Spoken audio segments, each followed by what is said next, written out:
This is Tracy Drummond, and I am here in Fort Washington, Maryland, with Rick Jones. Finally, we've been talking for a few years about doing this interview, and I am here.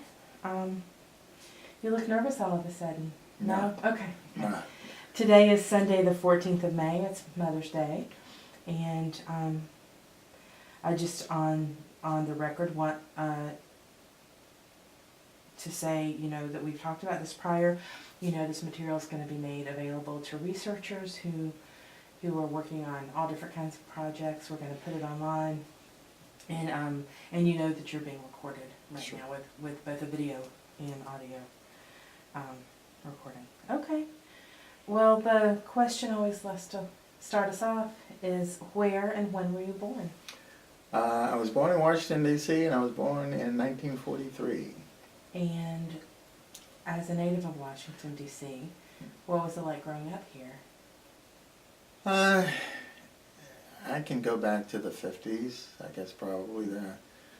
Recall probably, especially going to elementary school. Mm-hmm.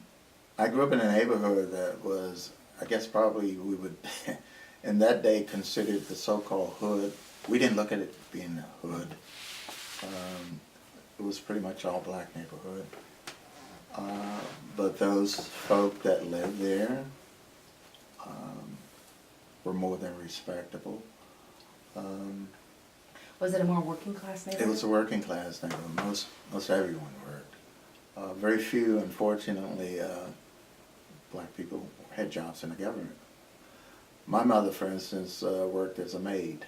My mother worked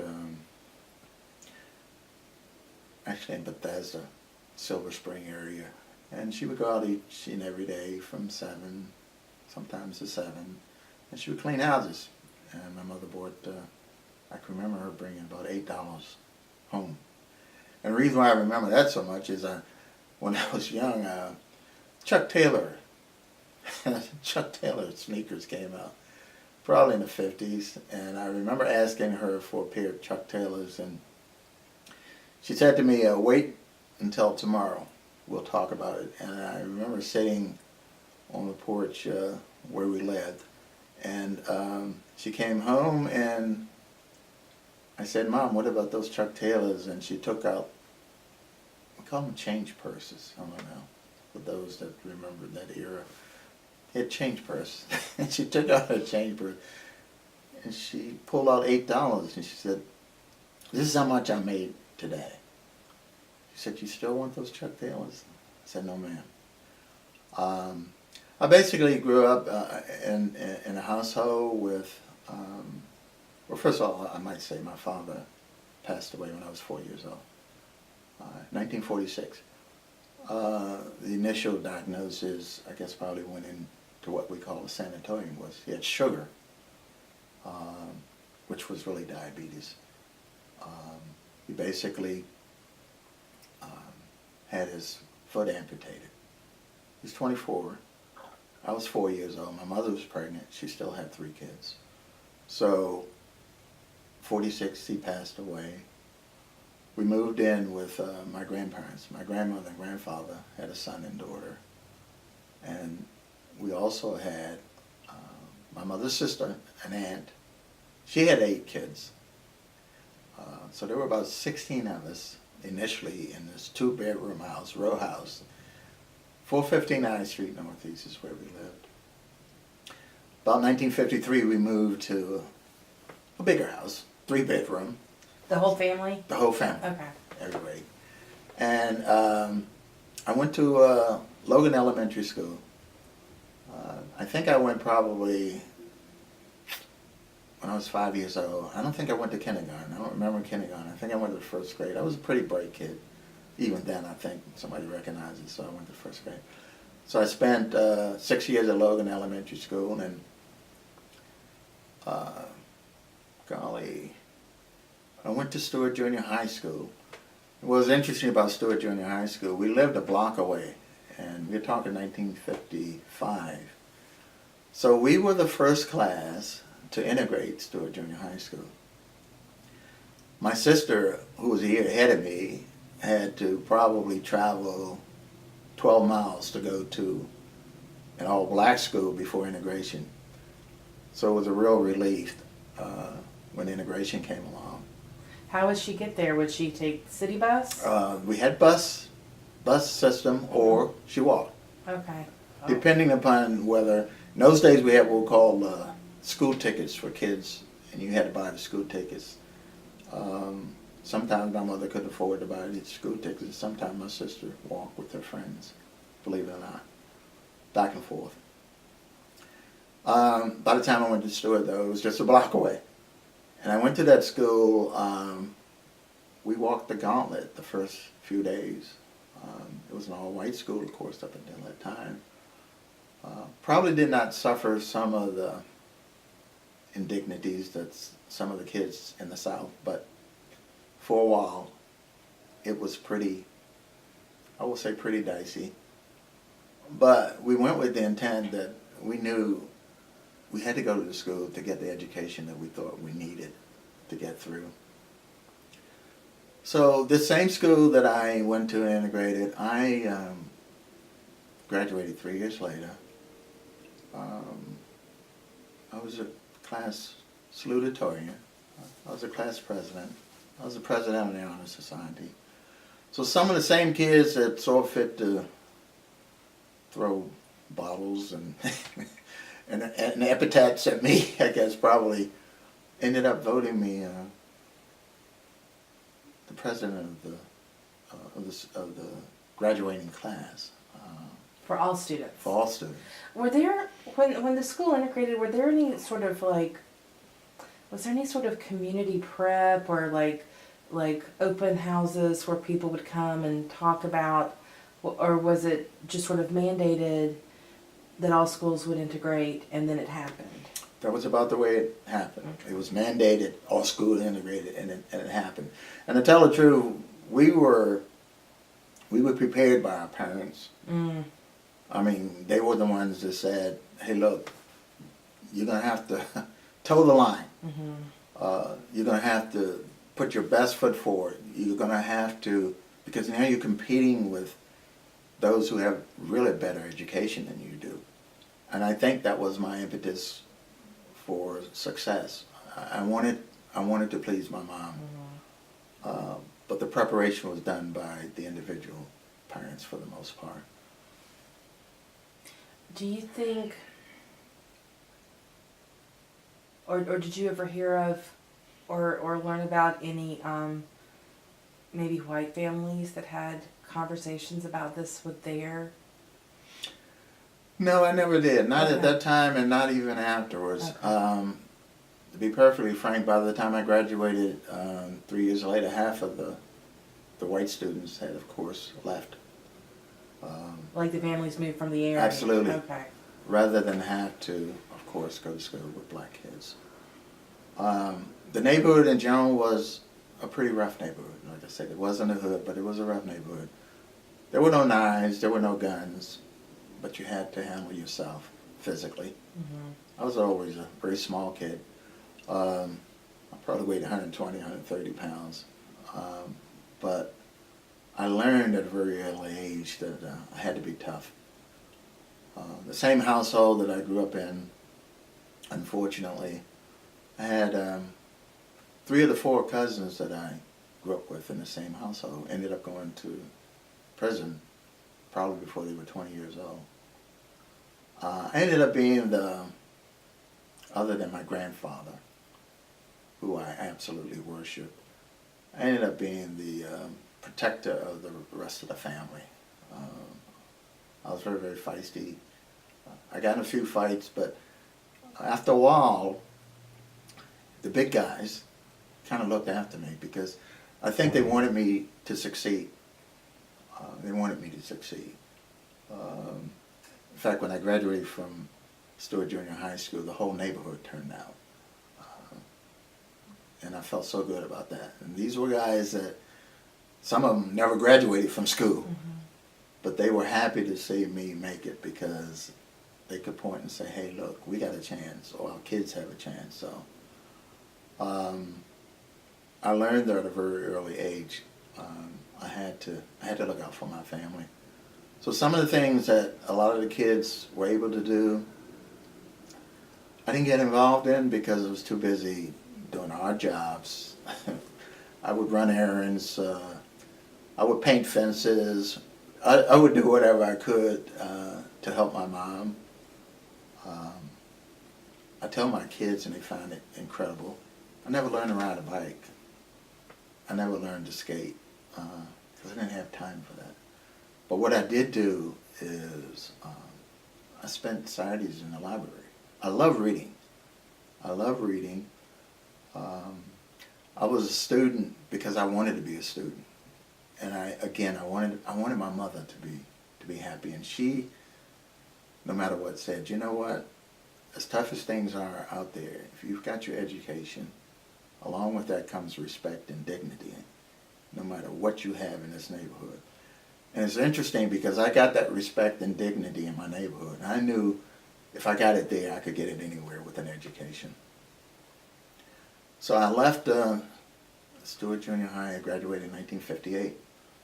And I went to this school, McKinley Technical High School, it was called at that time. And I went because in those days they had what they called boundaries for students. In other words, if you lived in a certain boundary, you had to go to a certain school that was within that boundary. And in my neighborhood, Dunbar High School was a school that I was supposed to go to. My sisters, my brother, my cousins, they all went to Dunbar.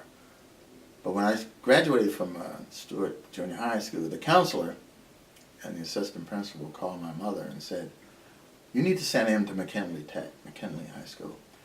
McKinley had just recently integrated also. And it integrated to the extent that we used to call them bougie. The bougie blacks were going to McKinley. It was probably one of the top rated schools in D.C. at that time. And part of it was because it had a pre-engineering course, and it was college prep. And the teachers at Stewart felt that I was college prep material. And my mother was easily convinced, oh yeah. And I remember talking to her about that, and there wasn't a lot of discussion because in those days there wasn't discussion. And I loved my mother to the point where she said for me to do something I would, but I had a real issue with that because all of my friends were going to Dunbar, and I wanted to be with my friends. And not only that, I didn't want to be with these bougie people because we're talking in that day, in those days, we're talking doctors' sons, lawyers' sons, you know, the upper crust. I didn't fit. But and it integrated? Yes. Okay. Yes. But I still felt I didn't fit. I didn't fit socially, and I also felt I didn't fit black-wise. Mm. Because amongst our race, and it's hard for me to explain to the folk that didn't live here, we had our own segregation. The light-skinned, fair, nice-haired blacks were, without a doubt, given preferential treatment, and a lot of them were in that school or were going to that school. So socially, I didn't fit, and I didn't feel like I fit rather when it came down to folk that I really, really wanted to be with. I didn't have the nicer clothes. But I went to McKinley, and it was a struggle from those two standpoints.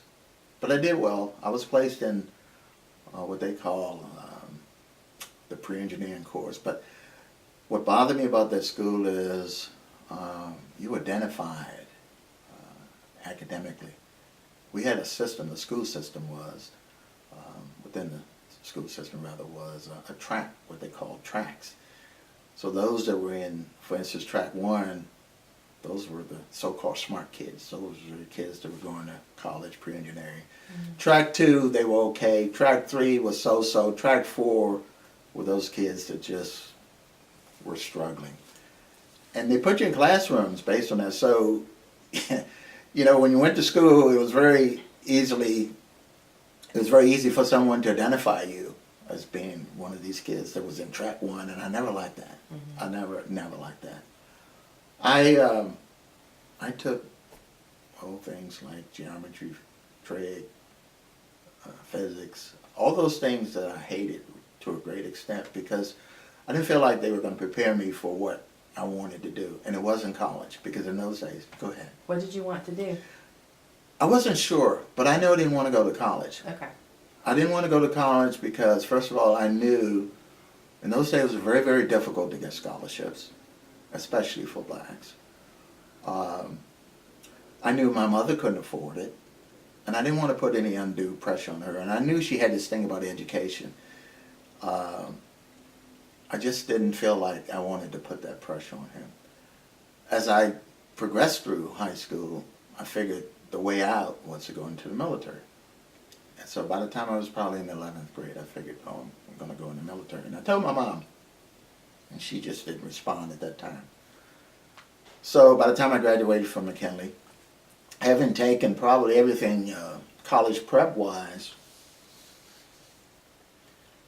I asked my mom, I said, hey, Mom, I was 17 years old. I need you to sign for me. Was that 59 or 60 that you That was 1961. 1961. I asked my mom to sign for me so I could get in the military. I'm going to go in the Air Force. I want to see the world. And she looked at me and she shook her head. And she said, well, I don't want you to leave. I don't want to lose you right now. I said, Mom, there's nothing here. You know, I said, you know, where am I going to get a job? In those days, there were two places that a black man could get a job readily. One was the government printing office. Okay, I didn't want to be a printer. And the other one was the post office. I knew enough about the post office to know I didn't really want to work there. The post office was, in some people's terms, a den of iniquity. And I didn't feel like I wanted to go through some of the stuff that was a lot of drinking, a lot of partying. I didn't want to do either one of those. But she just felt like, you know, just wait a while, you'll get a scholarship, I didn't put any effort to apply, to tell the truth, because I didn't want to go to school. And the other reason why I didn't, I didn't want to see the same kids that I'd gone to or through with in McKinley, because they were all pretty much going to college. I didn't want to be with them anymore. I felt not insignificant, but no matter how well I performed, I still was not accepted. I did quite well. I stayed in that same track for the whole year. I took, again, all the majors that they took. In fact, I used to help some of them with their homework. I was still a pretty bright kid, but I didn't want to be around those kids. And I felt even if I went to college, I'm going to run into them again. So I waited until my 18th birthday, and on my 18th birthday, I ran down to the recruiting station, and I signed up for the United States Air Force. My mother was broken, but I told her, Mom, you know, I'm going to be okay, and I want to do something for you, and I can't do it for you, you know, staying in this neighborhood. So I took this battery of tests. I'm not so sure if they have the same type of test in the service, probably something similar. And there were like 4 different topics: engineering, I had to do with engineering, mechanics, general, they call it, stuff that was about math, I guess probably headings. And I got my scores back after the recruit called me in and said, oh, golly, we're looking at your score. You got 90s here on all this stuff, you know. I said, oh, okay. Well, all those courses that I took at, that's my wife, no problem, at this same bougie school that I hated, well, that's why I got these 90s. I didn't figure it out until later on, because I went to basic training. Is she okay? Yeah. She just backed up a little. Is there- Am I in the way? Oh, she probably. Did I park on the wrong side? No, that's all right. Okay. Oh, that's probably. She's all right. She'll be Okay, all right. okay, Yeah, she'll be okay. okay. She can come in that way. Okay. In any event, Here she comes. in any event, I went to basic training, 8 weeks of basic training. And this was at Lackland. Lackland Air Force Base, Texas. I had never actually San been. Antonio. San Antonio, absolutely. I had never even been on an airplane in my life until I flew to basic training. Can I speak? Of course. Hey, honey. She didn't mean to be in the way. She was getting ready to move. I No, told her. don't. Yeah, right. Hi, Yeah. it's a pleasure to meet Good. you. She just Yes, came Linda off from Jones. church. Yes. We just got started Yeah. maybe You did? 10, 15 minutes ago. Okay, go ahead. I won't interrupt. Okay, well, Brian, you're She's- welcome to hang out if you want to No, listen. that's all right. in. She's an usher. That's why she has a uniform. Okay. I kid her about being. Just kidding. No, please, go ahead. Whatever. Okay. Okay. In any event, I flew to Lackland Air Force Base for my 8 weeks of basic And training. that was the first time you've been on a plane. First time I've ever been on a plane. So what was that like for you? Do you Um, remember? No, I don't. It was kind of like, to tell the truth, you're kind of shell shocked because the recruitment that you had here, and the recruitment was at a place in Baltimore. It was a recruitment station.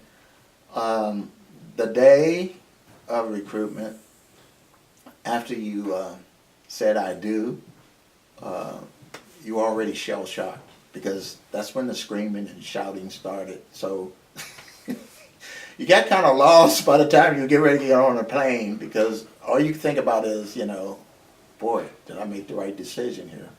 So I didn't think about the plane ride at all. We arrived, Keep going. okay, we arrived at Lackland Air Force Base in the middle of the night, and I'm sure it was all planned, 2 o'clock in the morning. And you get off the airplane, and it was in the winter, cold, during February, and I had this heavy wool coat on. And you get off the plane, and as I said, that's when the yelling and screaming starts. Get in line, do this, do that. And I remember us standing there for about, oh gosh, we stood probably about 45 minutes an hour, cold, shivering. We were standing there at attention. We just, or most of them just figured out what attention was. I knew what it was because I took ROTC in high school, so I was a step, whatever. And we're waiting for our instructor to come to take us to wherever, our barracks or whatever. And I remember this guy who, I will never ever forget his name. His name was Hassel, Hassel. And he was about 5'3". And he walked up to us and he had a stick, one of these pointed sticks. And he told us, in no uncertain terms, that we would have 8 weeks of hell. And I thought, wait a minute, I enlisted in the wrong place because what I heard is the Air Force had a real easy basic training. And what he also went on to say, you guys probably picked the worst DI in the world to have. DI. DI, drill instructor. And what he went on to say is, the reason why is, he said, I had to transfer from the United States Marine Corps over here to become an instructor. There were several Marines killed in probably 1960 in Parris Island doing a forced swamp march, doing basic training. He was in that group of Marines. In fact, this was national headlines. We knew about it because it was in the paper. And I think it was one prominent, it was either Drew Pearson, I can't remember, one prominent newspaper person whose son was in that group.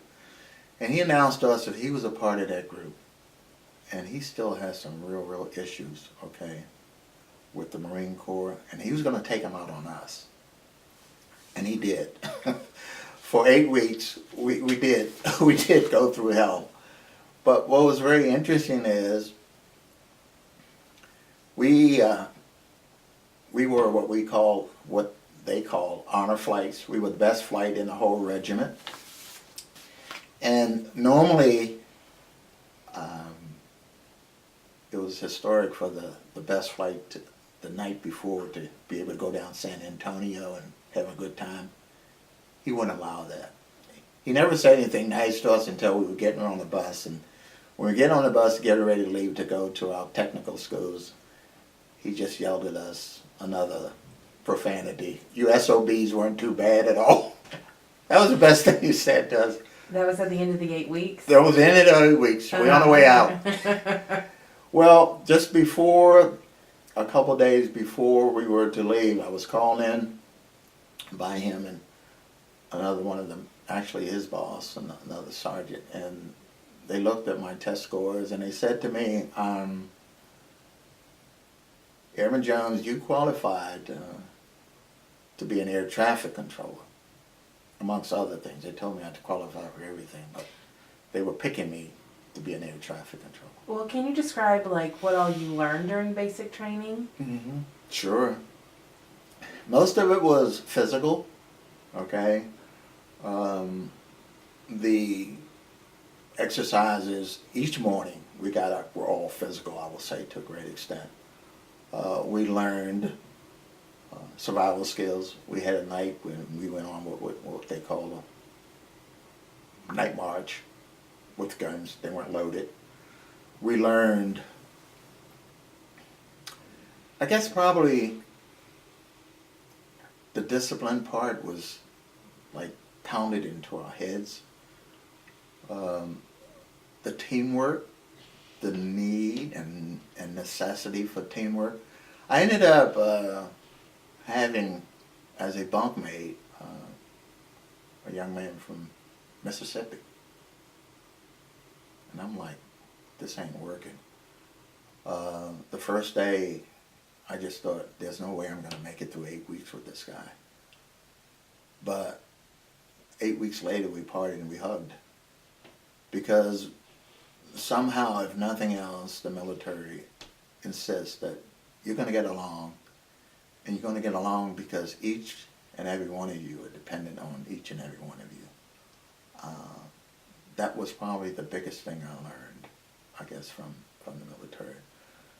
We didn't have a lot of formal classes. Most of it, the discipline came with the marching. At night, we had a procedure where somebody had to guard the barracks. There was nothing in it but us. And they were challenged every now and then. We learned that we had to do the most menial task in the world. You had to pick up cigarette butts and find them to pick up or act like you were picking them up. We had KP at the hospital in San Antonio. Brooks, I think, probably went over there. It taught you, to me, more than anything, that it brought you down, no matter how high you might be, so that you could be up when you needed to be. And I learned that more than anything. And I, having grown up in the so-called hood, I was kind of prepared for it to a great degree. Like I said, I took ROTC in high school. I ended up being actually the right guard and the squad leader because I knew how to march. I knew how to break down an M1, mainly because of what I learned in school. So I will relate back to this bougie school, which I hated. It prepared me for things that I didn't realize. And I tell this story to all the kids that I work with. Never say no. When I was told I was going to be an air traffic controller, I wrote home to my mom. I said, Mom, send me some warm clothes because I'm going to be working outside. Because I thought an air traffic controller was the guy on the runway with the flags. And that's it. I'm going to be bringing in these airplanes, Mom, send me some warm clothes. And she sent me some warm clothes. However, when I got to Keesler, Mississippi, which was the tech school, I found out that it was a lot more than that. But then I go back again to this bougie school where I said to myself, how did I qualify for this? And the reason why I qualified, or one of the reasons why, is some of those bougie courses I took. Geometry, trig, abstract reason. That's what air traffic control is. Angles, spatial relations, numbers. looking at things in 3 dimension, being able to look at one thing and take in 6 or 7 different things. So this education that I hated was rearing its ugly head, or good head to me again. Here's something that I can take on. So I spent 9 months at Keesler. Probably the most defining moment for me was walking into the class. I was assigned to what they call a communication squadron. And I walked into this class, and again, this is 1962, Biloxi, Mississippi. And there are 72 white boys and me. And I was like, whoa, this doesn't look good. The major in charge stood up and he could have taken me by himself, all the rules and regulations that we had to adhere to when we were off base. You know, discrimination was not prevalent on base, but he made sure that we understood what needed to be done if, again, we left base. And of course you were going to leave base. But I felt so uncomfortable. So what did he say? When the bus gets to the gate, if you're sitting up front, you have to sit in the back of the bus. Okay? So he's telling this in front of everyone, but he's really talking to you. Yes. Okay. When you get downtown, there's a USO for blacks, there's a USO for whites. Okay, you don't go to the white USO. When you walk down the street, okay, if there's a white approaching, you move to the side of the street. This is in 1962. Where I had seen segregation in Washington, D.C., this was a little more than I expected, or a lot more than I expected. Even at that age, I felt like I needed to try the system, so the first bus trip, I decided I was going to sit up front, and the bus stopped at the gate, and the driver turned and looked at me and he says, "You have to get to the back of the bus." I said, "No, I'm not going." I had 2 other my white friends with me.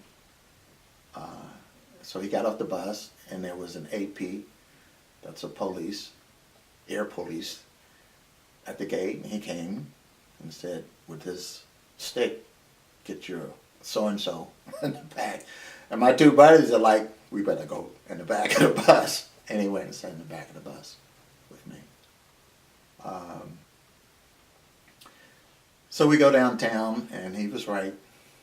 You know, there's a white NCO, there was a black NCO. There was a black part of town that you should be in and stay in. There was a white part of town that you better not get caught in. I saw things that I thought were just in books. Some of the so-called sheriff's deputies who walked around with the big straw hats and axe handles in their belts. And I saw people who didn't, I guess, realize what was going on or lost some sense of where they were, get hit upside the head because they didn't move fast enough on the side of the street. So I spent not a whole lot of time in town, but if we went as a group. And I had other blacks that were not in my squadron, you know, that did different tasks, that had other jobs that I always went downtown with. Well, what were relationships like on the base? The base, and my conception of the base was a barracks, okay, versus someone maybe living, you know, outside the barracks. Within, we had differences, we had conflicts, but it was more personality than race, because we had all gone through basic training, and the thing is, you guys could be out in a situation where neither one of you are going to make it if you don't look out for each other. So that was at a minimum within my sphere anyway, especially within the barracks. There were fights, but that's what soldiers do, or troopers do, or airmen do. But most of it was based on that. I didn't feel oppressed. And I also didn't feel oppressed because I had 9 months of schooling, of course, and I'm going into this career field that, again, I never even knew was a career field. But I excel. Again, I had white students who came to me for me to help them. Having never been on an airplane, all this was new to me, but it was like once I got exposed to it, this is really what I'm made out to do. Mm-hmm. It was an opportunity for me to channel probably some of the aggression that I had built up because I'd seen so much negative stuff. I knew I had leadership qualities because I had them in my neighborhood. You know, I've told many of the kids that I work with that you can be a leader. You know, you don't have to go with the guy who says, let's go and rob a bank, or let's go and hit somebody in the back of the head. You can set up your own little turf. And I did. I was able to do that. I had older young men. When I was 12 or 13, I was running around with guys that were 20, 19 or 20, much to my mother's dismay. But they were positive guys, and they were guys that, even though they were tough guys and might not have been the best when it came down to saying good and bad, but they looked out for me. Mm-hmm. And I ended up taking them where they wanted to go instead of them taking me where I wanted to go. So I think I excelled probably in the class and amongst my classmates during those 9 months. And when I came out, I basically thought, oh boy, I'll get a chance to see the world. I saw Texas, I saw Mississippi. Well, this is in 1962. I was assigned to an Air Force base. The name of it was Seward Air Force Base, which was in Murfreesboro, Tennessee. And I thought, wait a minute. I read all these clippings about the Air Force. See the world. I want to see the Far East. I want to go to Germany. I want to do this. But again, it's the needs of the Air Force, or the needs of the service, of course. So I got assigned to Seward Air Force Base. What's very interesting is I was assigned there, but 50 miles away from Seward was a place called Fort Campbell, Kentucky. Fort Campbell, Kentucky was the home of the 101st Airborne, who were very, very famous for a lot of different reasons. World War II fame. And I'd heard about them. I read about them. And when I found out I was going to actually be assigned to actually operate or help operate the towers at Fort Campbell, Kentucky, I'm like, wow, this is weird. I'm going to an Army base.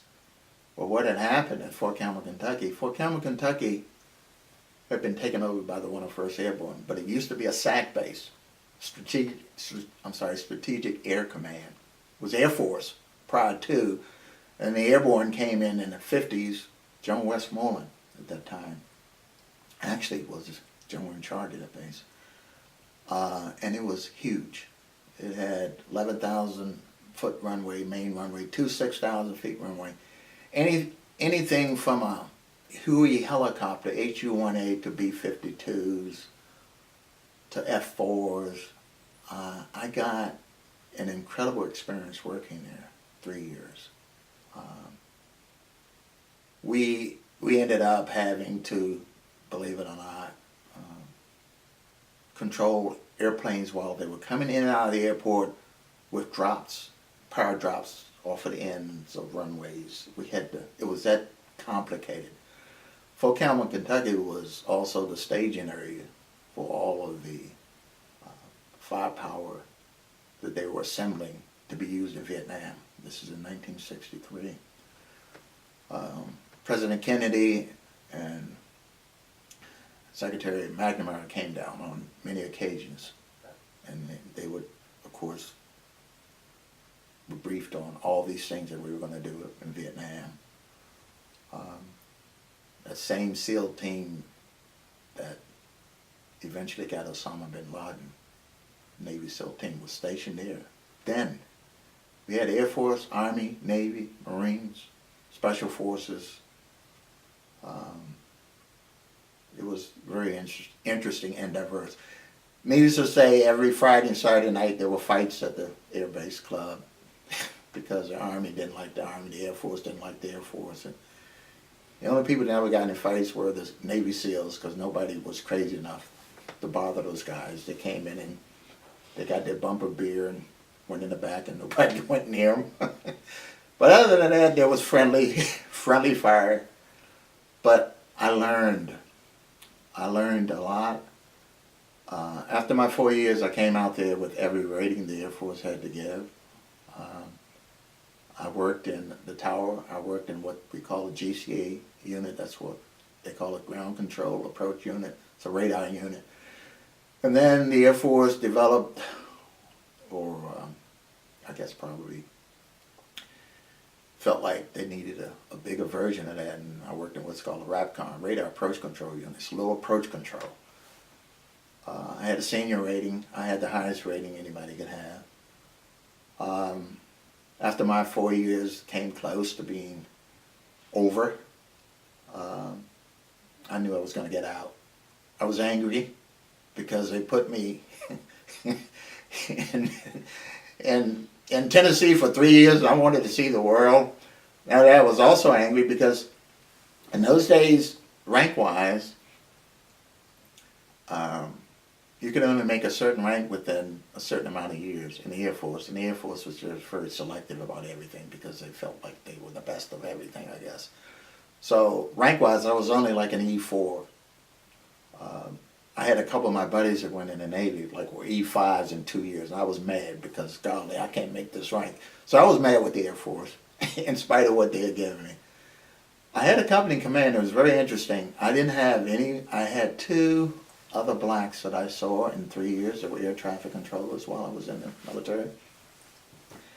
About a year and a half before I got out, I had a company commander come in, and I actually had read on the board, I see this name, Captain Raymond Woodford.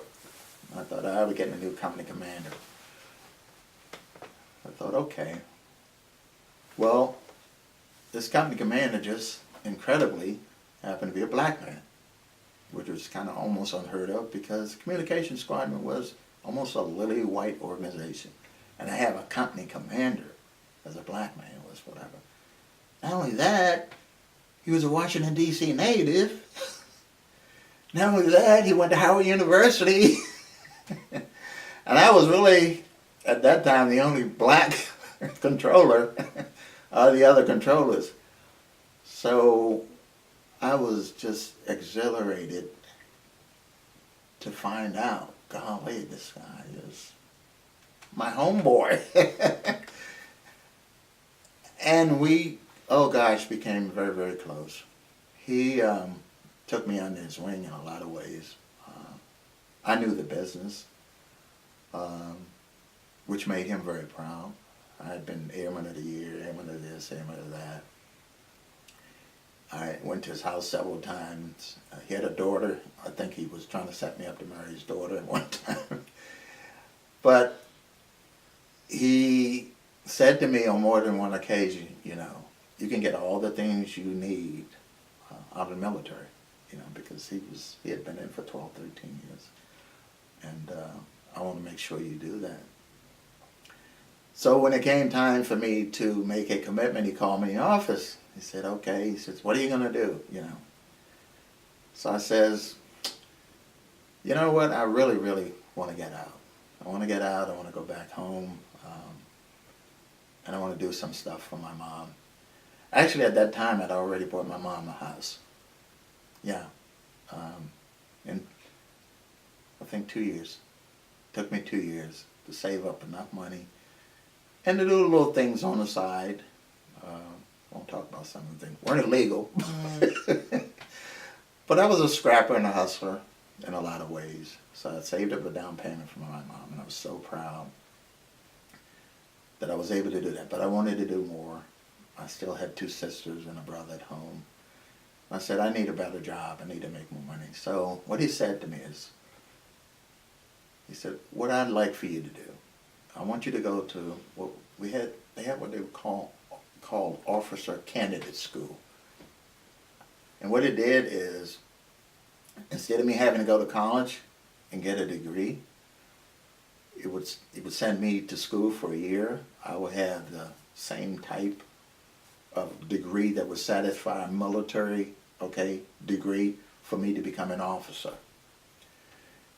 And he said, your officer material, you need to stay in. You've done nothing but excellent, blah, blah, blah. And I said, nah, I think I want to go home. He said, what are you going to do when you go home? And he said the same thing I had said before, I guess probably. The only 2 places you get a job is a government printing office, and a post office. I said, I know, sir, but I want to give it a try. I said, I want to get a job with the FAA. He said, well, the FAA is not hiring. And they weren't. The FAA had had a hiring freeze on for like the last 6 years. And I had already checked in that. I said, yeah, but something will open up for me. I know it will, He said, no, you need to stay here. He said, this is what we're going to do.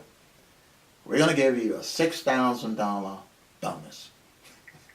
Now, granted, $6,000 might not sound like a much, and I tell my kids this story, but this is in 1965. I told them I could have went out and bought 2 cars. You could get a car for less than $3,000, a small car. We're going to give you E5. We're going to send you to Officer Candidate School. And since you wanted to see the Far East, because I always wanted to go to Japan for some reason, we're going to send you to Japan. And I thought, wow, that sounds really great. However, I had been, running with guys in the 101st Airborne. I played football on the base team. I was the only guy in the Air Force that they allowed to play on the 101st Airborne football team. And mainly because of my buddies, and I was a good football player. And these guys I ran with, and they had already told me they were going to Da Nang in about less than 6 months. They were going to Da Nang. And I said, if they're going to Da Nang, then I'm going to Da Nang. Not that I had any real feel about the war, because it was before things had really revved up. 65, things were still just kind of like. But I thought, I knew he wasn't lying to me.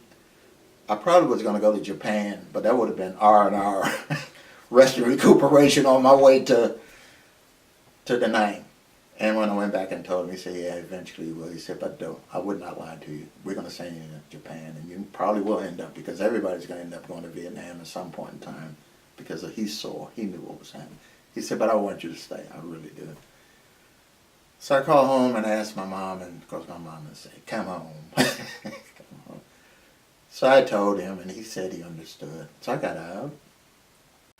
And sure enough, when I got out, post office was where I ended up. I worked at the post office for about 8 months, and it was as advertised. I was a total wreck. I'm 21, 22 years old. I played football, and I think I weighed about 160, 165 pounds, muscle, blah, blah, blah. Inside of 6, 8 months, I lost 15, 20 pounds. I was working 12, 13 hours a day, drinking 2 or 3 hours a day afterwards, partying, no sleep. Theoretically, I was living at home with my mom, but I didn't see her for a couple weeks at a time. And I would come home and change clothes and kiss her and go out and hang out again. And I remember coming home one morning, and she was waiting for me at the door, and I came to the door, and she looked at me, and she just started crying. She says, you're going to kill yourself. you're gonna kill yourself. I said, what, Mom? She said, you know what I mean. So I was still working at the post office. So I went upstairs and sat on my side of my bed, and I picked up the phone and I called my boss. I had his home number because he and I had a pretty good relationship. And I said to him, I'm not coming back to work. You know, he said, why are you leaving? I said, I've got to get away from that place, you know. He said, well, you've got to give us 2 weeks notice. I said, I'm not giving you a 2 week notice. I'm not coming back. I'm just not coming back. And I hung the phone up. And I went downstairs and I told my mom, I said, I'm not working at that place anymore. She just cried and hugged me. That was a Thursday. On Friday morning, true story, I get a telegram from the FAA. And it says, you have been selected as a GS5, as an air traffic control specialist. When can you come to work? And I was like, wow. And I went and told my mom, and she cried some more. These were tears of joy. I think I might have cried with her. And I responded via phone. I said, I can come to work Monday. I can come to work Monday. I didn't have a car. Leesburg, Virginia was where I was going to be working, which was 50 miles, 48 miles away. Didn't have a car. I knew they didn't have a bus system as such. I knew they had a bus that went to Leesburg but didn't go out to the center. So I said to myself, how am I going to do this? I had a girlfriend at that time, who to this day I think the world of. She put up with a whole lot of stuff, who I met at the post office. She had a car, and I called her and told her, you know, I was going to get this job. Oh, you can take my car. I said, no. She was going to Howard University at that time. And I said, no, I don't want to take your car. I'll be okay. I'll catch the bus the first couple of days. Sure enough, there was a Greyhound bus. I went downtown, caught the Greyhound bus, drove to Leesburg, and Leesburg, the town of Leesburg was like 2 to maybe about 3 miles away from the center. I had to drive past the center to go to the town. This is in February again. All this stuff happened when I'm cold, February. So I get off the bus station, the Greyhound bus station in Leesburg, and I walk 3 miles back to the center.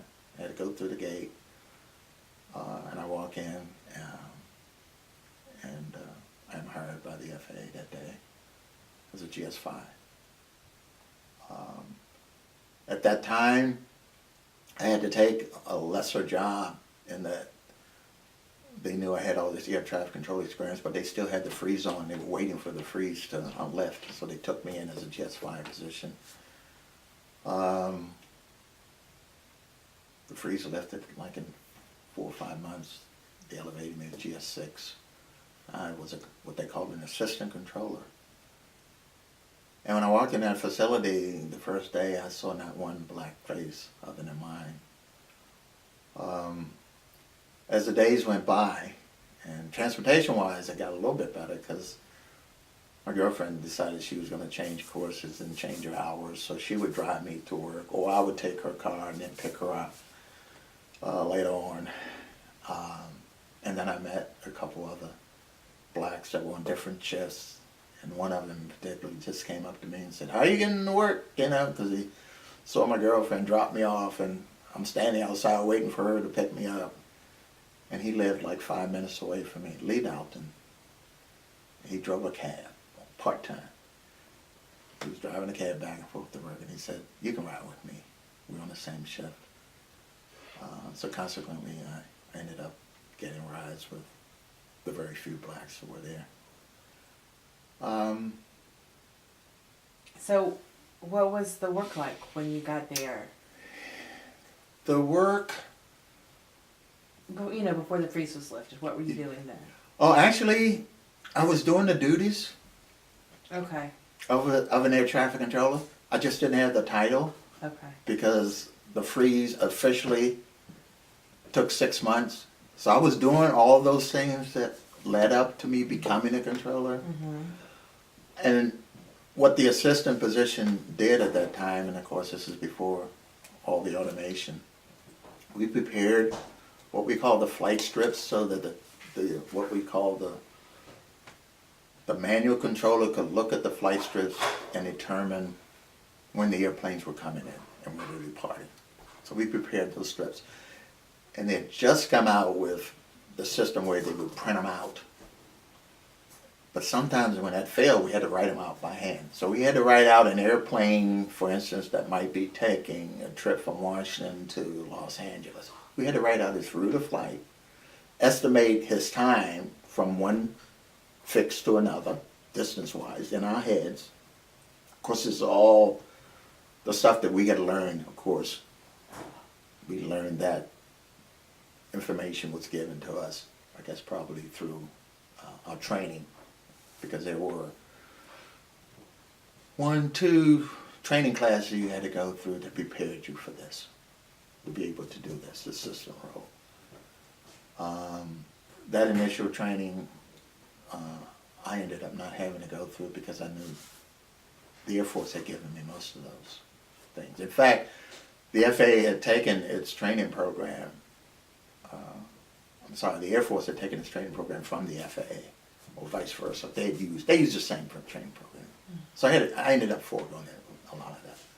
So I was kind of accelerated in my training, to the point where after about 2 years, I was going for like a GS-11 position, because the freeze got lifted after 6 months, and after that, anybody that was had background, they were pushing. So I went from a GS-5 611, GS-5 6 to an 11 in like 2 years, which was incredible, to tell the truth. But the 11 was the big step, because now I'm going from what we call an associate controller to a handoff controller and what we call a senior controller. That was the most probably difficult part of my career in the FAA. It was difficult because of racism, outright. Those guys that had made it before me, and there were 10 blacks in the Washington Senate at that time, had all kind of prepared me for the struggle, because they went through it. Did that include Mr. McDonald? Roger McDonald went through it. And Roger McDonald was a pilot, okay? However, at that time, I will tell you, Roger McDonald did not speak to black controllers, especially new controllers. And part of it was the culture.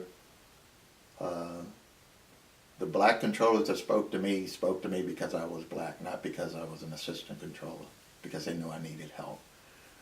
Roger McDonald was an officer in the military, and Roger McDonald was in an environment where he was actually a supervisor, and supervisors did not necessarily speak to assistant controllers or controllers who were trying to make it up, black or white, to tell the truth.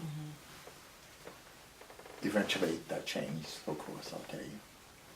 But the toughest part probably of my career was having gone there, knowing that I had all this background, not thinking it was going to be a piece of cake, because these guys who were telling me, who had been there for 8 or 10 years, told me about their struggle. And to tell the truth, only 2 of them had been military controllers. The rest of them maybe radio operators, something close to communications. But they all struggle. But I didn't think that I would encounter the racism that I did. So the crew that I was on, I was assigned, in those days you were assigned a crew of maybe 18, 20. In the Washington Senate, the setup was you would have a total maybe of 500 controllers. And each, within the center south, there were 6 different areas. And the areas were broken up based on the airspace that you had to control. So I was assigned an area which is the southern part of the Washington Center area, Richmond area, North Carolina area,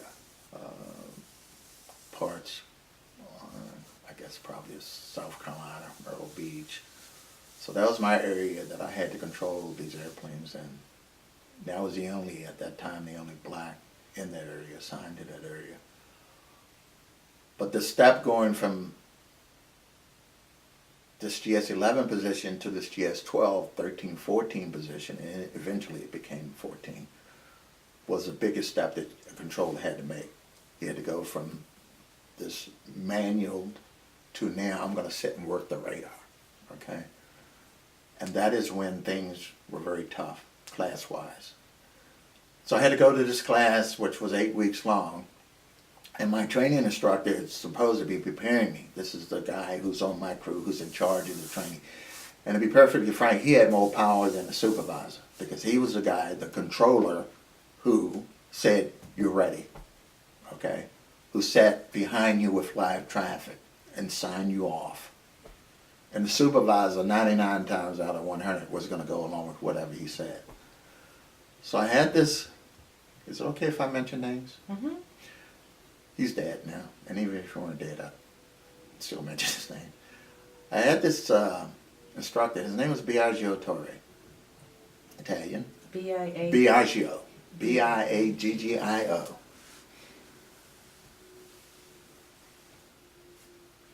Torre. Torre. He had come to me previously, probably a few months after I was on the crew, and he pulled me aside. And he says to me, I think, because you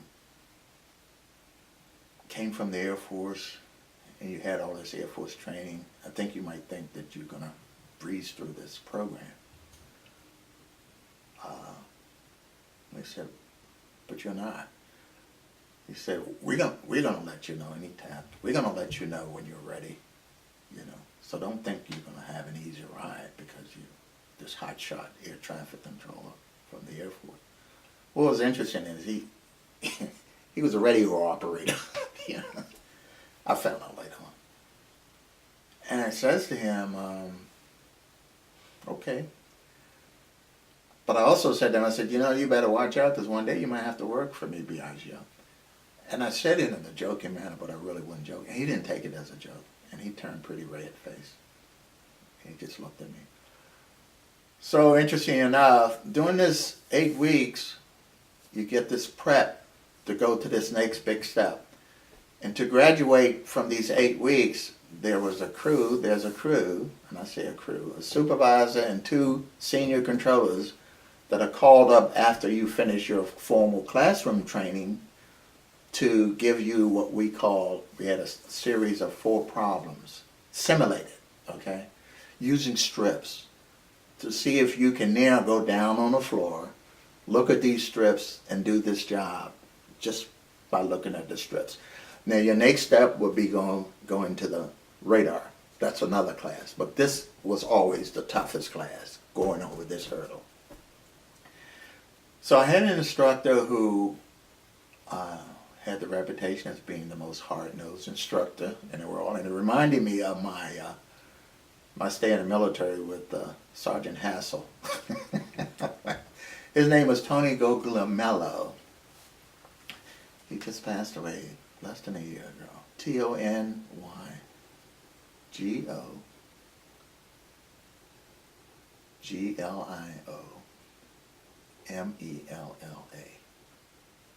Tony Guglielmello. And he was known as being the toughest of the toughest. Anybody that came out of his class was a 5-star controller. And most dreaded having to go. And he picked the people that went to his class. So I was in this class, and there were about 16 of us. Were you the only black student? I was the only black student. So now comes the time, our 8 weeks is up, we get this opportunity to move ahead, but we've got to get through these 4 problems, and this crew is coming up from the floor. Well, the crew that comes up from the floor is a supervisor, and the same a training instructor of mine, and another controller. And what they did is they would have you in a room, and basically they would have 30, 40 strips would represent airplanes, and they would give you a simulated situation where you would have to basically control these airplanes through the strips, okay? And it's based on all this knowledge, hopefully, that you learn in 8 weeks. We had to learn an area that probably would baffle folk if they looked at a map. It was airways, it was fixes, it was... I'll tell you, I had to move out to Leesburg because when I left home or I left work, I would study until midnight and then sleep 2 hours and then study some more. So I left I left my home to live in Leesburg for 3 or 4 of the weeks I was there. It was just that intense. So anyway, normally they would come up and we had a little clock. They would time you. It would be about 45 minutes before you started your problem. So Biagio comes in, and I guess he said, "Boy, I got you where I really want you." And the supervisor, and they're standing over me, and they had this map, the sectional, we call it a sectional chart, and it's more intricate than even stuff we had to draw. When a pilot flies, he has to look at a sectional chart, and it's everything you can imagine on there. So there's a sectional chart, and they open it up, and they're grilling me on what's on this sectional chart. So about 30 minutes go by, and there's a knock on the door, and it's Tony Guglielmo, who is my lead instructor, and he's saying, when are you going to get this problem started? Because that's what they're there for, okay? I already know this stuff, or I should know it, or else I couldn't do the problem. But they're trying to find something I don't know. And he's on to it. And they say, "Oh, we'll get it done. We'll get started in a minute." And he shuts the door. So they go another 20 minutes. Knock on the door. And he opens up the door and he says, "What the F's going on for these 3 guys? We still haven't started the problem. They're still trying to find something on the map that they're going to say he failed before we got started." Tony says, "What the heck's going on?" And they say, "Well, we're going to get started." He says, "If you don't get started right now," and these are friends of his, and these are folk that he knew, he came into business with, "I'm going to throw your ASS back on the floor and get another crew. You're effing with him, and I know it." And I said, "Okay." They said, "Okay." And they started the problem. By this time, I'm frazzled. I failed the problem. Failed it completely. So after about 45 minutes, he comes in. He said, "What happened, Rick?" I said, "I don't know, Tony, I just lost it. And in those days, you got one shot. You got one shot to make it the first time, and then they would send you back to the floor, meaning you would go back to the assistant duties, and then you were put at the end of the line with all the other controllers that might be ahead of you, okay, coming in. And in that day and time, FAA was hiring daily, okay? So he says, "I go home, get some sleep, we'll talk about it." I said, "I know I'm going to have to go back to the floor." And he said, "We'll talk about it, you know." Excuse me. I went home, still there with my mom. It was a night, and I was just broken. I was broken. I thought, how did this happen, you know? And how did I let these guys get to me? I was mad with myself. But I was broken. And I look back on my career, and without a doubt, this was the defining moment of my whole career. So that morning I woke up, and he told me to call him. "Call me before you come into work because I knew I was going to have to go back to the floor. And I was going to be behind all these other guys. And I felt like I had let the guys down who had helped me. These 7, 8 guys, not all of them, 4 or 5 of them, who were just whatever, were rooting for me. But they weren't in any position officially to do anything. We had no black instructors in those days, none whatsoever. So that saddened me. It also saddened me to think that now I got to go back, and I don't know if I want to go through this again. I felt beat. I really felt beat. So I called him that morning, and I said, Tony, I'm coming in, and I'll go to the floor like I'm supposed to. I just want to know what supervisor I'm assigned to. And he says to me, you're not going to the floor. This had never happened before, and it never happened again, probably. I said, what do you mean? I said, you're not going to, he said, you're not going to the floor. I want you to come back to class, okay? And my class was through, it ended. 4 or 5 of them had failed, and they had gone back to the floor. I said, Tony, how are you going to, don't worry about it, just come. So I went in, came upstairs to where our training room was. I walk in, he's got a problem set up. All new crew, different crew. I take that problem, I pass it. He said, you're going to take another one in the afternoon. And normally you took a problem a day. He said, you're going to take another one in the afternoon. Afternoon comes, I take that problem, I pass it. Next day, you're going to take 2 more. I come in the next day, take 2 more, I pass it. He said, I want you to stay up here and I want you to help me, to assist me with the new class. I wasn't even a controller,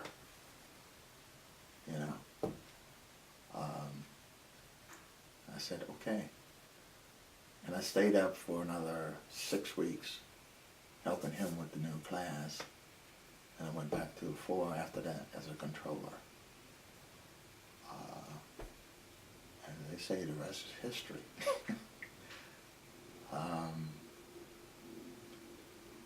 I became, probably at that time, a superstar. Because of him. After he left, he came down as a supervisor. He started his crew. I was the first person he picked to be on his crew. This was probably 1968, 69. In 1970, the FAA came out with the edict that EEO is going to be supreme. So they started selecting counselors across the nation, not only the FAA, of course, it was the government, period. They had selected, at my facility, we had 500 controllers. They had selected a senior controller, and it normally was a senior controller they selected for the job. Pretty prestigious at that time, because it was the law. It was something new, something happening. And the guy they selected actually, he was a great guy. But now we're getting an influx of young people in. And I think the younger people didn't feel comfortable. Not that he was a bad guy, and he was a good guy. I knew him quite well. In any event, my facility manager comes up to me. This is the chief, we call him the chief of the facility. And this is after I become a good controller already. And he taps me on the shoulder and says, hey Rick, I want you to be my EEO counselor, And to tell the truth, I really didn't know what an EEO counselor was or did. I heard about it. I had no clue. And I thought, and I looked like his name was Joe Wilson. I said, you talking to me? He says, yeah, I want you to be my new counselor. Well, I found out that move was all about creating dissension. Joe Wilson he was an Irishman. And we had all types of folk in there at that time. Irish, Italians, you name it. And he ruled with the idea as long as I can keep dissension going on amongst the guys, I don't have to do very much. Seriously. He came from the old school, and he thought that was the way you ruled. That was the way you governed. That's the way things went. You know, and he picked me because he wanted to upset the senior controllers, the senior black controllers, and there were 8 or 9 guys that should have been selected ahead of me. And one in particular, as it turns out, was one of the guys that had taken me home from work when I didn't have a car. His name was Don Taylor. And he came up to me afterwards, and he was very bitter, very upset. And he said to me, you don't know what the hell is going on. You shouldn't have been selected for the job. I said, yeah, I know. And I said, I really don't want the job, but I'm going to do the best I can. What's very, very interesting about this guy is I had grown up with his brother in the neighborhood. And when I was in the Air Force, I remember his brother telling me that he had a brother that worked for the FAA. And I didn't get to meet him until months went by because we were on different shifts and there was just so very few of us. And to tell the truth, when I first saw him, I thought he was white because he was very fair-skinned, good-looking guy, curly haired. But his brother looked that way. He reminded me of some of the white or the half-white blacks that I went with at McKinley Tech. And he came to me without hesitation. He was just irate about it. And I said, I'm going to do the best job I can. So this was a collateral job. I mean, I had to be a controller in this. So they gave me a desk. And this is how much they thought of the EEO program. They gave me a desk in the secretarial pool. Okay? So I had a desk, and there were 2 or 3 secretaries around me. So if you were complaining and you had a complaint, you had to come and sit at this desk with the secretary sitting around here to tell me what your complaint was. I'm sure they never told anyone anything, those ladies. So I was more than upset about this, and I had every intention on going and talking to the chief. So my first day, the chief calls me down and said, that's where you're going to be sitting. So I had intended to go and tell him. And so, no uncertain words, I'm not doing this job. This is not even right. Okay? Well, this same guy, Don Taylor, comes in before I can go to the chief. And he has this glass in his hand. And he walks up to the desk, and I had nothing on there because I didn't have anything. I didn't even know what I was supposed to do. And he takes this glass and he puts it on the desk like that. He says, you don't have a telephone. That can be your telephone. So I said, F you. Excuse me. I grew up in the streets. He's a big guy, but I was never intimidated by big guys. I said, you don't get the F out of here. I'm going to kick you up. You know what? And he walked out. So now I'm ready. I'm mad now, and I'm ready to go to the chief. And he comes back 2 minutes later. And he says, you know what? I'm sorry, man. I'm really sorry. He said, you don't deserve this. He said, let me know what I can do to help you. I'm 2 seconds away from resigning this job. And I said, thanks. That guy and I ended up being best friends for 15 years before he died. And I say we, and anybody that was there or in that area would tell you, we basically changed the face of FAA. When I went into the agency, there were less than 30 black controllers in the whole country. Prior to the strike of 1981, we had over 1,500. And it was because of him, because what happened is, after we sat down And I said to him, I'm on the inside. I can get inside stuff. You on the outside, you're an agitator. You can do outside stuff. We developed a plan, and the plan was that we were going to get hired as many blacks as we could.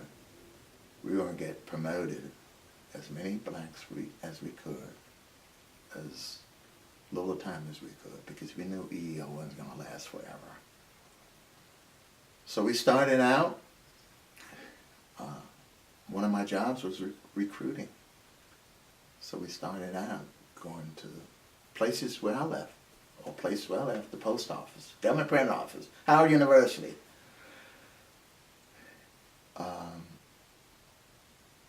Career days, high schools. In the meantime, we asked for permission to meet with the administrator. Well, initially, we didn't get any good feeling. But we in Washington, D.C., and we knew we could make things happen. So there was a paper called the Federal Times at that day, and there was a reporter, an Indian reporter. I remember his name. Inderjit Badwa was his name. And he wrote articles, INDERGITBADHWAR.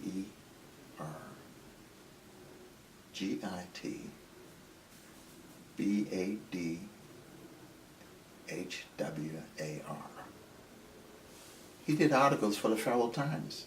That was the newspaper, the Federal Times. And they had all agencies talk about recruitment, hiring. Was Go it ahead. was it an inside paper for federal employees only? Yes. Or what? Okay, so it Yes. wasn't created by the feds to go out. It was like sort of internal. It was internal, but Okay. it was internal. Yes, I'll put it that way. It was basically for federal employees. Okay. So we went to him, and we talked to him about the lack of minorities. At that time,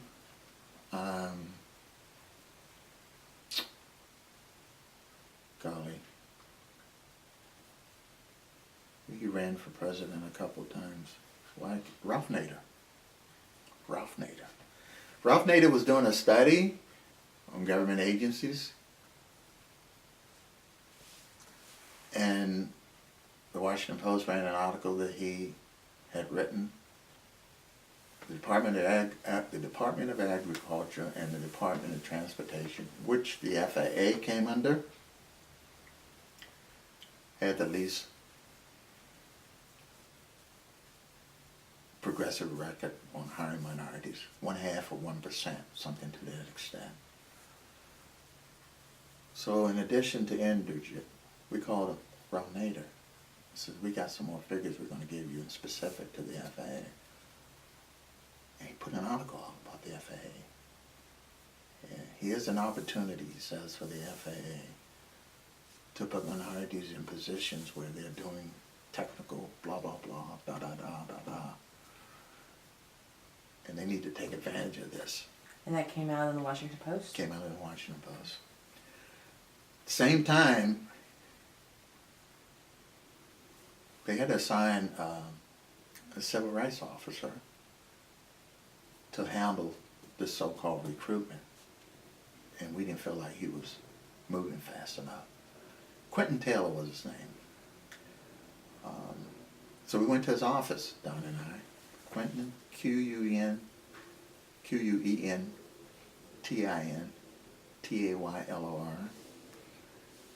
went to his office. Okay. Mm-hmm.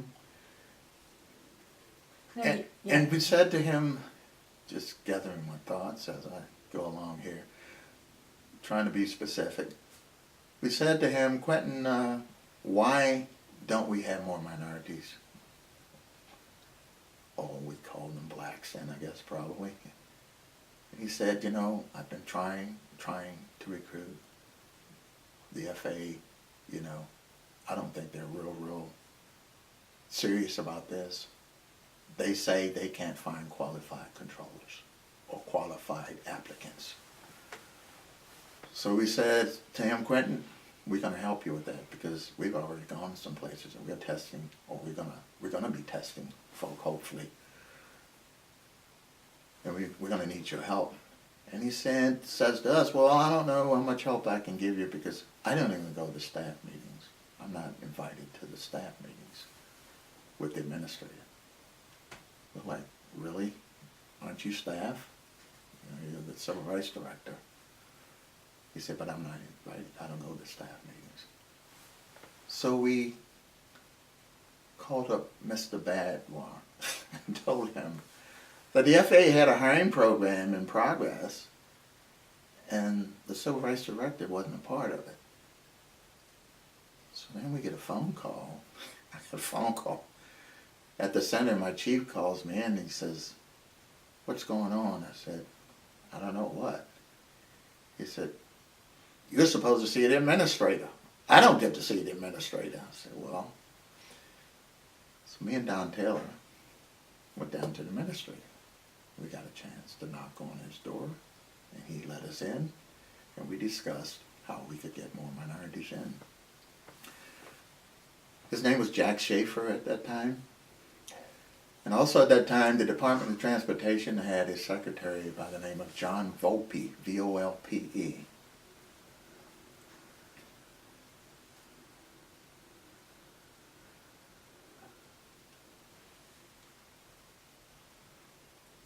And what was Mr. Volpe's? John Volpe was the Secretary of Transportation. Okay. And John Volpe had read the tea leaves about this EEO thing. He was a pretty bright guy.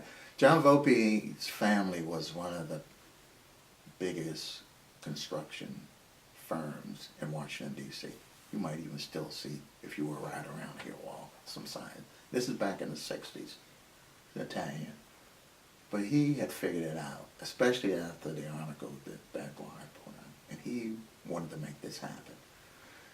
And he's Schaefer's boss, Jack Schaefer's boss. So we went in to see Jack Schaefer. All he could say is, what do you want me to do? And what we said to him is, we're going to find them for you. We need you to hire them once we find them. So what we did, in addition to the recruiting we had done, we had to figure out a way that we had to get them through the test, because that test was, without a doubt, one of the real problems, because most of the blacks, and it was the type of test probably that was not geared for us. I'll put it that way. How so? Some of the stuff that I took in school, abstract reasoning stuff, some of it had direct relation with the air traffic control career field. Speeds as it pertains to airplanes going from here to here. Things you had to calculate instantly in your mind. It was fine for me because I had that type of schooling, but most blacks did not have that. And we're going back to education again. So we had to figure out how to get them through the test. That was a big hurdle, because if they don't pass the test, we couldn't get them hired. So in addition to all this other stuff, we were starting also, had started a group called, which we named the Coalition of Black Controllers.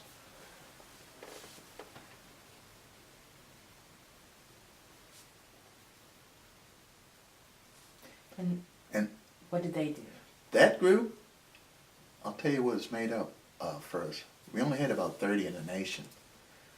But New York Center and Washington Center had the bulk of black controllers. So there were 8 controllers from New York Center and 9 from Washington Center. And we got together and we decided that we were going to go in as a group. This is after Don and I had talked to Quentin Taylor, and he was receptive, of course, after we talked to the administrator. And we were going to go into Quentin and we were going to devise a plan to get these kids hired. So we had a meeting. This was back in April of about 1969, I would say. So And PATCO was already forming at this time. PATCO was forming at that time. And were you kind of getting the feel that maybe they we're not concerned with minorities? We already knew that, Okay. and that's why we formed Okay. this Okay. organization. All right, great. Absolutely. In fact, as it turns out, Don was a member of PATCO. I never joined. I don't know if you got the opportunity to read that book, Collision Course. I've read parts of Yeah. it. And I'll just, that's okay. No, listen. The chapter, and the reason why I brought it up in chapter 7, it talks about my relationship with PATCO in that book. Okay. When some of the older controllers belonged, I and my younger set said no, because I knew and I felt, no matter what. Some of the older guys felt they needed to be a part of PATCO because some of the things that PATCO wanted to happen were okay with them. And rightfully so. Because they had been in the system for 8-10 years. They had the bad equipment, they had the bad radios, they had the bad radar. PATCO was calling for that. They wanted pay raises. I'm a youngster. I'm looking at the fact that I knew this organization did not want black controllers. Period. Just like FAA. So that was my stance, and that's what the book talked about. Okay. So, do you think it was maybe a reflection of civil rights at the time and more strong black voices, Yes. and that it was like a smaller stage of things that were going on nationally, and that's part of what the rejection was? Yes. Okay. And I almost acquainted to what's happening there with Black Lives Matter. When I talked to my son about Black Lives Matter and what they're doing, he and I have a little different opinion about that because I'm 30 years away. I'm 40 years back. It's a different feel. And I felt, just with my personal affiliation with PATCO, this same guy, Biagio Torre, belonged to PATCO. I didn't want to be in an organization with him. I already knew how he felt. When some of these guys who had worked with him that were 10 years my senior thought, well, you know what, we got to deal with him. But I didn't feel that way. So there was a kind of collision to that extent, I guess probably, which I'll tell you more about a little bit. In any event, once we got this group together, we went in and we talked to Quentin. And by the way, after we had our meeting with the administrator, one of the things we insisted on, civil rights director should be going to these meetings, don't you think, Mr. Schaefer? Oh yeah. So when Quentin Taylor gets a chance to go to the meetings. Getting back to the test, we had to figure out how to get through this real barrier. So there was a group called OIC. Are you familiar with that group? Occupational, they might have renamed it. Industrial Corporation was the initial name of it. And it was, and golly, I'm surprised that you don't have testimony from him. You ever heard of Reverend Leon Sullivan? You haven't? Oh gosh. When you get a chance, Google him. Just do this and you'll find out what I'm saying is true. Reverend Leon Sullivan was a civil rights activist who walked with Martin Luther King in the 60s. He was from Philadelphia. And one of the things that he found out in Philadelphia, he felt that some of the things that we were doing or could do, and we were asking white folk to do for us, didn't make any sense because we could do them on our own. So he took professions, carpentry, electronics, engineering, and he went and got the experts in those fields, okay, and they set up shop, and then they brought in other youngsters and taught them the trades, okay, because he felt black reliance was missing. We didn't depend upon ourselves. We depended upon somebody else to give us what we could do.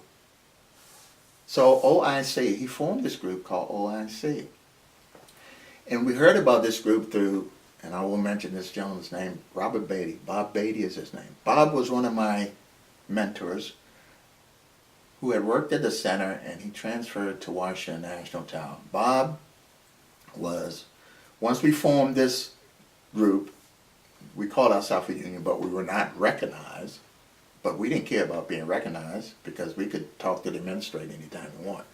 So Bob Beatty, we selected him as our first president of this coalition of black controllers.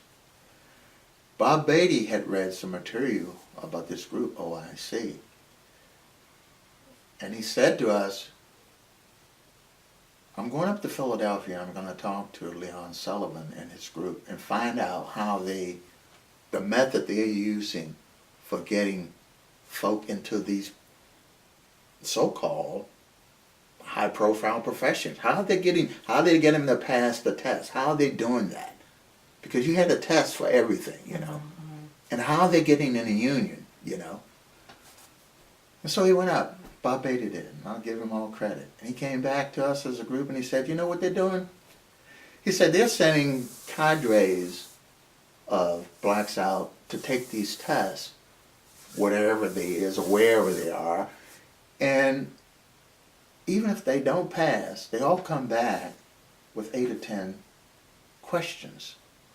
And they have compiled a dossier on all these questions. And then they take these questions and they give them to the applicants. And they drill them on the answers. And then they go back and take the test, and they pass the test. Were they specific questions that had a very certain answer, or were they like specific questions like how to calculate a particular thing? Mostly they were specific questions. Okay. They were specific questions. And we said, that's a pretty good idea. And we did it. And it worked. It worked. We ended up in 1971, and this is Mr. Schaefer making his promise and keeping it. We hired 98 black controllers nationwide. 98. Up until that time, they had 30 nationwide for 15 years. 98 in one day. Washington Post headlines again. FAA, one of the very few agencies, blah, blah, blah, all complimentary. 22 of them came to Washington Center. And up until that time, Washington Center only had 10. 22. Okay. So how were the classes done? Were they done around the country, or were they done locally, and then students went to different parts of the country? For us, we took what we had and said, New York, you can do the same thing. So to start out, it was locally. You mean the classes that we ran for the kids? Yes. It was locally. In fact, I did them in my house. Mm-hmm. We did them in other controllers' houses. We did the same thing in New York. At that time, Atlanta didn't have a black controller. Atlanta didn't. Memphis didn't have a black controller. There were none. Jacksonville didn't have a black controller. Surprisingly, I went to Los Angeles, and I thought, well, L.A., liberal, right? Whoa, I go out there, and they're less than 5 or 6, okay?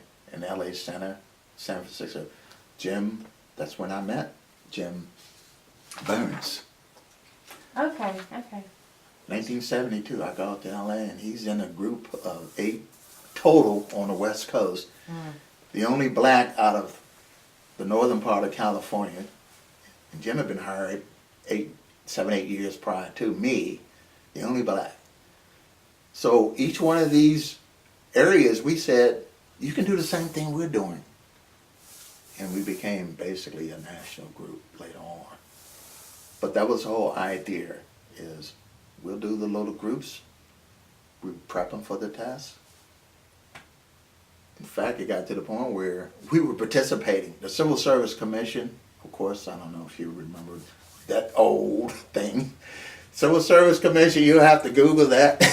In the day, they were responsible for all government hiring. And they're the ones basically that prepared the test.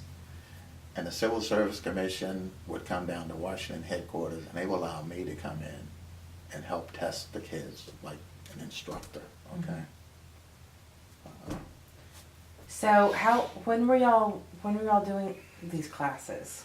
We would do them after work, we would do them on the weekends. But from like 68 to... Oh, I would probably say 68 probably, at least until probably we were saying close to the 80s, 1980 prior to the strike. Okay. And so it started Washington. Started New in York Washington. did. Actually, I would say it started in Washington and New York. We were together, okay? And I would say the West Coast, because we had a couple controllers that went out on the West Coast that were familiar with what we were doing. In fact, when I went on the West Coast, one of the controllers had worked with us. And he's the one I asked to organize the meeting of the controllers on the West Coast. And then we went to Chicago, okay? So You was know, it just what word they of were- mouth in the beginning? Was it Word of just mouth, like basically. Okay. We were able to, we could have, I don't know if you're familiar with, we had something called familiarization trips that you could fly for free, basically. As air traffic controllers, we used that mechanism. Of course, we knew if we ever got caught, we would be in deep trouble. But it was legitimate from the standpoint, we sat in the cockpit. We could sit in the cockpit, basically, and you used it for vacation. They call it a training situation, but we were able to use that to be able to go to different parts of the country. Don and I did. Okay. And that's the way we ran it. One of the things that I talked about in the book, or one of my real aversions to joining PATCO, happened on one of those trips. Really?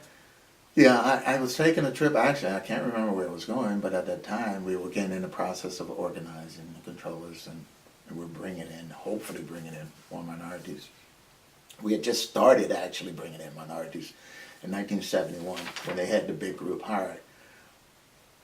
I was on one of these fam trips, and I'm sitting in the cockpit in the jump seat, and I hear the pilot and the co-pilot, they were discussing about hiring, because at that time the FAA was still trying to make up for this 6-year lag they had in hiring, and they were saying, oh, the FAA is hiring more controllers and blah, blah, blah.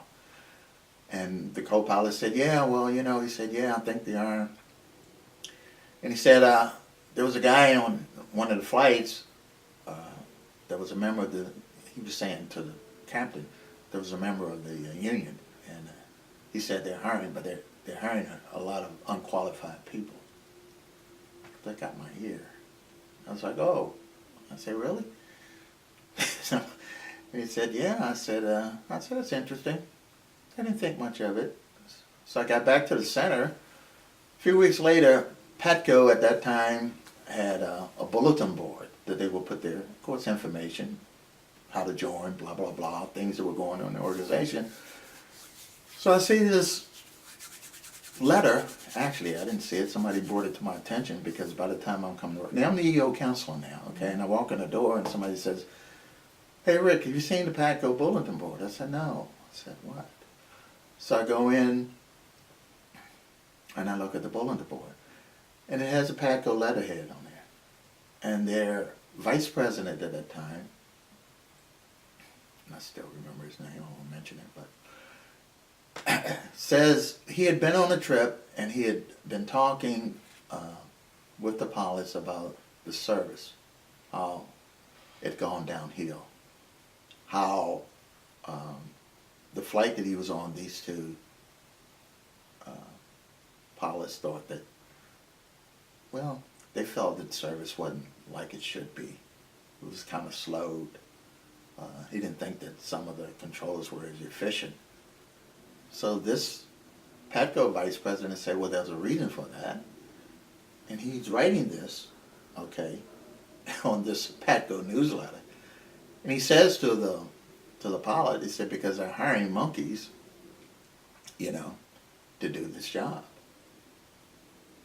It's written on the board. And this is a black person that brought this to my attention, and I'm incensed. So I go into the chief and I said, Joe Wilson was his name. I said, you seen the PATCO board? I said, no, it's up there. So I told him, oh, we'll get him to take it down. There's another instance that happened, which is recorded in the book, and then, again, this is my my bad feeling about PATCO that I already had. It just manifested itself. Martin Luther King was killed, April the 4th, 1968. I was working an evening shift, and I remember getting up and going out to the cafeteria. We had a small cafeteria, and in that cafeteria we had what are these radios. Those were old type radios. You seen the big radios? You know what I'm saying? Looked like it came from the 1950s or something. And as I walk in, there are about 8 or 9 controllers gathered around this radio. And they're making an announcement about Martin Luther King. I've been working for 2 hours, 3 hours. And all I hear is Martin Luther King has been pronounced dead. So these guys, they all have their back to me. And when I walk in, that's what I hear on the radio. And one of them says to the other, it's about time they killed the SOB. So none of them see me right now. But as I walk further to the radio, one turns around and he hunches the guy that says it. And he turns and he looks at me, and I'm by myself. And they both look at each other, and then they kind of like melt away, walk away.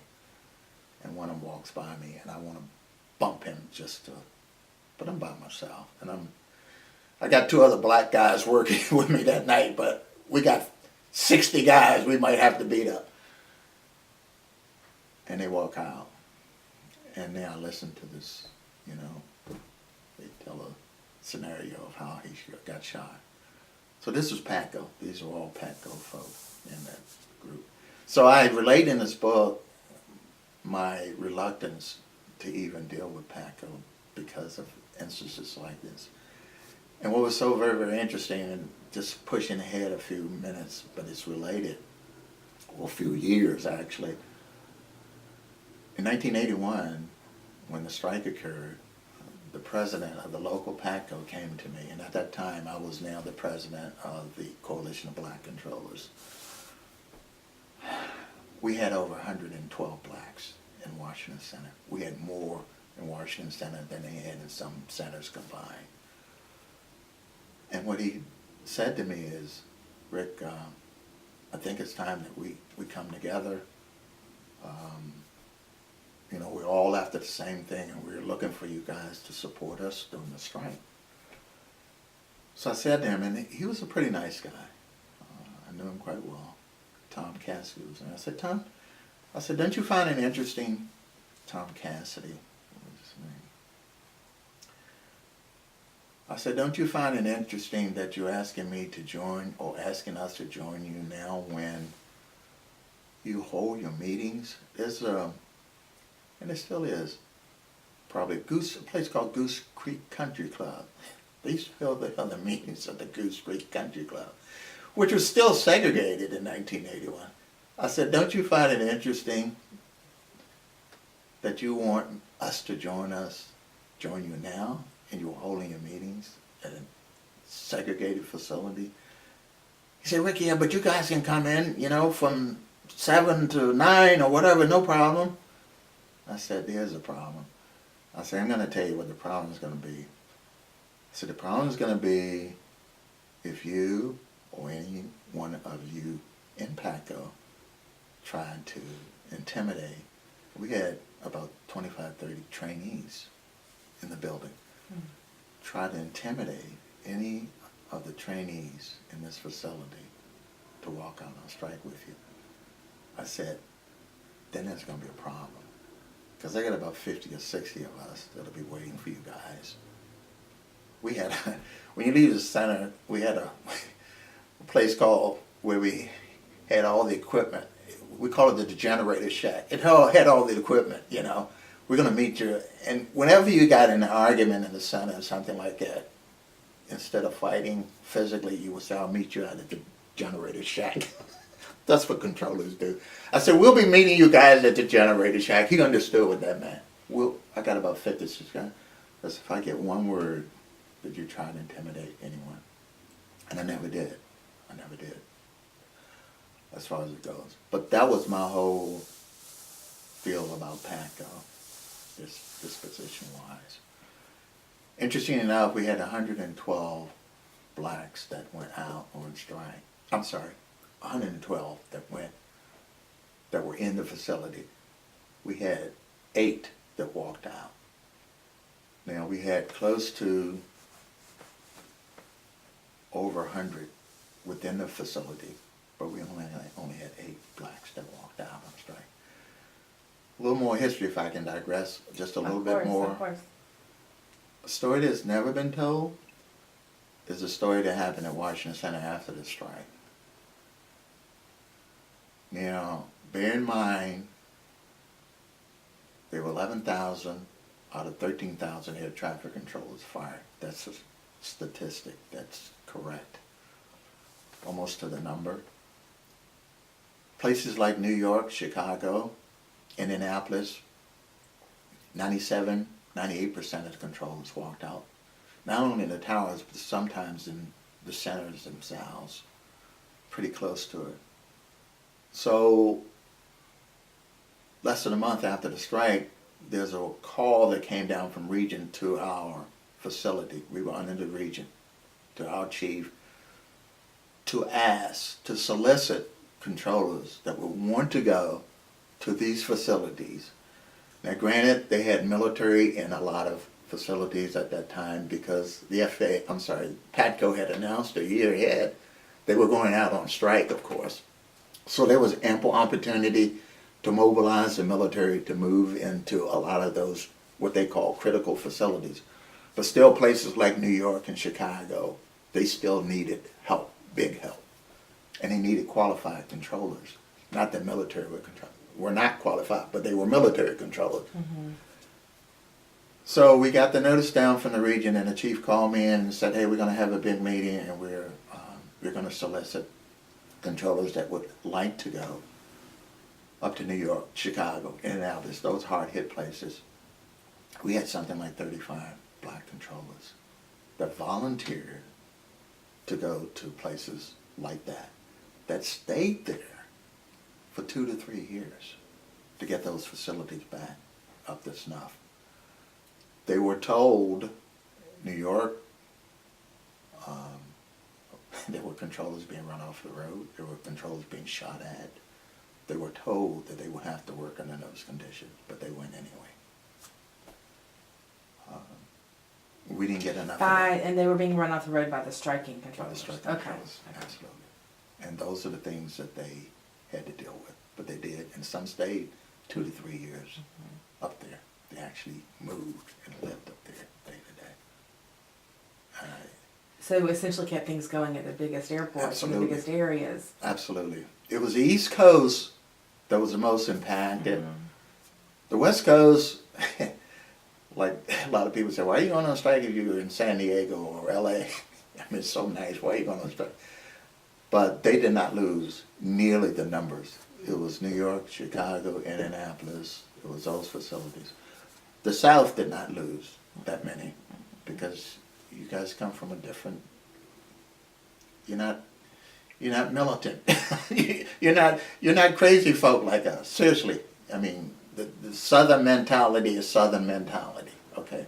But you guys down in Atlanta, it didn't affect you guys. But those were the places, New York, Chicago, Newark Airport, places like that. And the interesting thing about this whole thing, and digressing a little bit, the reason why those guys that went there were able to adapt so well was because of what we gave them training-wise. Because in addition to the training that we gave them when they needed to take the tests, they also got a training program that we put together that was a facsimile of what they were going to have in the FAA as their training program. So when I refer to those 97 controllers that were hired in one day and 22 that were hired in one day, I'm sorry, 97 hired in one day nationwide, 22 at Washington Center. Of course, now the word was they're not going to make it. They're going to fail because they're not going to be able to get through the school that I went through, okay, basically. And they're not going to get through the testing that I had to go through.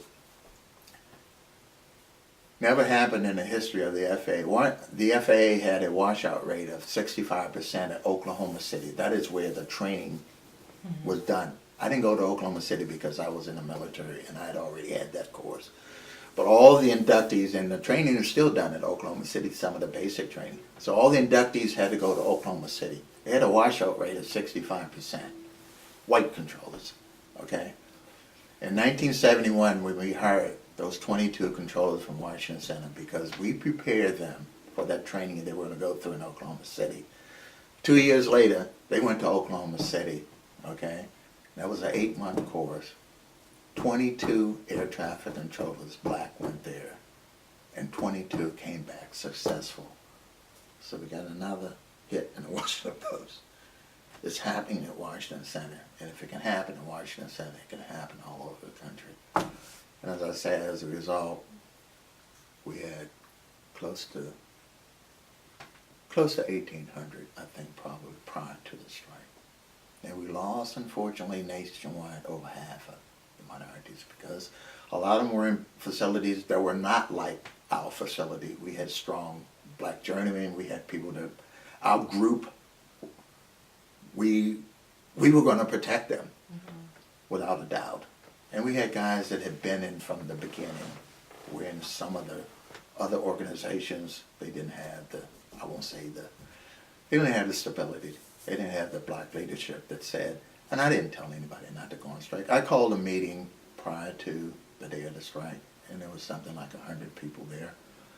And I said to each and every one of them, you know, it's up to you to make your decision, but think about this. Think about the fact that Petco didn't want you to begin with. Why would they want you other than go out on strike? And if for any reason anybody is hired, you know, and comes back, you're not going to be on that list because they didn't want you here in the first place. Were a lot of the black controllers members of the Coalition of Black Controllers and PATCO? Or was it, in many cases, more of a sympathy strike? I will say the older black controllers were members of PATCO. The newer ones, like myself, were not. Mm-hmm. So I wouldn't say a lot because there were not a lot of older ones. The older ones in my facility, it was 10. So a small You know, percentage. I would say a overall. small percentage Okay. overall. Those that came in after me, pretty much, I would say a very small percentage. I would just hazard that guess, a very small. Because they really hadn't gotten in there long enough to be indoctrinated into what PATCO was doing because we served that purpose. Mm-hmm. PATCO had a training program also. I became a target because white controllers went and told my boss, the chief, that I was conducting training sessions in my house for the controllers, which I was guilty of. And here I was, the EEO counselor, and they're saying, wait a minute, that's not equal. So I was called in. We had the setup managerial-wise. We had what we called a facility manager chief, and we had a deputy chief, which was his number 2 person. Underneath that setup, we had what we call assistant chiefs. So they were like number 3. So we had 7 of those guys. And within that group of 7, we had the controllers that were underneath each one of those assistant chiefs to the tune of maybe 400 or 500 controllers total. In those days, we had that many. So when the word got out, in fact, everybody was just baffled how we could have had 22 controllers go to Oklahoma City and everybody come back successful. Like, what'd you guys do, still the test? But we didn't still the test, we just prepared them. And we did the same thing for them when they had to go through the problem I had, the upgrade. We did the same thing for them. Mm-hmm. We taught them what they needed to know And I had, of course, by that time, I had other controllers that were doing the same thing that I was doing, not only at my house, and this was brought under both. And I cannot say enough about the contribution that Don Taylor made. Not contribution, it would not have happened without him. He was, as much as I was able to do inside, he did twice as much outside. He made it his whole life's mission to change the whole culture. And bear in mind, there were no white women. There were no white women controllers, okay? Bear in mind, we opened the door for them and others. But he, in my opinion, and I dare anybody to tell me anything different because I was there, he made the whole thing happen. I was able to supplement a lot of things that he was doing because, like I said, I had some inside stuff going on. And I was there at his side. We were pretty much inseparable. But I go back to this target that was on my back after they found out I was having sessions at my house. And I was called in. It was very interesting because it reminded me of a tribunal, you know. So I got these 7 assistant chiefs and I'm sitting here in a circle. I'm in the middle. Rick, we hear that you're holding these sessions at your house, you know. That's illegal. You're using government equipment. Well, they actually could have gotten me for that because we were using, I had like a Mark Center in my basement or my family room. I was doing some crazy stuff. The strips and all that other stuff. I don't know if you've ever been to a center. Have you ever been? Oh, you need to go. You need to go. When you're up here and you want to go to Tower Center, just let me know. I'll let you know the next time I come into I'm DC serious. and we'll make a plan. Oh, I I will would take love you that. there. I would love that. But if you ever, in the day, in the center, you will walk in and there will be rows and rows of chairs. And there will be, at that time we used what we call, there were plastic strips with the aircraft information on it. So there would be slats that you could put these plastic strips on so the controller could look at them. And the controller would have these strips over here, and then you would have the radar controller, and he would transfer the information from here to the radar controller. So I had basically taken little by little, took a few of them, some of the strips and some of the slats, and the only thing I couldn't get out of there was a radar scope. Man, we couldn't get to it. But I pretty much had a mark set up, so we were able to do that with the kids that we brought training. So this is what they confronted me with. You're using government equipment, we're going to fire you, or we're going to try to fire you for that, okay? You're an EEO counselor. That's against the rules. It's discriminatory. You're discriminating, reverse discrimination, and all this stuff. And so I said, well, first of all, I said I am holding these sessions at my house. I said, but they're open sessions. I said, I invite any white controller, trainee or otherwise, to come to my house, and he will be welcome. He or she. Well, we had a few women that were coming in by that time, by the way. He or she will be welcome to come to my house. Of course, I live in Southeast Washington, okay? Now, if you lived up in Washington, you see, I lived in a nice house, very nice. I had a brand new house, I bought it, you know. But the surrounding area was not an area that would be conducive for a white person to traverse in the daytime, much less night, okay? But I'm saying to them, you guys, I'm inviting any controllers that come to me. It's not just black controllers. And they knew I was pulling it, because they knew no white controller would come in. What they didn't know is, I also knew that PATCO had their own training program, and they were holding it at one of the junior high schools, which happened to be segregated. So I says to them, you know what? It just so happens we're doing this because PATCO is holding their training sessions at a segregated school. We can't go there. I'm giving any white controller the opportunity to come to my house, but I can't send my kids, okay, to Jefferson Junior High School. In that case, that was it. You can go. Just a story related, I guess, probably. This is so good. You know, we've been talking about 2 hours now. Oh, And it's gosh, only I like can't believe it. 1971. It's only 1971. I can't believe it. Oh, gosh. Um, Tell me when I'm talking too much.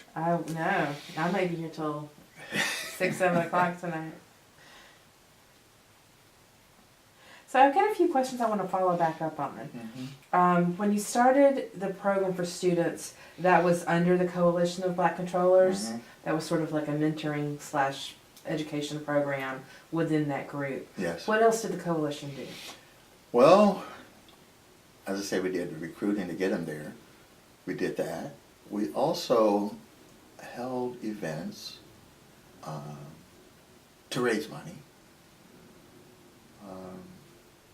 We did some things in the community which I thought were necessary. During holidays, Christmas baskets, that type of stuff, I guess. I came from a community that I felt always needed stuff like that, and they needed folk to come back and say, look, we care about you. Promotions, that was our secondary goal. I had the opportunity and the pleasure to sit on the promotion panels as an EO counselor. That's one of the things that I told Don that we could really, really take advantage of. So up until that time, 1971, even up until almost the mid-70s, we had no black supervisors. No black supervisors. I met the only black supervisor I met up until that time in the FAA was Roger McDonald. And I say he was a black supervisor, but Roger was initially what they call a flow controller. It was a supervisory position, but he wasn't a designated supervisor when I first got there. He was eventually. So he was the only one other than Mr. Bill Broadwater, who was a Tuskegee Airman, who I met down at headquarters. And there was only 2 black supervisors in the FAA in the 70s. So one of the most important things we thought we needed to accomplish was to get more black supervisors promoted. So I ended up sitting on a panel, and at one point in time, we had 6 blacks promoted in one day. And it was a panel as a result of 2-3 weeks of panels that I sat on. That to me is the most, other than the recruiting, was the most significant thing that we did as a group. We were, I guess probably as an EO counselor, had other things that we did besides the EO thing. I handled grievances. I'm not so sure I got through a lot of it, but at the same time I had to work every day. Mm-hmm. There was a lot of pressure. I got to the point where I had to tell my wife when I was about ready to retire, I would come to work and people would be waiting for me at the door, black or white, mm-hmm. because there were a lot of problems. And it got to the point where I became somewhat of a confidant, supposedly, to the facility managers. The word was, you need to talk to Rick before anything happens to a black here. If there were a termination or any type of action to be taken, I was consulted. And sometimes even for white controllers, because they wanted to make sure they were doing the right thing. Because I had white controllers come to me to file grievances and to file complaints, believe it or not. Did that include both unionized and non-unionized? I'm sorry. Like the people who had grievances filed Mm-hmm. against them, Mm-hmm. even if they hadn't joined the union, Yes. there was still a grievance procedure for all workers, Absolutely. even if they weren't in the union. Absolutely. Was it easier to dismiss a non-union controller? Yeah. I would think it was. The clout, I will say that Patco gradually picked up. It was very significant. It took a while, but it was very significant prior to the strike. And one of the things that Patco made sure each employee knew was that they did have this clout. And your chances of being dismissed, or even if you have some disciplinary action taken, we're going to be there for you. And it worked. It became very powerful. I will say that without resolution. It became very powerful. Mm-hmm. But I think it was enduring too. It's just. Mm-hmm.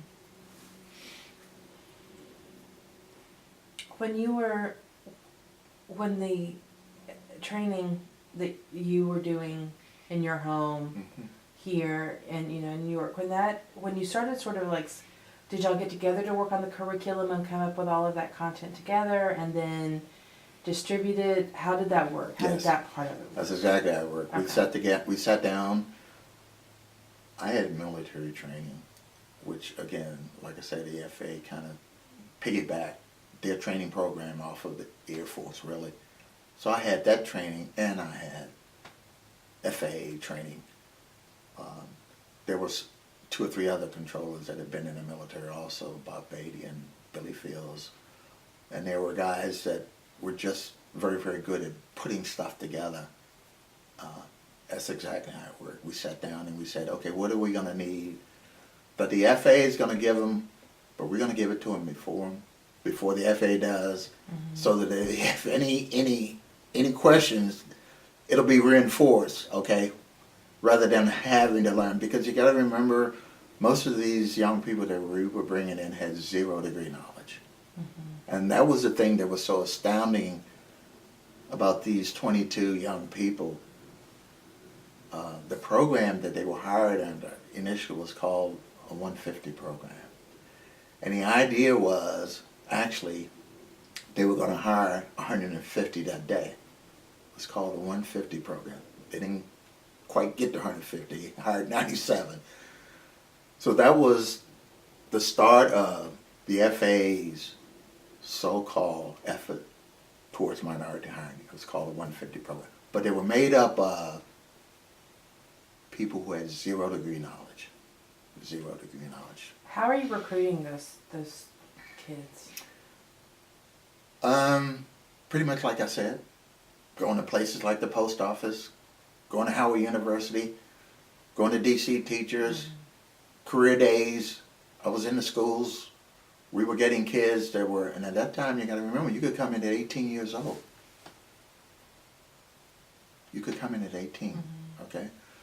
So we were going to schools just like a military recruiter would do, and saying, hey, here's a job that you can leave high school. All you got to do is pass this test. And we're going to prepare you for the test, okay? And we had a GS4 and a GS5 level that we would bring them in, okay? And they would work their way up. Now, will I honestly say, there were those that we had to reject. I mean, everyone was not going to be a success. There were also those, again, this was before the age restriction. The FAA now has an age restriction of 31, or not before your 31st birthday. In those days, you could hire somebody 40, 41 years old. And we found that those were some problems. Well, those were problem areas at that age, because the NAS system had just started. Data systems, implementation of computers, and when you got to be 40, 45 years old, starting off on something like that was new, it would be one thing if it was around for 10 years, but now you're starting, and you gotta take in all this information that the FAA basic training is giving you, and then you gotta learn how to do computers. We found out in some instances, some of the folk that we brought in after 6 months, you know, they would hire them and find out, oh gosh, you know, they're going to be disqualified, medically disqualified. And most of them were instances where they hadn't done a real good background check. It's just like anything, when you start to implement something, you kind of go overboard. And some of the recruiters were not doing that, okay? I mean, they were in such a hurry, and that was one of the discrepancies of the program. Such a hurry to get these folk on board that they weren't sitting down and interviewing them. I interviewed everybody. And to this day, I'll tell my wife with the kids, in 10 or 15 minutes, I can figure out whether you want to be a pilot or where you're going to be, or whether you even have the aptitude to do that, because I've been doing this, or an air traffic controller, or what your real interest is, or whether you have the drive, because when you've been doing it for 40, 50 years almost, I have that feel. And I had that feel even at that time. And not only that, I didn't want someone, and we had a problem with, unfortunately, some folk leaving a good job, because now you're talking, oh gosh, I'm a GS5 or GS7, I'm going to be a GS11 and 12 in 2 or 3 years. So they will leave a job because they thought the pay was going to be what they wanted it to be, and not take in consideration what they had to go through. And I wanted to make sure when I talked to them, look, this job is hard. If you got something that you feel comfortable with, you need to stay there, you know.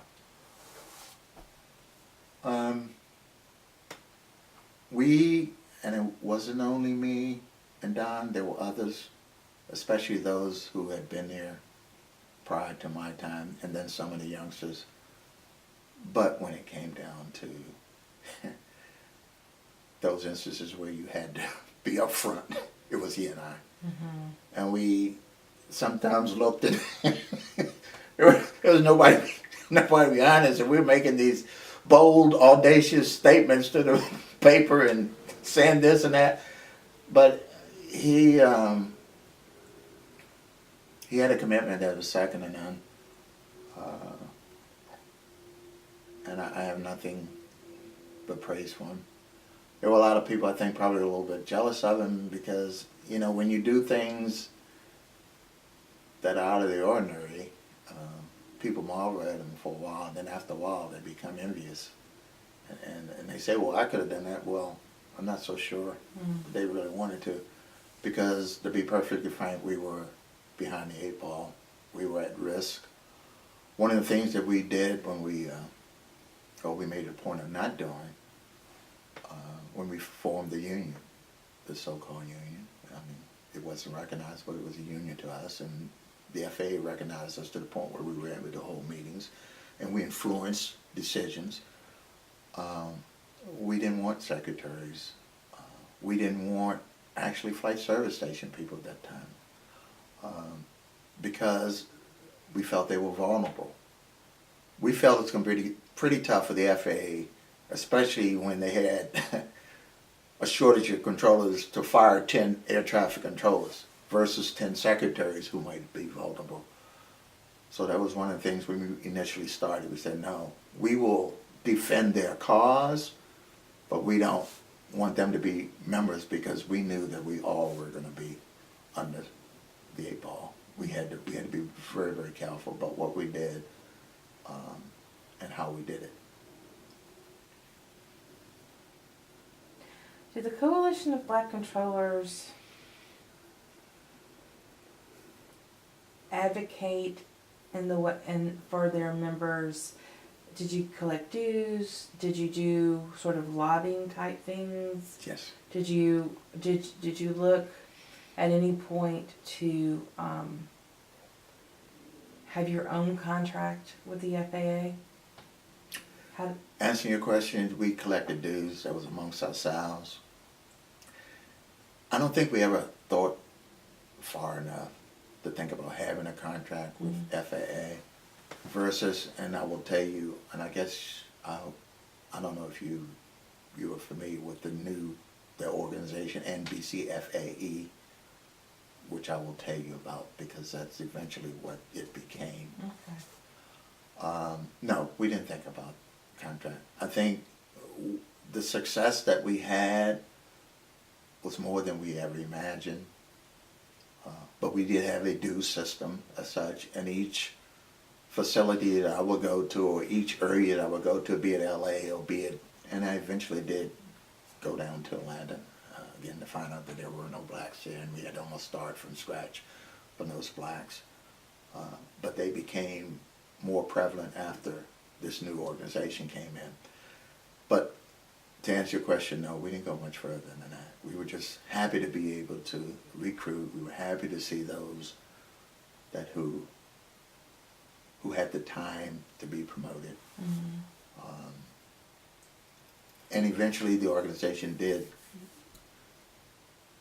I won't say it grew into something, because I will say in 1977, as a result of the recruitment we had done, and then we're at the point where we probably got close to 1,000 controllers, probably nationwide.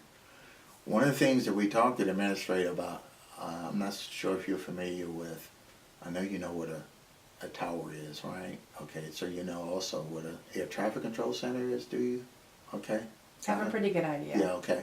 So there were 3 phases to the aviation business when it comes down to FAA, when it comes down to overseeing air traffic. One was the center, the other was the tower, and the third one was flight service station, okay? And flight service station personnel were those who their primary function was to brief the pilots, okay? When a pilot, for instance, if he filed a flight plan, he would go into, and most of the flight service stations were physically located at the airport. So when he walked into the airport, he filed his flight plan, he would walk in there and say, okay, here's my flight plan, and he would submit it, and it would be passed along via computer, when computers came in. At the same time, he would get a weather briefing, okay, longest route of flight, blah, blah, blah. So that function was to basically keep the pilot aware, even after he got into the air, through notices, how the weather was going, his route of flight, blah, blah, blah. So they served that function. They were not air traffic controllers. They didn't control airplanes. In the old days, when an airplane had to check in before we had navigational systems that could tell exactly where he was, the flight service station provided, it was able to, the flight service station would have the airplane check in at a certain point, and he would relay it to the controller. So they never served a purpose as controllers. But what we did, when we knew that we were going to be hiring kids with zero degree knowledge, and we knew that some of them would not be able to become full-fledged air traffic controllers, and depending upon where they were, the facilities, some had a lesser chance, because some of the high-density places, unfortunately, they were going to be put, and they might not make it there. We're in another facility they would. But what we asked the administrator is, for those that did not make it, again, we're taking kids 0 degree knowledge. Those that did not make it, at least give them the opportunity. They've already gone through the basic training. Give them the opportunity maybe to go to a flight service station. And he agreed with that. Because again, we're taking people, some people that worked in Washington Center, or New York Center, or Chicago Center, okay? But you go to a lesser facility, probably, they couldn't make it in one of those three facilities, but they go to a lesser facility, they could make it, or they could make it in a flight service station. And when you say lesser, you mean one with less traffic? Yes. Okay. Less traffic, less complexity. Yeah. pretty So, much. okay. So as a result of this, we had numbers. So now we are in a situation in 1977. Our group that we had organized, the Coalition of Black Controllers, we called this meeting and we decided we needed to have a national group, okay? And we felt like we would be able to do some of the same things we did on a local level. Now, instead of each individual, Los Angeles, Chicago, New York, Washington, we were coming together as a national group. So there was a meeting called in Kansas City, Missouri, and at that time, Don Taylor, my best friend, and then we had a young lady by the name of Diane Tyler, who was also an official, coalition official. She was an officer, who went and they represented Washington. Each region was supposed to send representatives to this national meeting so that we could now elect national officers. I had a bad feeling about that.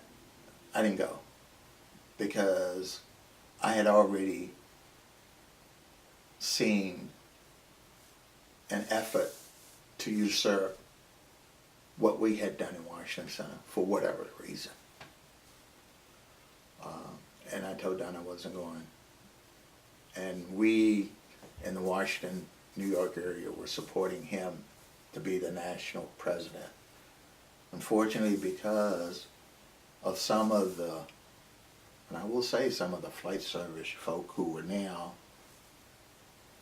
included in this whole meeting, Don was not selected as one of the officers. Diane Tyler was not selected as one of the officers, and we were the catalyst for this whole thing happening. But it was numbers, and we accepted it. And what they did is they named the organization the National Black Coalition of FAA employees. Very specific. Yeah. Employees, not controllers, employees. And what they did is they enveloped, they took in everybody. Secretaries, whatever, which was fine. Okay. You say it was fine like you didn't really think it was fine. No, and what I was getting ready to say, the reason why I didn't think it was fine, because they cut all ties with us. It was like we never existed. When they put out their information about the organization, it was like they formed from that day. And to be perfectly frank, not a one of them would have been there if it had not been for us. They were not there 10 years. They were not in the agency. So they were part of this group that y'all worked so hard to bring in. Yes. Yes. Yeah. Basically, yeah. I took it very hard. Don, a little bit less, but I took it hard because I saw it coming. And I think he did too, but I thought, well, let's see what happens. They did some of the things that you talked about. They actually, now, at that time, we were still having meetings with the administrator, and they still to this day have meetings with the administrator. They wrote up a contract with the FAA. And the FAA, even though PATCO, we're talking 77, 78, was the recognized union. Unofficially, the FAA allowed them to set up dues collections, in other words. Okay, something we probably would have done, but we didn't think about doing it at that time. They had a contract pretty much with the FAA in that physically, verbally, and contractually, they could have meetings. Instead of ours being let's have a meeting, they did things on a formal basis. How are they able to protect the job interests of people doing such different work? And that's interesting because I don't think they did a good job of that. And that was one of my reasons for not even getting involved. They said they did, but their focus as years went by was more on individuals than groups. Their focus was, again, on more individuals than bringing in more for any group. It was more let's see when I get my GS-14 and GS-15 on an individual basis. And as a result, it's very sad. 10 years ago, 8, 9, 10 years ago probably, the recruitment had gone back to what it was in 1960, 1970, the recruitment effort. Because you had individuals that were hung up on, of course, their own personal advancement. That's just my take on it. And I think any of the older controllers will tell you that. Besides the fact that it's not that they didn't acknowledge us, they refused to even say, up until a few years ago, that there were black controllers prior to their existence. Do you think this lack of clarity in their cause, or this inability, I guess, to attain a clarity that they maybe had very good intentions to work toward, has that led to a decline in African Americans in our Absolutely, absolutely. I think I just said. And maybe clarity wasn't the right word. Yeah, but, I know what you're saying, and I understand your point. And yes. 10 years ago, we were back to 1960 levels. We were back to 1960. They did well, personally, for individuals to go from this position. They did well when it came down to now facilitating positions for chiefs at various locations, managers at various locations, but it was the same person. You know, they took a person and said, okay, he's a supervisor at the Washington Center today. He'll be a manager at another facility. They focused on the wrong thing to me. And the two things we wanted to focus on initially, of course, was to bring more in and to advance them, but advance as a group, not on an individual basis.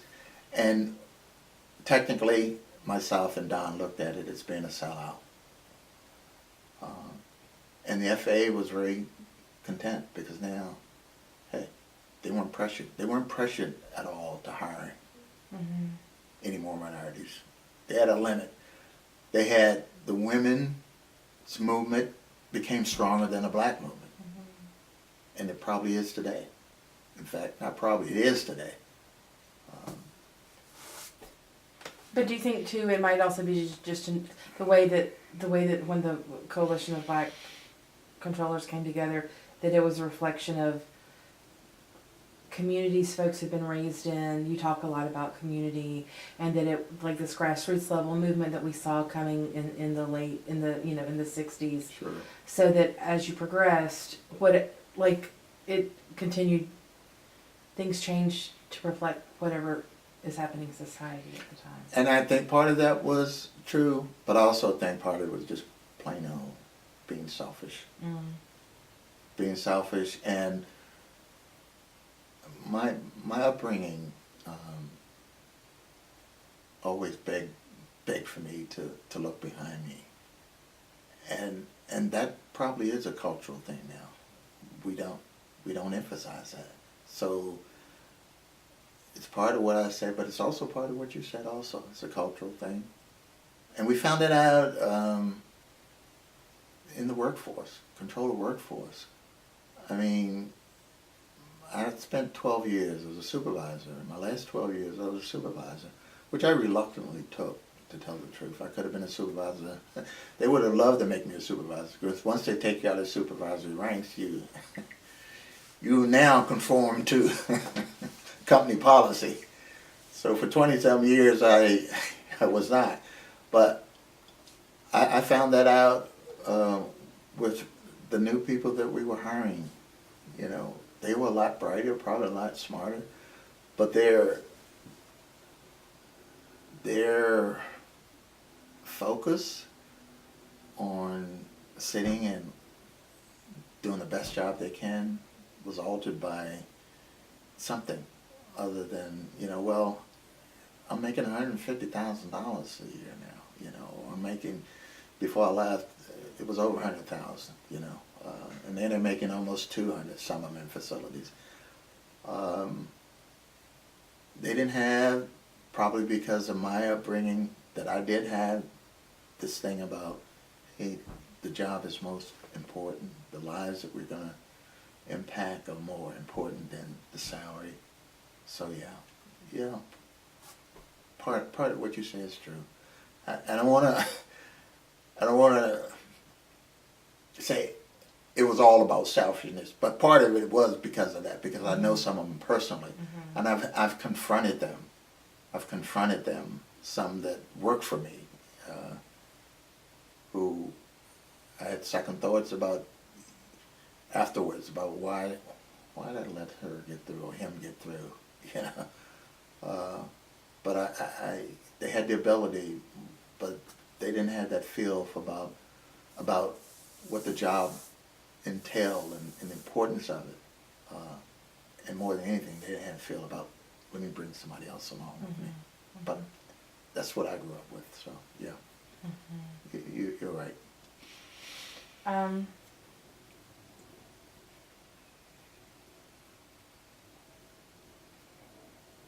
Through the 70s, I know Patco sort of started to gain strength, and they had a lot of, not a lot, but they would have sick outs and different kinds of actions to try to force the hand of the FAA. Yes.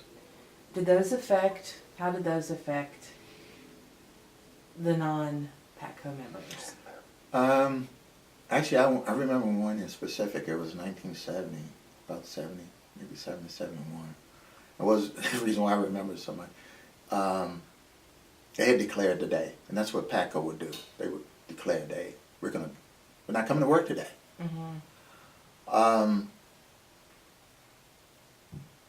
It was on the winter again, and we left work that day. I was riding with actually one other buddy, good friend of mine, Carlton McKenzie. He was driving, and it was forecast to be a terrific snowstorm before we got off work, and it started out being terrific. It took us about 3 hours to get home, and we had to double back because the shift we were working, we worked at 3 to 11, and then we had to double back that next morning to a 7-11 shift. 7 to 3 shift. And it was even worse that next morning. So we had been told by management, if you don't come to work today, we're going to consider you as being on strike. So we knew pretty much we better show up, and because we didn't want to be in that group. We also knew that Patco members weren't going to be there. They weren't going to be there whether it snowed or not, because they had already said they were going to do a sick out today. And we showed up. Most of the non-members showed up. So we were affected by it from the standpoint that we knew we better show up. If we were sick that day, don't take sick leave, because that's exactly what they would consider. In fact, that strike, that specific strike, well, they didn't call it a strike, that sick out, is when F. Lee Bailey, I don't know if you know the history, became involved in the defense of several of the controllers, especially those controllers in New York, and some in Washington, actually, that F. Lee Bailey came in and defended them. Okay. So. Yeah, he was there through the worst of it. Yeah. I'm sorry. Did you need to finish? No. A thought. Good. Okay. No, that's Okay. good. Yeah. I can. But are you okay? I'm good. Yeah, okay. You want more water? You okay? Do you? want something to I've eat? got a few questions. Okay. Let's do these and maybe we can take Okay. a little break at that All right, point. that's fine. Are you okay? I'm fine. I'm Okay. fine. Okay.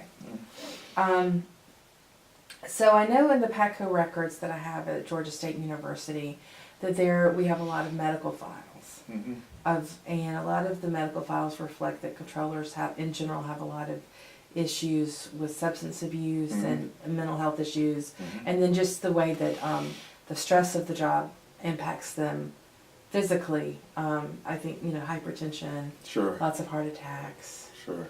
ulcers, things like that. Right. As a controller, were these things that, I mean, these are all very serious issues, and I think part of what Patco's goal was to just get, I guess, more regular shifts for folks, so that it didn't affect their sleep, because that's another big issue that Sure. affected people's sleep schedules. Sure. Did you ever, did you see these, I mean, did these kinds of things affect you and other, I mean, it seems like they affected everyone. Sure. Being an air traffic controller was a stressful job, but I have also said most any job can be stressful. It depends upon how you look at it, I guess, and how you approach it. I think black controllers were a lot more successful, and I find this out not just because I'm black. I found it out because I was a trainer for 15 years. I trained black controllers, white controllers, females. I talk about my background growing up under stress. I've said over and over, in some instances, in some neighborhoods, when you walk out the door in a black neighborhood, you're under stress. And I think we handle stress, we as black controllers do better. But I won't deny, without a doubt, I found, especially towards, I'll say my latter years, my blood pressure became an issue. Today I have type 2 diabetes. I wasn't, of course, eating well. Hadn't been for years. The shift work is not conducive at all to good health. In the facility that we were at Washington Center, OSHA did a study some years ago and found out the place was infested with asbestos, and we had have had as a result any number of cancer deaths as a result of that. That's facts stated. In fact, at one point in time prior to us, I say us, the facility actually pretty much being raised, OSHA had recommended some years prior to that it being raised, because we used to have asbestos that was hanging off of the walls. We used to, now light among us, we could take a piece of paper, make a paper airplane, and throw it up into the wall, the ceiling, and it would stay because asbestos was hanging, honestly. Not to mention smoking, which up until it was banned was an everyday. I have a tendency to forget that people used to smoke in buildings. Absolutely. Yeah. And you would walk in, and now we're underground. We're 2 or 3 stories underground. No windows, okay? No ventilation except for the vents themselves. And you walk in, open up the facility door, or open up the center door where the control room was, and there was a pall, a haze of smoke as you walked in.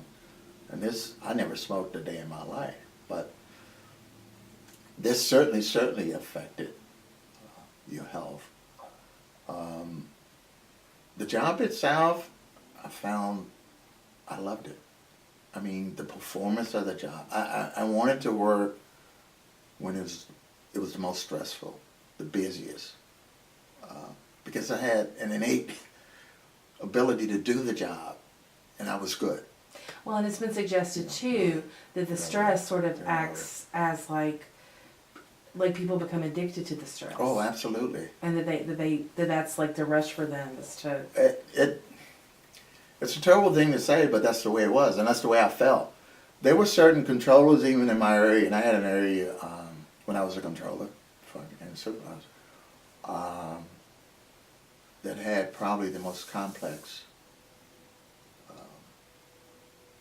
airspace in the whole Washington Center, the D area, and it's that way today, because it was a focal point for everything happening on the East Coast. Not only that, the White House area, restrictions because of airspace. We had airports that we had to even though we were like a center, we had to provide what we call tower functions to these little airports. It was a very, very intricate, and most controllers, when they came down from training, didn't want to go to that area. This is the area that I worked in all my life, even as a supervisor, and I loved it. And we would have certain instances where, for instance, in Norfolk, if there was what they called, they had a hurricane that was coming, and they had to get all the airplanes out area in the south area that I worked for a while. You wanted to work that area because it was a day when you just knew everything's going crazy. And so there were controllers that wasn't written on paper, that when you came in that morning, you're going to be assigned that area because they knew that's what you could do and that's what you wanted to do. And I wanted to do that. You know, I wasn't the only one. There were those that were like me. There was stress. There was stress. And it's very interesting when you talked about or mentioned the shift work. And maybe we can get on with it later on, but in specific, I had the opportunity in my last 2 years, I worked on a program called Cockpit Resource Management. I'm not sure if you're familiar with that. Just briefly, we got a few minutes? Mm-hmm, of course. Okay. In 1978, United Airlines started a program, and they named it Cockpit Resource Management. And the reason why they came up with this program is that they found out there were any number of altercations, some of them physical, in the cockpit that occurred between the captain and the co-pilot. And in the old days, with the big airplanes, they had a flight engineer. There would be 3. Because of difference in opinion about procedures. The captain would say, we ought to do this. The co-pilot would say, no, this is the procedure we ought to follow. And you would have almost physical confrontations. And it happened enough that they Yes. created Cockpit Resource a Management. way to manage it. Yes. United Airlines started it in Oh. 1978. And the reason why, and these accidents happened afterwards, one happened probably prior to around 1978. It was a TWA that landed, I don't know if you're a youngster, we call it Mount Weather. It was a TWA that hit, let's tell you how far back we're going when TWA Airlines was there. It hit a mountain called Mount Weather, which was actually a security facility in Virginia. And what happened is, it was a very bad day weather-wise. The pilot was supposed to fly international, and he had to divert because the weather was so bad. Naturally, he had to divert to Dulles. And he had never flown into Dulles before. And he had his approach chart. There's an approach chart that tells him when to descend, okay, and how to land at this airport. And on the approach chart, there are numbers that will designate obstructions, for instance. If there's a mountain there or a tower, okay, you know you can't go below that number. In fact, the air traffic control rule was you don't go any lower than 1,000 feet above that obstruction before you clear it. So he has that approach chart. The co-pilot is looking at it, and he's saying, there's that obstruction there, sir, blah, blah, blah. But the controller clears the pilot for an approach, okay? Now it's foggy. I mean, visibility is 0 almost. But the pilot is saying, they're at this point, and they're looking on a chart, that we can descend. And the controller is saying, no, we can't descend. We got to make sure we go over this obstruction. He said, no, the controller, he's interpreting, the controller is saying, or thinking we're past the obstruction, okay, but they weren't. And he's saying, no, we can go down. Co-pilot is saying, no. Well, he goes down. He hits the mountain. 160 people die. United goes back and looks at some of their records or some of their, I guess, write-ups and find out they've got all types of situations where there are conflictions about interpretation, about procedures, when you descend, when you climb, your traffic controllers involved, and we need to figure out how we're going to do this. Were they able to piece together what had happened in the cockpit Yes. because of the folks on the ground saying these things were going on? Well, because they have a voice recorder. Okay. Okay. All this conversation Okay. is taken, okay? They got a voice recorder. And United looks at this and say, oh my God, what's going on? And when they go back and look at some of that, they've gotten a lot of the same type of situations happening. Mm-hmm. So they came up with this program and they called it Cockpit Resource Management. And they decided we need to retrain our crews. And part of the problem, or the biggest problem, was over the years, the captain of the ship and the captain of the airplane was Lord Almighty. Mm-hmm. You don't question him, okay? And the same thing happens for air traffic controllers. I think I mentioned to you when Roger was a supervisor or whatever, they didn't talk to system controllers. But even when you became a controller, that guy who's in charge, the senior guy, you don't question him because he knows everything, right? And United decided, oh no, this ain't working.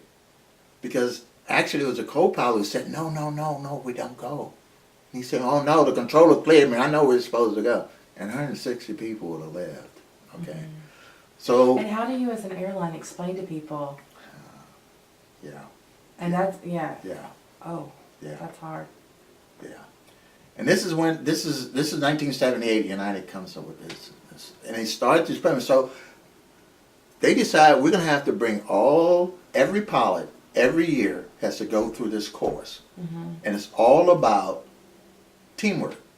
It's all about, hey, look, I'm not the only one up here. I need your input. I need your input to make this all happen. That co-pilot should have said, instead of saying, I don't think we should go down, he should say, oh no, we ain't going down. So United started this program with the emphasis on, if you see something, you say it, and you don't suggest it. If you know it's going to be whatever, if it's going to endanger, your life and the passengers, you say it. The other airlines took it up. And they found out, I don't know if you remember, probably go back, 1980, 81, and the strike was in 81, so it was a year of the strike, I think. You remember when the Air Florida hit the 14th Street Bridge? Did you ever? You were just a real youngster. Do you remember no, that? I remember. I think you told me about knowing Yeah. that before. I think Yeah, you mentioned it. yeah. That's the first I ever heard. Right. Yeah. That was another instance, exactly. So the airlines took it up and they found it to be totally successful. And what was very, very interesting is it wasn't only in aviation. They found out it was in all walks of life. All walks of life, I'm sorry. They found it was in the operating room with the doctors. That chief surgeon who's got 6 people around him and they watch him sew up a pair of scissors and somebody because they're afraid to say it. You're making a mistake here. So the airline started, and finally in the 90s, my last 2 years, actually this lady who I just admire today, we're best friends today, Susan Cornell is her name. She was my deputy chief before I left, before I retired. And I was getting ready to retire. But she asked me to come down to headquarters, and I had always said to myself and nobody, I'll never go into a staff job. I'll never leave. I love the operation. I to be perfectly frank, didn't think a lot of staff people because a lot of those people were brought into the business. They worked 2 or 3 years as an air traffic controller. Then they put them downtown and they were making policy. And that always made me angry because they didn't know what they were doing, in my opinion. But that's another story. But she convinced me to come down headquarters because now the FAA is looking at the same types of scenarios going on with air traffic controllers. And the setup is the same thing because you have a senior controller who's smarter than everybody. He sees everything. He's not listening to that guy that's sitting next to him who might You got 30 airplanes. You got 3 people working here. You got a guy, and one guy's on the line. This other guy, he's talking, and the guy that's sitting here might see something those other 2 don't see. But he's afraid because he's a junior controller, and you are a senior controller. The same thing with the captain up there. He's afraid to say anything. So the FAA decides, well, we need to do the same thing for our controllers. So this lady who I much admired asked me to come down if I do this project, actually start a whole new program for the FAA controllers.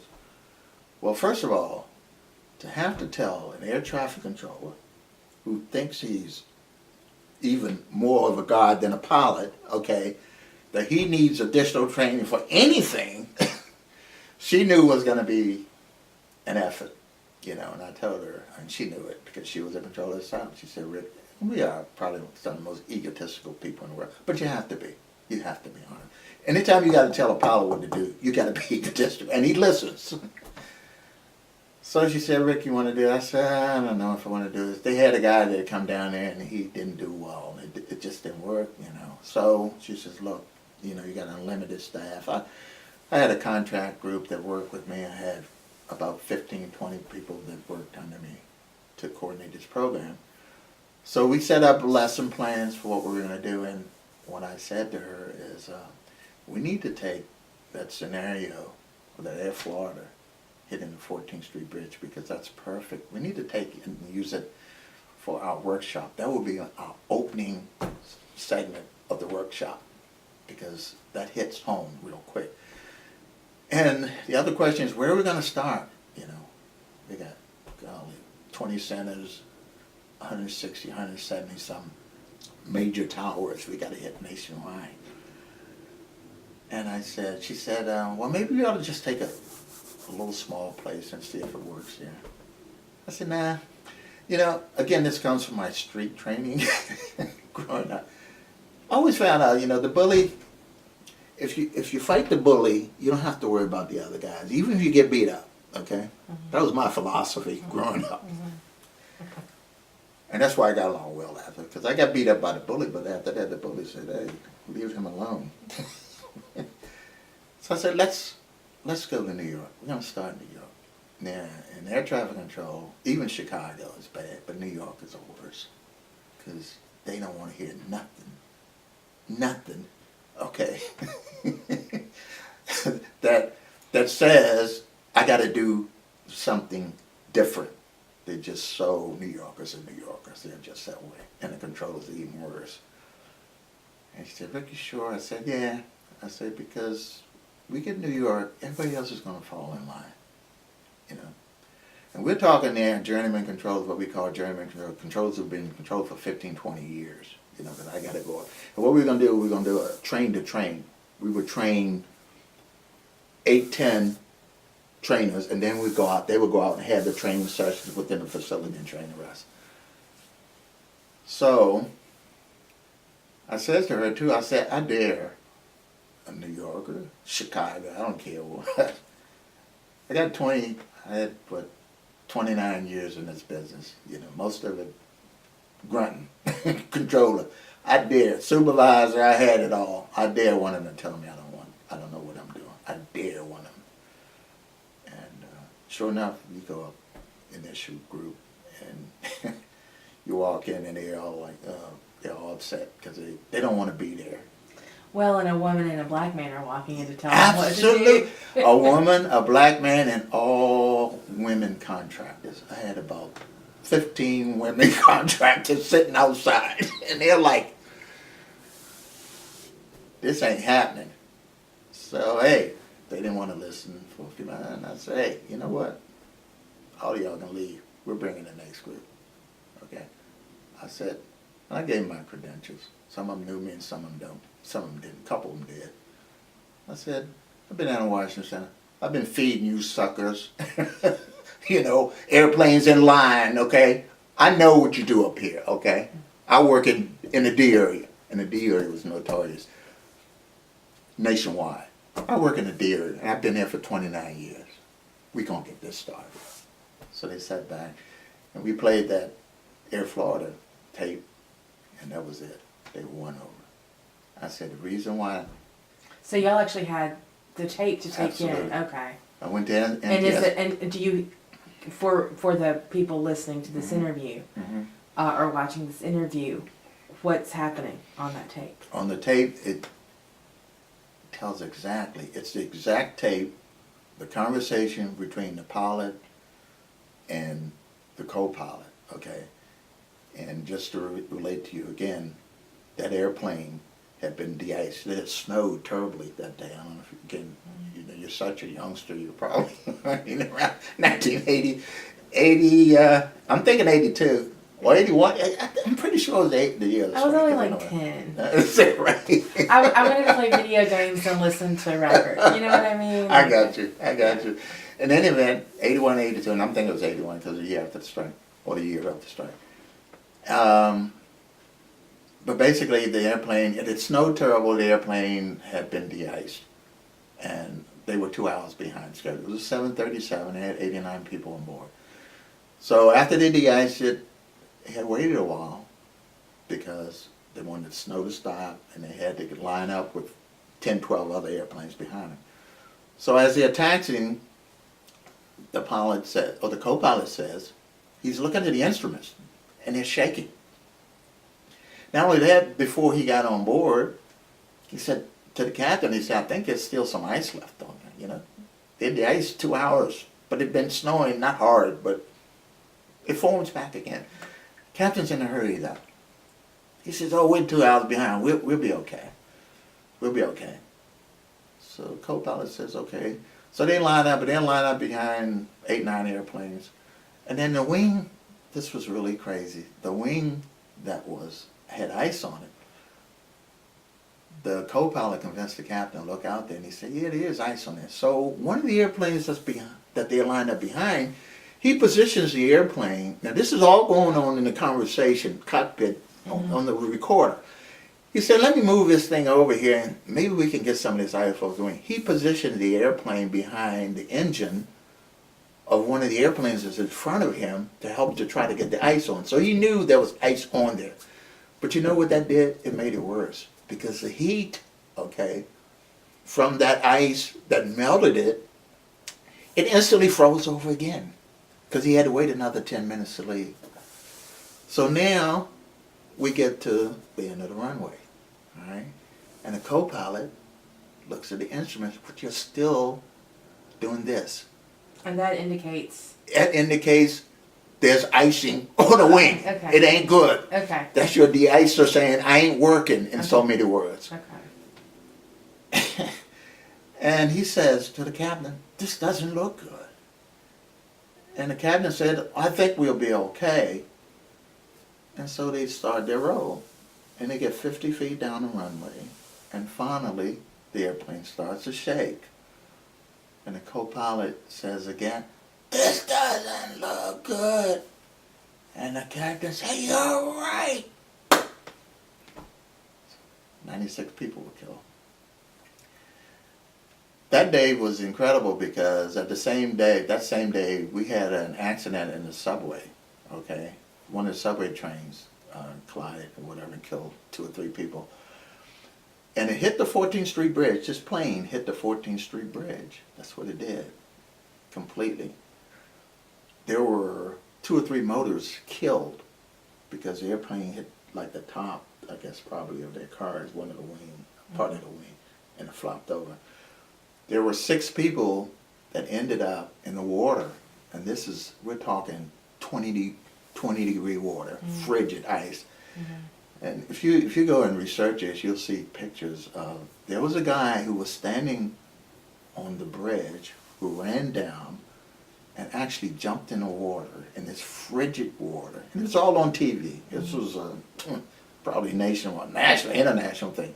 Lenny Skudnick was his name. He jumped in the water and saved 2 or 3 of the people that were in the water, basically.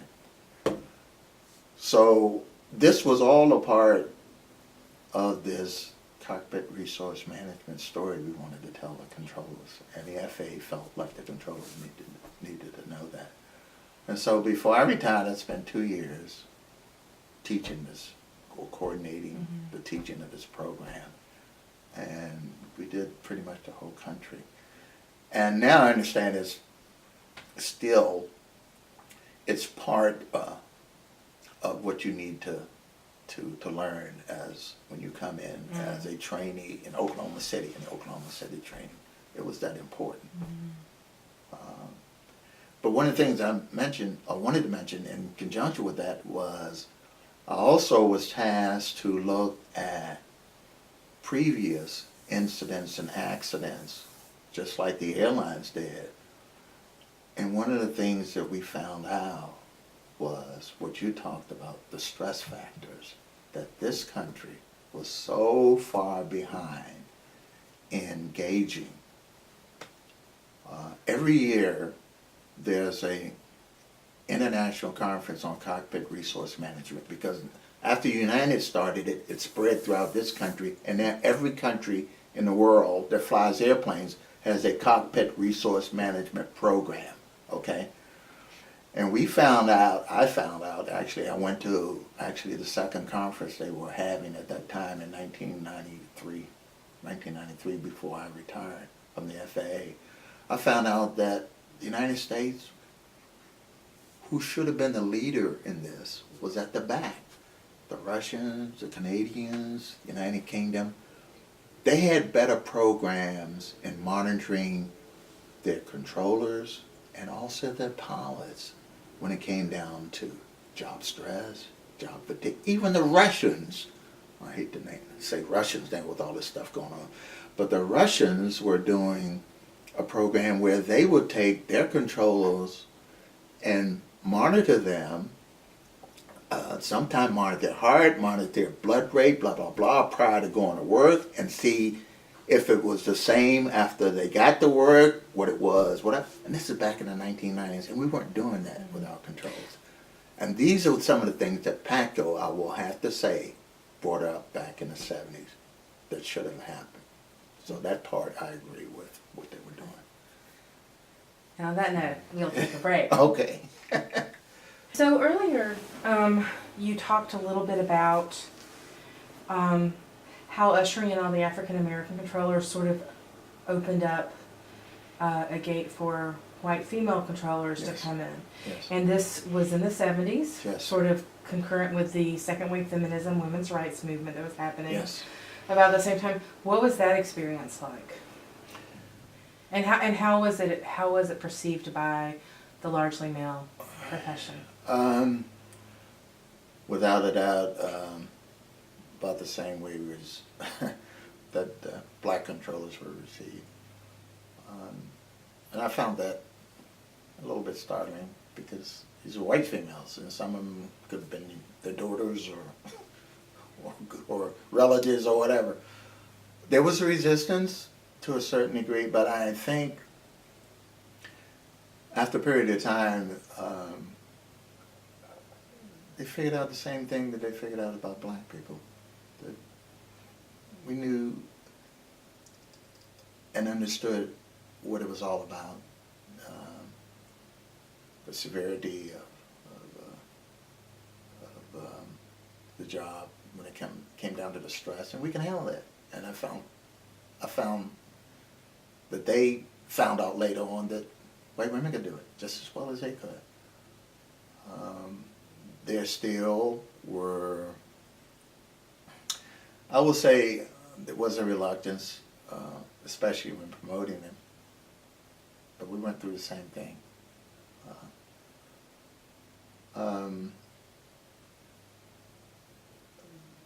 I think just the idea that most of them thought that they were the only one that could do that job was exposed by black controllers. And to the extent that black controllers did it as well or better most of the time, that they finally realized, hey, we've got to accept this. Was there certain kinds of bullying that happened with women that you saw? Were there... In a lot of instances, it was subtle, and it was effective because the training instructors, who were mostly, of course, all white to a great degree, they were the guys that had to so-called write you off, certify you in positions. All of a sudden, doing we used to call it a check ride, when you had to go for your certification for a certain airspace that you could work. If you looked at the complexity of the traffic, it was a little bit more than one of their buddies might have had to work. So what happened was very, very subtle, and it was hard to get your hand on it unless you really looked at it, because all they would say is, well, he or she might have had an error, and that constituted failure. And you have to look at why they had that error. Did they have it because the traffic was too complex and should have been just normal traffic? Did they have it because you interjected something at the last minute, to throw them off track? So anyway, the discrimination that occurred was pretty subtle. The relationships outside of work, I think probably, I don't know that they were favorable to the females. There's some of them that tried to establish those relationships. There probably was a resentment that there was an effort to inculcate yourself into their outside, whatever, because it was a good old boys network, in other words. And they didn't want anybody in there. They didn't. I was asked many times, why are you driving 100 miles a day back and forth, to work, You can get a house right there in Leesburg. Well, first of all, when I moved out there initially, when I was assigned to Leesburg, a black couldn't get a house out there. They had an apartment complex where blacks stayed, and it was turned out to be almost like a slum area. And not only that, I didn't want to be out there. I didn't want to be in their world, and they didn't want us in that world. I told my wife when I first met her, she was asking me the same thing, honey, how come you drive so far? How come you don't live out there? And she's from Los Angeles, so she didn't understand any of this. I said, I don't want to wake up in the morning and look out my door at the same guy that I'm going to work with half of the time who doesn't want me to be at work. Why should I want to go to the same grocery store as he goes to, or the same bank? I don't want to see him. I have no desire, to be a part of his world. And I think some of the blacks made that mistake also, just like some of the white females, that they felt like, oh, if I go out and party, if I go bowling, and I did some of that stuff, but I maintained myself and others. We maintain our distance from them when it comes down to trying to be a part of that circle. I never had any desire. And those that did that, for the most part, were uncomfortable on the job, professional.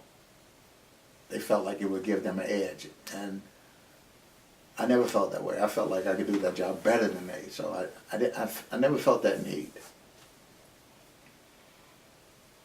We talked a little earlier about how once the other group for FAA employees, for black FAA employees, came along, there has been a decline in black air traffic controllers. Yes. Do you think that after this first sort of like push of, because you were in the FAA for many years, you had all these white women coming in, and women in general, I guess, because you said there were also some black female controllers coming in too.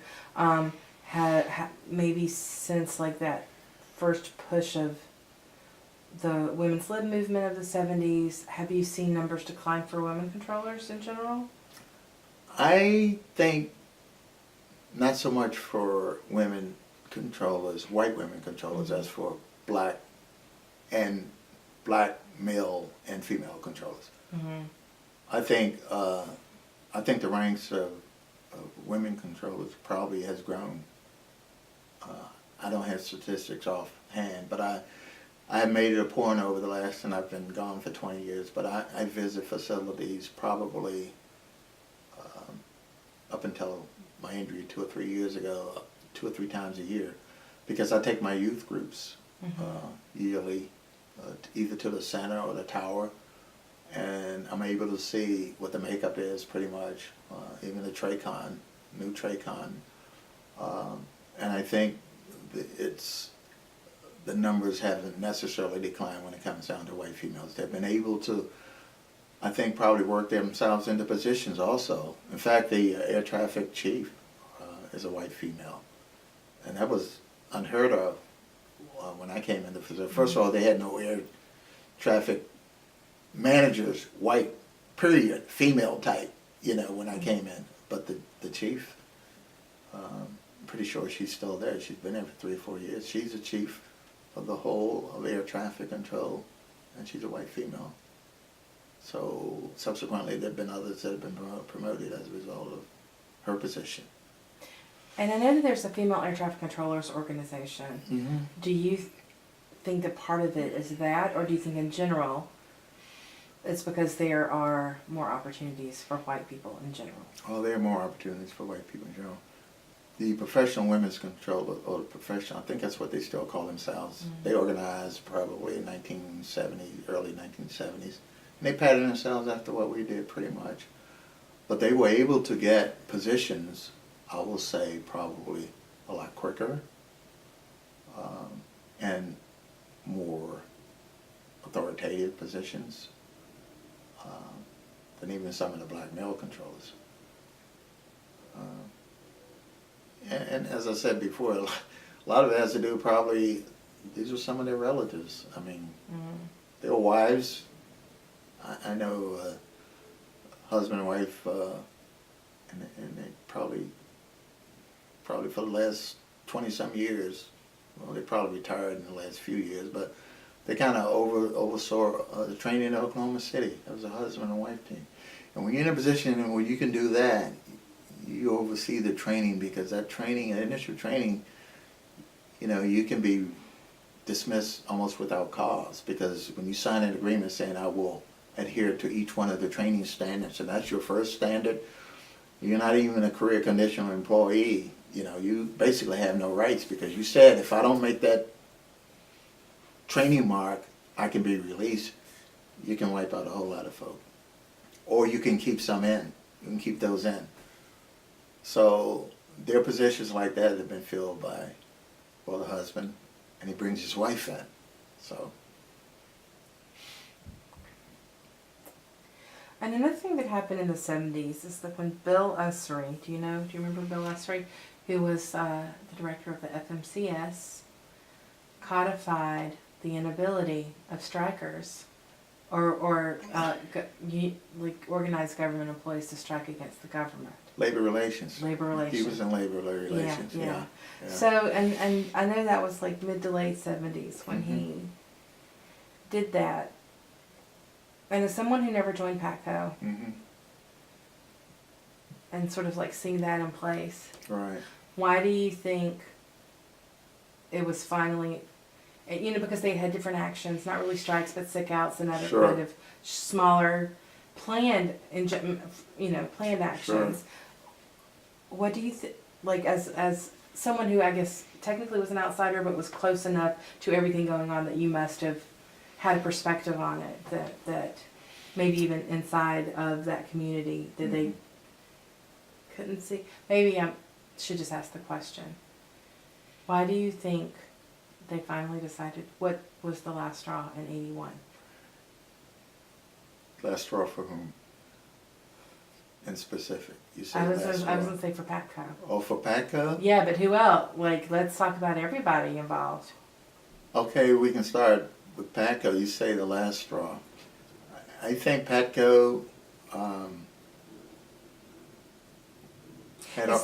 go ahead. Especially knowing that it had been codified in federal regulations, that they could be fired if they, Okay. I think Bob Polai versus a John Layden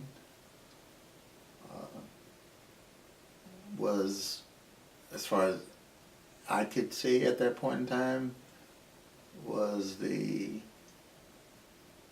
probably most influential factor in Patco walking out, in spite of that. Bipolar I wasn't interested in so much as much folk would think, and some of the things I think that Patco probably was interested in. He was interested in power. He wanted to, I think, I met him once. I didn't know him personally, but I knew people that knew him. I think he wanted to humiliate the federal government. He was listening to probably 8-10 years of Patco probably being shut down when they did do some of the actions that they were taking that they didn't call a strike, and he wanted to pay the FAA back for that. I think he was basically on an ego trip. The interesting thing is, and I'm not so sure that everybody knows, and this is brought out in the book, and I knew it was happening because I was pretty much on top of what was going on. The controllers could have went back to work within those 3 days and gotten everything they wanted. Mm-hmm. And Pola knew that. He knew that. So And how did he know that? he knew it because somebody told him. Somebody that from the White House. Drew Lewis. Okay. Drew Lewis, or somebody on Drew Lewis' staff, passed that on to him. Mm. He knew that. And if you read the book, that's research, but I knew it was going on because I knew people, who knew him. If John Layden had stayed on as president, Patco never would have went on strike. And Patco also had become, the organization itself, arrogant to the point where they felt like they could do this on their own. They announced it a year ahead of time, the date, the exact date. They're going to strike August 2nd, 1981. They did it in 1980. They did not attempt to go to AFL-CIO, which was at that time a very prominent labor union. They didn't go to the airlines, ask for support from the pilots, which they probably would have gotten. But arrogance set in, egos took hold, and they were going to walk. But they were sure they were going to walk, and they were going to walk back in and have the power and all the other things. But they could have gotten the other things, without going on strike. Or if they'd have came back, Ronald Reagan gave them 3 days. He was ready to concede. The strike as pertains to black controllers, I guess, and we brought that up, I guess, probably the fact that in spite of the way that we might have felt about the agency, it's almost a story like the Tuskegee Airmen. It was like, well, we're Americans, and this is what the Tuskegee Airmen will say to you. I've been to many events, school events, groups, and a lot of people have stood up after we've made a presentation with the Tuskegee Airmen. I asked them, well, how could you, or why did you endure all of that? Come back from a war and to be not criticized, but basically still come to it into the same situation you left, still discriminated against. I remember they had a story at the Tuskegee Airmen train going through one of the towns down south and throwing eggs and tomatoes and whatever. And the response I've got from most of them, or the response that they gave to most of the people that asked, is we were Americans first. And I think we as black controllers felt a sense of duty, at least I did. We knew after we heard the numbers, 11,000 out of 2,000. We knew we weren't on the winning side. It was only 2,000 that was up. But I thought like most black folk thought, this is a job. I accepted responsibility for this job. Our culture tells us, hey, my mom told me, whatever job you have, you do the best, and you do it right, and you do it honestly. So I think when it's all said and done, that's why they did probably some of the things they did when it comes down to going out to other facilities. Mm. I didn't personally go because basically the chief didn't want me to go because he wanted me to be there to do other things. Mhm. So that's the position I think we took as far as the strike. What, if any, pushback did y'all get from the striking air traffic controllers? We didn't a whole lot at the facility because most of our controllers didn't go out on strike, Okay. even the white controllers. Okay. We were hit probably, I think we lost probably close to 100 total out of maybe 400 and some. Personally, we didn't get a lot because we didn't live with some of the striking controllers. I know of stories, many stories of those who lived in, say, Leesburg and Middleburg and some of the places where your neighbor went out on strike and you didn't. There was a lot of pushback. Luckily, we were able, because of the laws, when we went to work each and every day, we had the National Guard, not National Guard, we had state police. You know, they were out there picketing, but we had state police restraining them. There were other states that did not have that, you know. New York, another example.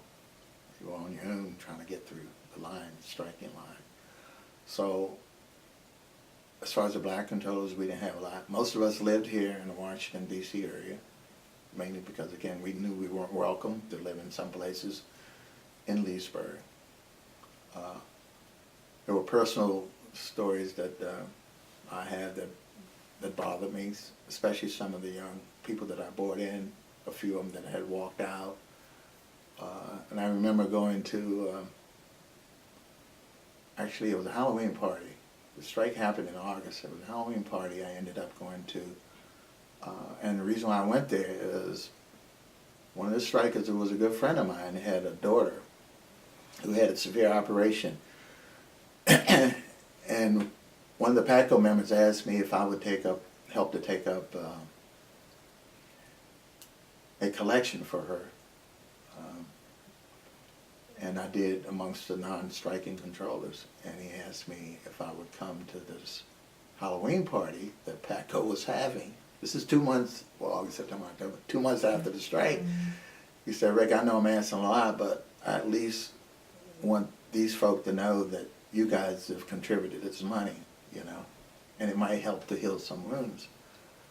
And myself and two of my actually mentors, I took the collection up and I had the money in an envelope, and they wanted to make a presentation at this party. And it was just,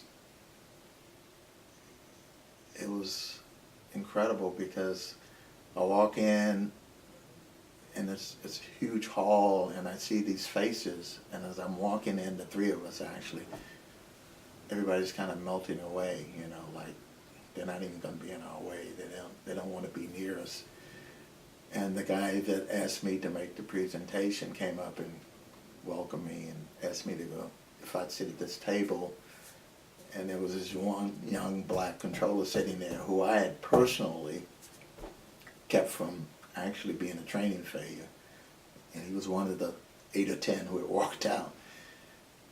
And when I went to sit down, me and the other two friends of mine, and again, my mentors, these guys were older than me, but I had the money and sat there. Mm-hmm. He got up immediately. He never spoke to me, and he walked away. So from that respect, there were incidents like that I can't say I was subjected to, because I didn't take it very hard. In fact, later on in years, golly, he called me and cried and apologized, and I understood. It was, hey, you know, it was one of those things. But we were fortunate. We were fortunate, and to this day, unfortunately, there are strikers that are still alive that will not speak to a controller that did not go on strike. And these are folk who were friends for years. For years. I've met some of the folks who went out on strike, Mm-hmm. and some of them have an attitude like, well, it's the best thing that ever happened to me because actually I found another job Sure. and my life has been, I didn't have all the stress and it's been better. But there are some people who were sort of like ghosts of them, or if they're like today, Mhm. like 40 years later, Mm-hmm. are like ghosts of their Mm-hmm. former selves. Just because it hit them so hard Sure. and they internalized it, and it's like just what they, I mean, I'm sure you know folks like that. Absolutely. I will say this, and just another quick story, reference the strikers. I don't know if you know, Bill Clinton mandated that they hired 1,300 controllers back. Did you know about that? Mhm. Okay. So very interesting. It's kind of Controllers interesting stuff. United Huh? was Controllers United. right, Mhm. right. So I went back to work. I retired in 1994, and I went back to work in 1997 as a contract instructor out at the same place I worked, Leesburg. In fact, I went in the facility, and it was so funny because when I retired, I never had a party. I called my wife and told her I was going to retire that day. I saw one person at the headquarters, and they asked me where I was going. I said, I'm going to the center, and I'm going to put my retirement papers in. And that was the only person that even knew I retired at the center outside of the chief. And she was a bit upset, but other than that, so when I walked in, I guess probably, what do I talk about? I'm talking about retirement, right? But going back to teach a class. Teaching class, yeah. Mhm. When I walked into the facility, people were saying, oh gosh, you're back after 3 years. I said, well, I retired, and nobody knew. Well, my first assignment was, first of all, I had to go out to Oklahoma City. I had to take a training instructor's course. Now, I was a training instructor, but there are two different types of training instructors. There are training instructors who teach classroom training in a facility. I never did that, but there are training instructors who teach controllers to be air traffic controllers on the floor who work with live traffic. That's what I did for 15 years. So this job required me to have this classroom training instruction, okay? So my first assignment was to go out to Oklahoma City and get this class. So I went back, and this is probably October, again, of 97. So it's a 2-week class. My first day in the cafeteria, I'm going through the line, and as I walk through the line, I look and I turn around, and there are about 50 guys against the wall, and they're all standing up, and they're doing this. And I'm like, hey, Rick. Mhm. And I'm like, what? I didn't know they had been hired back as controllers, okay? And you're talking about tears. And these were, I would say, some of the good guys, because the facility managers had the discretion to hire those guys back that they felt were not going to be the choir boys and the troublemakers. And most of these guys were pretty much the good guys. And as it turns out, that was my class. I was going to have to teach these guys again after 15 years. And I haven't seen these guys in 15 years. And we kind of hugged and whatever. And I said, by the way, stuff's going to hit the fan when you get back to the facility. Because I'm your instructor. And they're like, oh my God. And I was the instructor. I worked there for about less than a year. I got tired of the drive, and I retired. But I had that class for pretty much the duration of the initial training, and it was fun. It was just really fun to see these guys.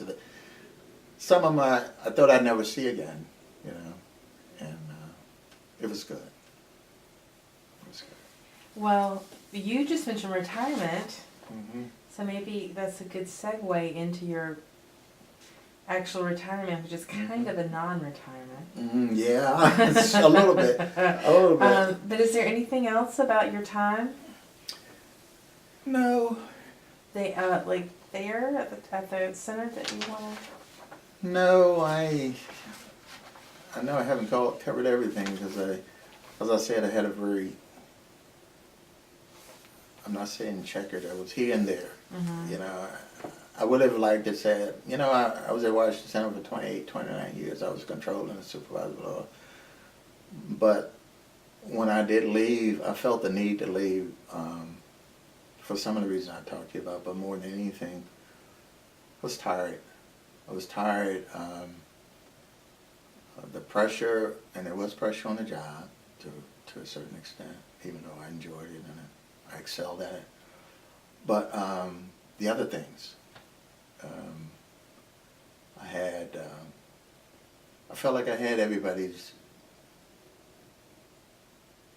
career in my hands when I brought them in the facility, and I had to make sure that they were a success.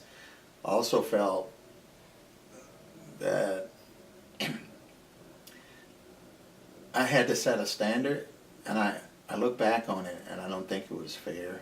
I think it was unfair to some of the controllers, black controllers especially, and white controllers, white females who came in afterwards, because I kept preaching this excellence. You got to be better, you got to be better, which was probably true, but it wasn't fair. And I lost sight on some of those who might have just been trying to make it, trying to struggle. I looked at it like, well, you can be controller excellent because I was a controller excellent. And that wasn't fair. It was not fair. And I feel bad about that. Even though I think I made sure everybody got a fair shake. Well, I felt like I did because I was in a position to do that as an EEO counselor during the time I was. And even when I wasn't, I made inquiries, and all I had to do was ask, hey, look, so-and-so doing, well, he's doing so, you know. They were pretty forthcoming. But that was part of that other job that I had that I kind of regret that I felt that way. But I felt that way about myself in a white world. And I felt like I had to be better, so I felt like everybody else had to be better. And that wasn't necessarily the case. They could have got by without not being just better. They could have been okay. And I thought that was a little bit demanding when I thought about it.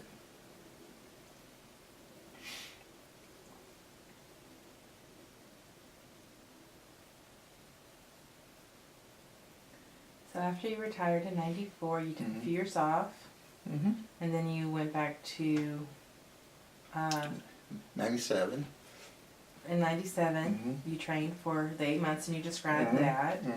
And then took a few more years off, and then tell me about your couple of months as an IntelliSource consultant. Yes, IntelliSource was actually a startup company, and they actually had bid on the FAA contract.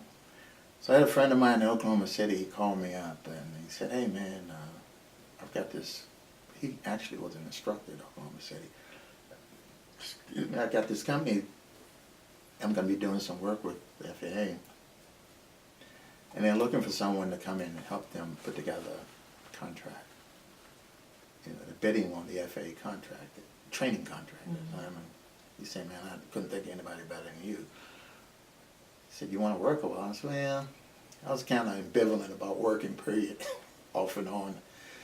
And I said, yeah, well, give me some more information on it. Basically, he said that they were stationed in Tyson's Corner, at Tyson's Corner. I thought, I don't know if I want to make that ride. And he said, oh man, he said, they only want you for a few days, just be a few days. I said, okay, that's good.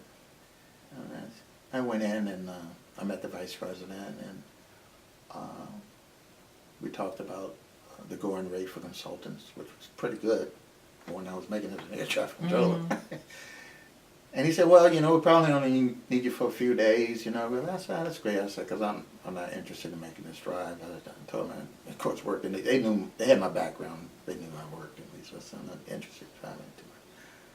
Well, a few days turned into about a month. it's very interesting because I went in, most of the people, and they had about 50 people in this room, they were putting all this information together, and most of them had no aviation background, much less air traffic control background. And when I got in the room, I listened for about a half hour, 45 minutes, and the vice president walked in, and I started giving some thought about what they should include in this effort to move the contract along. And the vice president said, "Oh," he said, "give him a mic, put a mic on him, just let him talk." And I did for a half hour, 45 minutes, and make a long story short, I stayed for about 30 days. And they told me they were going to align themselves with a group that would be doing subcontract work with Lockheed Martin. And they had an office downtown and asked me if I want to come and work with them. Nah, don't want to do that. So I stayed on for about a month or so and left.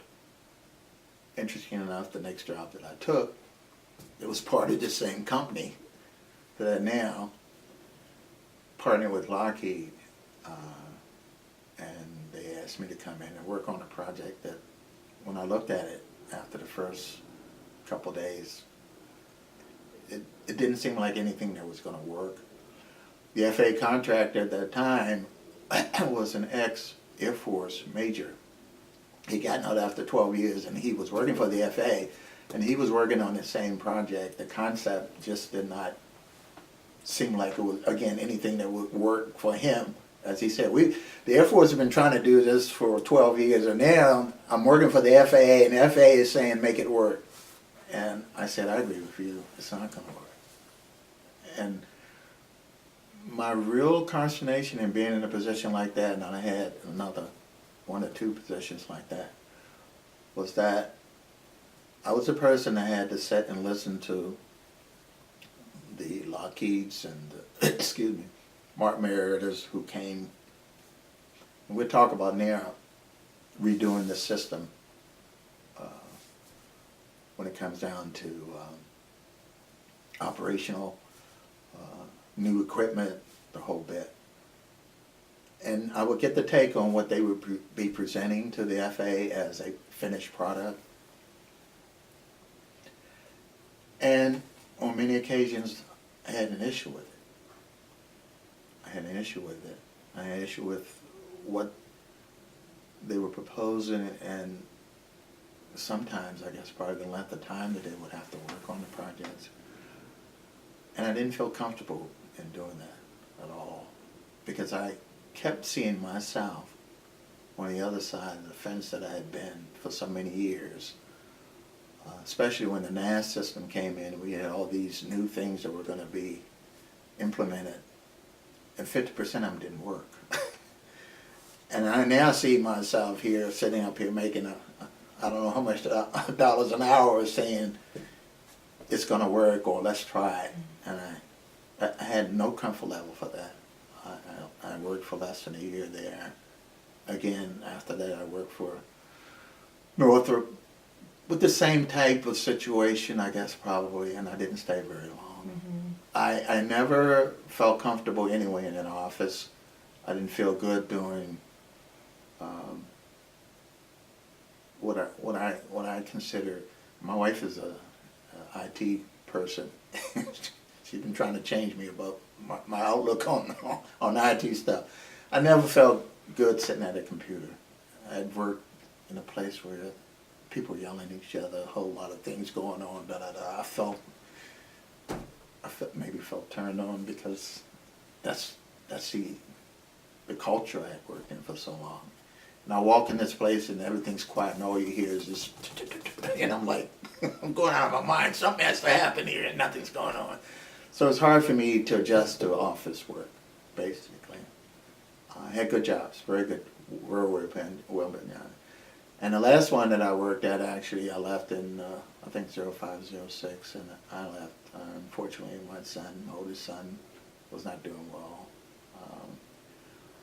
And the vice president that had hired me, I had worked with him previously, and he was broken up about me leaving because one of the things he told me, he said, we didn't hire you because, you know, you can sit beside a computer or do office work for us. We hired you because of who you are and the fact that there are clients that were going to come because I've been involved in, you know, certain things in the FAA. We hired you because of who you know, you know. And I felt good about that, but I still didn't feel good about it because at the same time, though, you want me to give my blessing to something that goes into the field that might work 30% of the time, and they're controllers like myself, you know, who have to live with that, and I don't feel good about that, so I think that was in 05 or 06 maybe, last time I worked probably formally. It was 2005. Yeah, so. Okay. But you had this very busy life even while you were still working, outside of work. Yeah. You know, and the earliest, you know, forming the Coalition of Black Controllers is not on this list, but I know you were very active with that. But then 81, air traffic recovery effort with the FAA. Oh, you know, one question I didn't ask. When all the air traffic controllers were fired in 81, and maybe this has something to do with that. And I know that folks went to other centers and other towers to kind of help manage the traffic. Right. How did y'all respond to that crisis? You just didn't have the bodies in there to We did. to do the work. I mean, over 11,000 people were fired. We did. Yeah, so talk a little bit about that, because I am sorry, I forgot to ask you No, that. that's a good question. And a lot of people ask that question. First of all, as I said, it helped that PATCO announced a year ahead of time they were going out on strikes. That meant that FAA could ready themselves the best they could. And they went to, of course, the major facilities especially, and had military controllers come and learn the area so that they could come in that day and at least try to work some traffic. They also made an agreement with the airlines that they were going to be, for instance, on a busy morning area I worked, we might have, leaving out of Dulles, Baltimore National, we might have 15 departures within 8-9 minutes coming out of those three airports. So the FAA said to the airlines, you know what, if you guys want to continue to fly, you guys are going to have to get together and figure out who's going to do what. So we're not going to have 15 departures, we're going to have 3, okay? So it was a severe cutback on airplanes. The only group that was not restricted was military. You know, the military, we knew without a doubt that they were going to fly, and they were going to fly on schedule or unscheduled, depending upon it. So we put restrictions in even when they were flying. Those that want to get off the ground, as it turns out, we had pigeonhole times, we call it, where they could, you got to get off by this time. If not, you're going to the end of the line. The sectors themselves, as it turns out, places like New York that had airspace and not enough controllers were handed off to other facilities like ours. We took 4 major sectors from New York and they made them a part of Washington Center. We actually had controllers to go up to New York, learn that area, and then come back physically, and then bring those areas back, and it became a part of Washington And Center. work those areas from Washington. Absolutely. Wow. And they did the same thing in places like Chicago, okay? Excuse me, Minneapolis Center would take part of it, Indianapolis Center would take part of it. So there were a lot of things that were juggled around. But the most important thing, staffing-wise, is we put restrictions in. The airlines agreed, hey, we're only going to have a certain amount of flights going out at a certain time, and you're going to be going at that time, and you're going to be slowed when we have to, because we've got to bring somebody else behind you, blah, blah, blah. We want it all orderly. And that went on for 3-4 years, at least.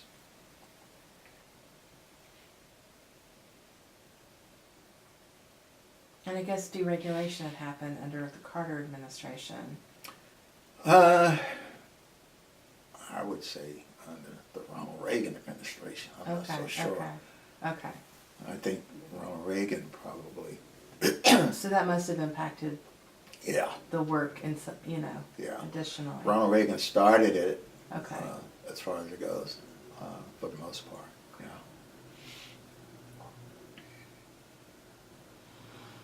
Yeah.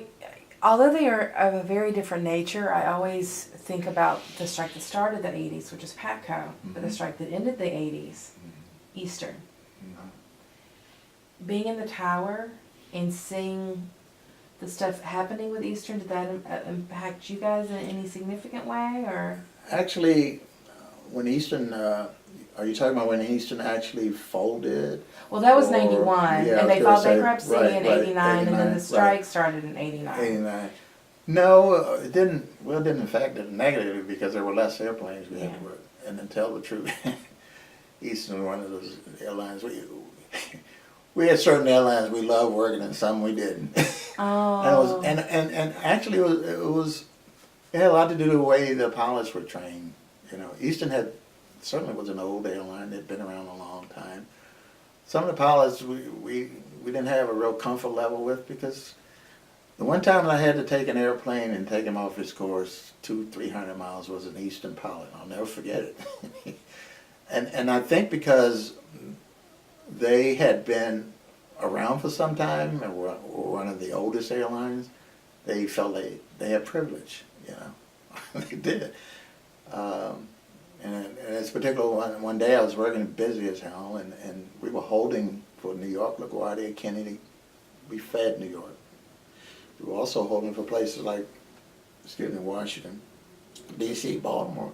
And my sector, like I say, was kind of like the focal point of everything that happened on the East Coast. So like if you go from Canada to down to Florida, those airplanes are coming through my sector, this is the area.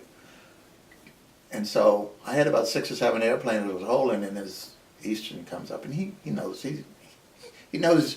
everybody else is holding. He was going into probably LaGuardia. And he came on the frequency center, this is Eastern so-and-so, I acknowledged. And he said, we had altitude, and I said, yeah, and I started giving him holding instructions, and he paused. I didn't hear him. I said, you repeat those holding instructions. He said, why do we have to hold? I said, because 7 or 8 other airplanes are holding, and I'm like, in my terminology, I was like, where'd you come from? you know what's been going on. You've been briefed. Your company has told you there's weather, there's storms. Well, I don't want to hold. I don't want to, I said, okay. Turn left heading. Turn left heading 270. So he's going this way.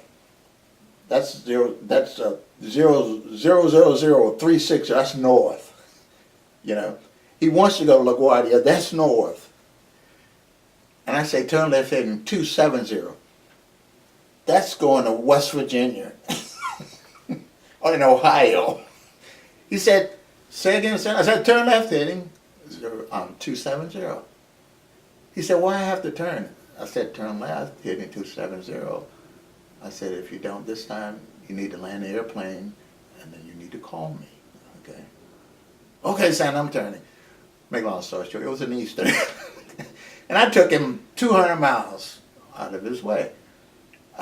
And I didn't do it out of spite. It was because, first of all, once I turned him, he had to fit in behind these 7 airplanes. If he'd have kept on course, he'd have been okay. So he was 3 hours delayed.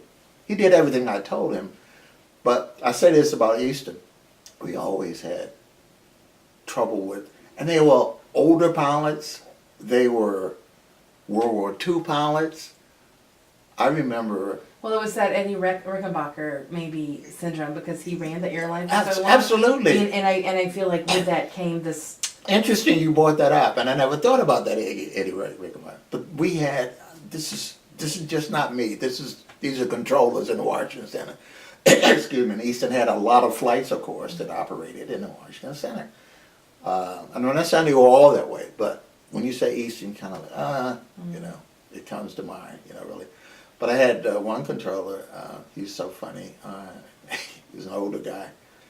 And he was working a couple Easterns, and one of them he told to turn. And that same thing, Polly came back and said, well, do I need to turn now? And he says, Eastern, whatever it was, so-and-so. He said, if you don't turn now, you got a 50-50 chance of living. And the guy said, I'm turning right now, Senator. But that, we used to have to play games with them, really.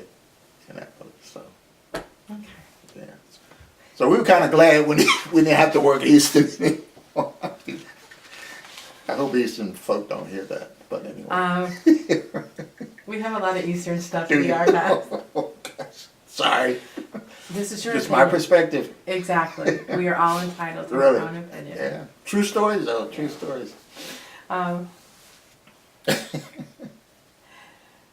So back to your other work. We point with pride the Federal Aviation Administration, 86. Yeah. I had a guy flying a four-seater. These four-seaters, a twin engine. It's a nice airplane, very nice airplane. Make a long story short, he had his wife and 2 kids on board, and he ran into some weather, got disoriented, lost an engine, and I basically talked him down to a safe landing. And I was given that award by the region. I guess for saving a few lives. Well, that's not nothing. But then you also received in 86 the Certificate of Achievement Award. Yeah, that had to do with probably there were some airports in my area that were very, very complicated areas to work, and they were resort areas. You heard of Lewisburg, West Virginia? Hot Springs, West Virginia? Okay, so you're down in Florida, you probably wouldn't know. But these were Georgia. in Georgia, Florida. Okay, Georgia. Okay. I'm not far enough south. Okay, all right. But in any event, these were places where, oh gosh, every year they had these conventions, golf tournaments basically, and the presidents of every corporation you could name would fly his $10 million airplane in there. The president of the United States would come, okay, especially Reagan. Was Reagan a golfer? Reagan was, who was a golfer? Who was a big golfer? I forget who it was. What president was a big golfer? Yeah, not him, we don't mention that. But the bottom line is everybody who was everybody would go to these resort areas, and it was a very complicated situation because we had to set up a temporary town. Normally during the year this place is not busy, but it was just crazy. And I worked that sector probably every year. And there were only select controllers that could work that sector. So I got an award probably for that, which is not a big deal because working airplanes was okay. Okay. And then here's a proclamation for Prince George's County Council. Yeah, I started, I guess my whole career led to this. When I retired in '94, I told you some of the reasons, but the other real big reason was I wanted to work with kids. I've been working with kids for a long time. I wanted to give it a lot of work. Yeah. Go ahead. And we're going to talk about that Yeah, when we okay. finish this. But that's what that award is about. Okay. Well, that's what that proclamation is about. Okay. Well, and this sounds like a pretty big award. The next one I'm going to mention in 2011, Yeah. the President's Volunteer Service Award. And that has to do with the same thing. Okay, okay. So Okay. let's talk, well then that's a Okay. great segue into Okay. talking about this Yeah. program. So Okay. when did you start it and what's it called? I started it in actually 1995 when I retired. Okay. And it's called, and still is, after 20 years, Let's Go Up to the 21st Century. And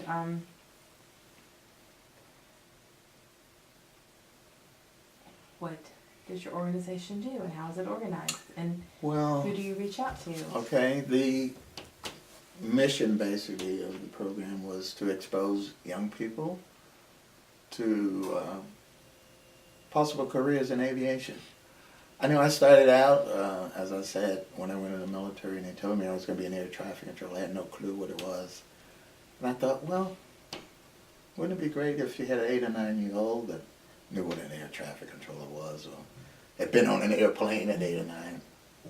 And most of the young kids that I had been working with, and I had been working with kids since I was in my 20s. I was in the Big Brothers. I had 2 kids in the Big Brothers. I say kids, they were 10, 12 years old.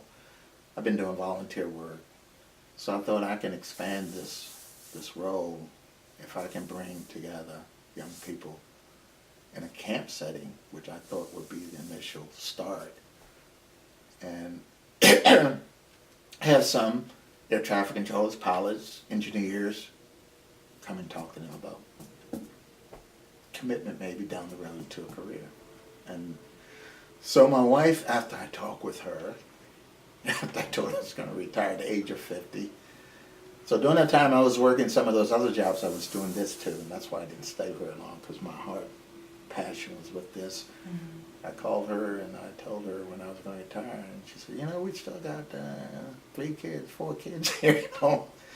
You can work with them. I said, yeah, I know, I work with them every day, but she gave me the go ahead. She said, if it's what you want to do, she knew I wanted to do that, and that's what I did. So we started a camp program. We would take every year anywhere from 150, 200 kids, 3 or 4 days a week. I started out, actually I took when I retired they had buyouts. I don't know if you remember the buyouts. The government was giving buyouts, and what they would do is give you $25,000 to go out early, which was fine with me. Okay, I'll take the 25. After taxes it was 17.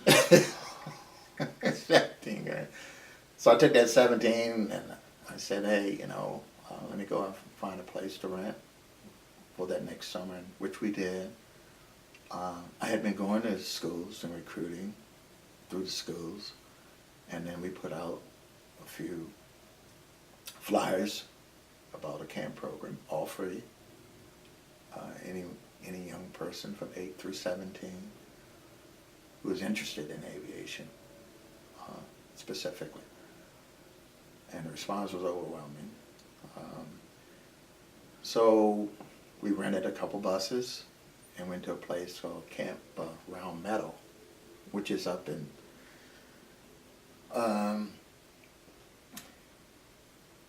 actually it's right next to Camp David. Okay, Maryland, Camp David, Maryland. What's really interesting about that camp is the town of Thurmont, Maryland. I didn't know this, but it happened to be the headquarters of the Ku Klux Klan. So what was, I say, interesting and funny, it is on Friday. We would normally take the kids up Friday, Saturday, Sunday, and bring them back Sunday evening. We got to go through Thurmont, Maryland to get to this campground. And then when I read the history, I'm like, But I thought, well, Camp David is right there, so I'm not too worried here. So here we are, 4, 5 o'clock in the evening, busloads of black kids coming through Thurmont, and one of the years that we were coming through there, they were having a Ku Klux Klan rally outside, and I'm sitting up front with the kids, and the kids, oh, Mr. Jones, what's happening out there? And I said, that's a part of your history. You're going to be learning that when we go up to the camp. We're going to talk more about the history of that. But we went up there for 5, 6 years, never had any problem. I mean, they looked at us going through because they knew we were just going through. So what we did is we would have volunteers. I had all volunteers, air traffic controllers, pilots, engineers. We had classes on teen pregnancy, drug awareness, social skills. You were taking both male and female students? Yes. Okay. Yes, absolutely. And what's very interesting is some of the groups of kids I was working with were from areas that I grew up in. And my wife had said to me the first year or two, you know, honey, you can't save every kid, you know. I said, yeah, but these kids need a break. Well, first couple of years, we would have the buses meet. I had an arrangement with the Giant store to allow the buses to come in, and that's where everybody came. And before the buses left, the first couple of years, I had to referee about 10 fights on each bus, you know. And this was reflective of my wife saying, you can't save every kid. You gotta kind of, it got better. Without her, I could not have done it. She did everything. The paperwork, we're talking taking kids from their parents for 3 or 4 days, having the responsibility, health forms, you know, screening, the whole bit, badges. She did everything. She even, on Saturdays, after Friday, we would identify those kids that had problem issues. And some of the kids did have problems. They couldn't fit. They would not fit in a group area, you know, because they had to go to bed at night. They had to fix their bed up in the morning. They had to clean up after they ate. And some of them just wanted to be up there to fight. Some of them needed psychologists, to tell the truth. And my counselors would bring their badges to me that morning. Hey, this person did this, he did this, da-da-da, and we had no tolerance. And I told all the parents that at the beginning, we don't do discipline here, but some filtered in. So my wife had an unenviable task of coming in Saturday, calling the parents and saying, you gotta come pick this kid up. Oh. And it had to happen. Because when you have a group, and it took me a while to understand that, because I wanted everybody, because I said everybody needs a chance, because I got a chance. But she was a lot more practical, and it made sense. So she would call the parents, and a lot of them, why I gotta bring them home? Well, because they're not behaving, and that's the way it happened. So after 3 or 4 years, the word kind of got out. So we didn't have as many problems from that standpoint. But as I said, I gave her all the dirty work. Okay. But we, after a period of time, I guess in 1995, 96, my good friend Bill Broadwater, who was at that time the president of the Tuskegee Airmen, asked me if I could take some of those kids and help start a Tuskegee Youth and Aviation program and inculcate or include some of those kids that had already kind of been screened, because we didn't care after it was all said and done whether they came back, but those that did come back, if they wanted to go a step further, we wanted to put them in a position where you could be a pilot, you could be an engineer, you could be this.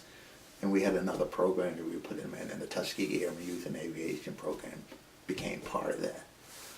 To the point where my organization would pay, in addition to the campus out, we would pay for kids for their flying lessons. But now I had the Tuskegee Airmen who would also help to pay. Mm-hmm. And I also got contributions. So you did get outside funding? It wasn't significant, more individual, more from Ed Marr, the young man I talked to you about, that was an incredible story about him, that went out on strike. He was actually one of my biggest fundraisers. We kept very, very close contact even after he went out on strike. And then, of course, with his daughter going to Georgetown, and later on the book issue came. But when he found out what I was doing, he'd gone on strike in the first 2 or 3 years. I think he was working in a hardware store making $6 an hour, okay? But he was an incredibly upbeat and optimistic person. And he got involved, and this is '83, with computers to the extent that whatever he, device he came up with, he took it to hospitals in the area. And it was a success to the point where, by the time I retired, he was a millionaire. He was living in Great Falls in a $2 million house, okay? So when he heard what I was doing, he called me up, and man, how can I help, you know? And I said, well, Ed, what do you want to do? He said, well, I live out here in McLean, Great Falls area. I go to McLean Baptist Church out here, and we got rich people out here. He said, I'll do some fundraiser for you, and he said, not only that, I'll come to your camp, and we didn't have any computers at that time. My wife, one of her friends, bought a couple computers, but this was, very small. They were small computers or whatever. And then we didn't have access to internet. So he would come to the camp. I don't know how he did it. He would hook us up to the internet, bring us computers. We even had Chris Hart, by the way, was one of my volunteers. And he was, at that time, Chris was one of the associate administrators for the FAA. He brought computers. Almost got in trouble, but he did. So I had people from all walks, pretty much. My friends, some of my friends, air traffic control friends especially, donations. They volunteered. They would take off work to come and do what we did. So we ran that program, actually, the camp program, for 12 years, and then we stayed at Camp Les for 5 years. And in 2000, it was interesting, I took my kids to a conference, and it was a conference held at University of Maryland. And there were young people from all over the Washington, D.C. area, actually, Virginia, Maryland, whatever. And the theme of the conference was teen violence and preventions type situations. And they asked me to come there because they thought I could lend something to it, because they thought I was helping out with this teen violence issue. And one of the young men stood up at this conference and he started talking, and Channel 4 News was there, and they took, of course, pictures of this young man giving testimony about why he was involved in my program and what he wanted to do. He was 11 years old, and they were wiped out because this kid came from an area, Berry Farms is area here. If you were living here, you hear Berry Farms, you think, oh my God, I don't know if I want to go there or not. Mm-hmm. So Jim Vance, who is still a broadcaster, one of the most prominent broadcasters, he's one of the first black broadcasters here, heard about our program, and he decided he wanted to do a segment of what we were doing. And he actually went over to this kid's house and did his program from there. And this went on TV, okay? And they also filmed a segment of me taking the kids. Part of our program was to take the kids to the facilities. So they had me up at National Airport with the kids in the tower, and then they had me at the hangar with the kids. So I took pictures, and Jim Vance is saying, hey, what a wonderful program this was. And we got an award that year, actually. There were 8 programs throughout the area that were voted the most outstanding nonprofits that contributed to our kids, I guess, probably careers in broadcast. So we got an award for that.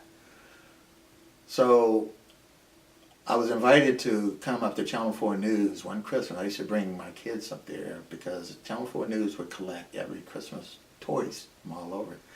And we had kids from homeless shelters, by the way. I mean, you name it, we had them there. And so we'd take some of the kids up there in Channel 4 with disperse these toys. Jim Vance's wife was the executive producer of Channel 4, and I'm talking to her about our program, and I got our kids there. And while I'm talking to her, this gentleman comes up to me, and I had my name tag on, and it said, let's go up to the 21st century. And he says, what's that? What's let's go up to the 21st century? And I couldn't say anything because she took over, and she says, this program, and he's been on, and he's doing all this, and da-da-da. And he said, don't go anywhere, I'll be right back. And we have been really pressed to do things up at Camp Round Meadow because, first of all, we had to pay for everything. Pay the rental, blah, blah, blah. Mm-hmm. And to tell the truth, my money was dwindling. Mm-hmm. So this guy comes back 5 minutes later. In fact, Kathy Lance was in, and Kathy said, don't go anywhere, he'll be back. So I stand there, he comes back, and he says, I just talked to my boss. He said, I'm the director of the YMCA down in Camp Letts. I had never heard of Camp Letts. I didn't know what it was. He said, you might not know it, but we have a camp, and it's down near the Severn River, near Annapolis. We've got 200 acres, and we use that, you know, for individuals and groups. And it sounds like you've got a pretty worthy cause going on here. How would you like to bring your kids down to this camp? And I was like, yeah. And when he said it was free, I said, yeah. God works in mysterious ways. Because that was about the year that I didn't have any more money. And I told my wife, I said, look, I said, I want to stop taking from here to put over here. My donations weren't what I wanted them to be. I think, you know, I probably need to stop this program. No, honey, don't stop it. Don't. You know, she insisted we go on. Sure enough, that was in December. January, he asked me to come to visit the camp. And I go down, and it's on a river, on a beach, beautiful. Dining hall. There are groups that go down there from the universities to do overnight stays. Absolutely beautiful. So for the next 7 years, that's where we were. All expenses paid, food for the kids. You know, we had to buy all the food before, you know. It's just incredible. How many kids would you take each summer? Sometimes 110, 150, Okay. depends, somewhere around. And that. has the program stopped or is it ongoing? What happened is, I had this, it's before I had the injury. In 2006, I got tired. I got tired physically, and my wife last at me, because every year, I used to come home after these 3-4 days or whatever, completely wiped out. Physically, I didn't sleep during those 3 days. I mean, we had the girls in one dome, the boys in another dome, but, you know, and shades of charges of child abuse. I mean, I had 30, 40 people working with me, and these are people that I knew, but that was always on my mind, in other words. But God bless me completely, because never, not one complaint, ever, during those whole 12, 13 years. But the pressure of having to do it each and every year. And then my monies were running out too, because we still had to pay for the bus, you know, there were things we still had to pay for. And I got tired. And I got tired for her too, because she was doing all this stuff, and it was just overwhelming. So what we did is, a friend of mine who worked for Parks and Planning at that time asked me if I would come in and talk to Maryland National Parks and Planning, because they were interested in a program like mine. And basically what we did is, we said, okay, we'll give you our curriculum, we'll give you some of the things we teach, and you can administer the program. Initially I had some of my volunteers working for them, and then they got to the point where it's just like anything. They wanted ownership. This is National Parks and Planning, it's our program now. Before I had to give them my computers, they didn't have computers, my joysticks, my simulators, they used, but then after 2 years, the response was so great. They said, oh, we'll take this over. And I let them. I didn't feel like fighting them. Because my thing is, the whole idea is to get this to the kids. And if it gets to a kid via them, it's okay. You know. So that's where it is right now with National Parks and Planning. Has been for the last few years. Last 2 years, they had one facility they were doing it at for about 4 years, and they at another facility. They're doing it at 2, because STEM has hit, and it's all related, robotics. So all of this is interspersed, you know. When you talk about the drones, all that stuff, aviation is all. So now, and a lot of people that work with me were angry because, first of all, it was, we can make money off of this. You know, every other camp charges $200 for a kid. I said, that's not the intent of this program. And I've had to dismiss over the years, my wife will tell you, some folk that came in with the idea, hey, you know, once I get on board, we'll change this whole concept. Or hey, it's a moneymaker. Every company, whatever. That's not what we're doing this for. We're not going to do it for that, So, of all the things I've done, career-wise, I'm most proud of this. I'm most proud of this. And now, Saturday, I'm going to see some of these kids I haven't seen probably in 15 years. And a lot of them send me there. I got on Facebook only because my wife said, you need to get on Facebook because you can track down some of these kids.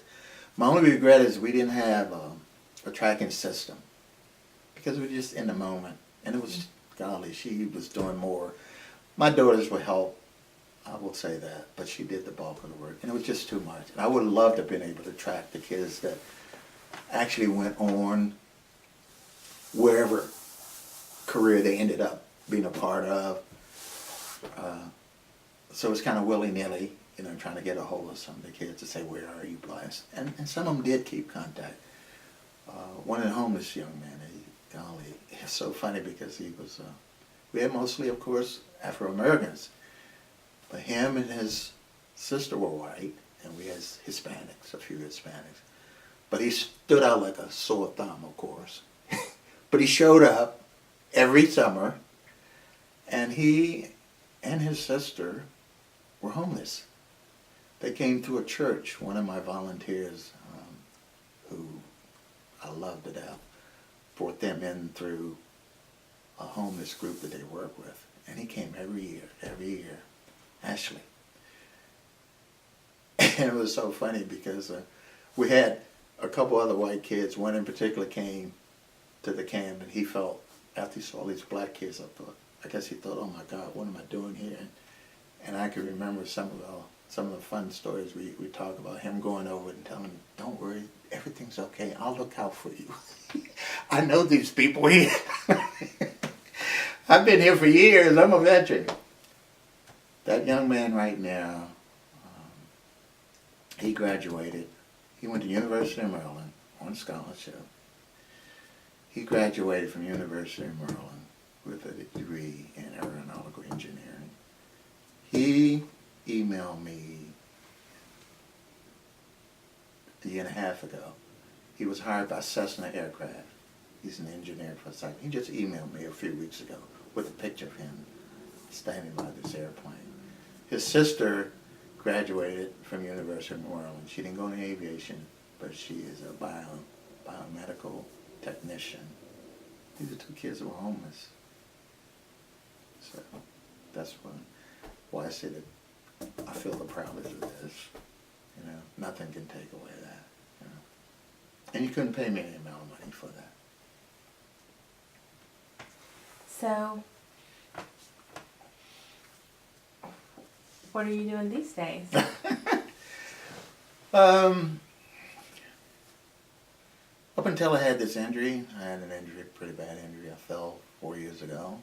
Interesting enough, out of the same facility that I'm running my my program out of Maryland Parks and Planning.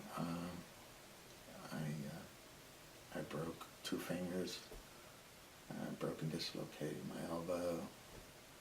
I broke and shattered. Actually, I broke my ankle, my fibula, and my tibia.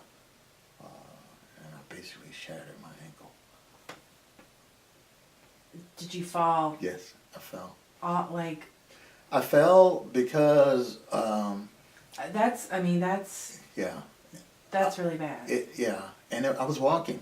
And what happened is I had a pair of sandals on, and as I walked out of the facility, the ground sloped, and you know how they have the ground meets the curb if you need to wheel someone up or push someone up in this wheelchair or whatever.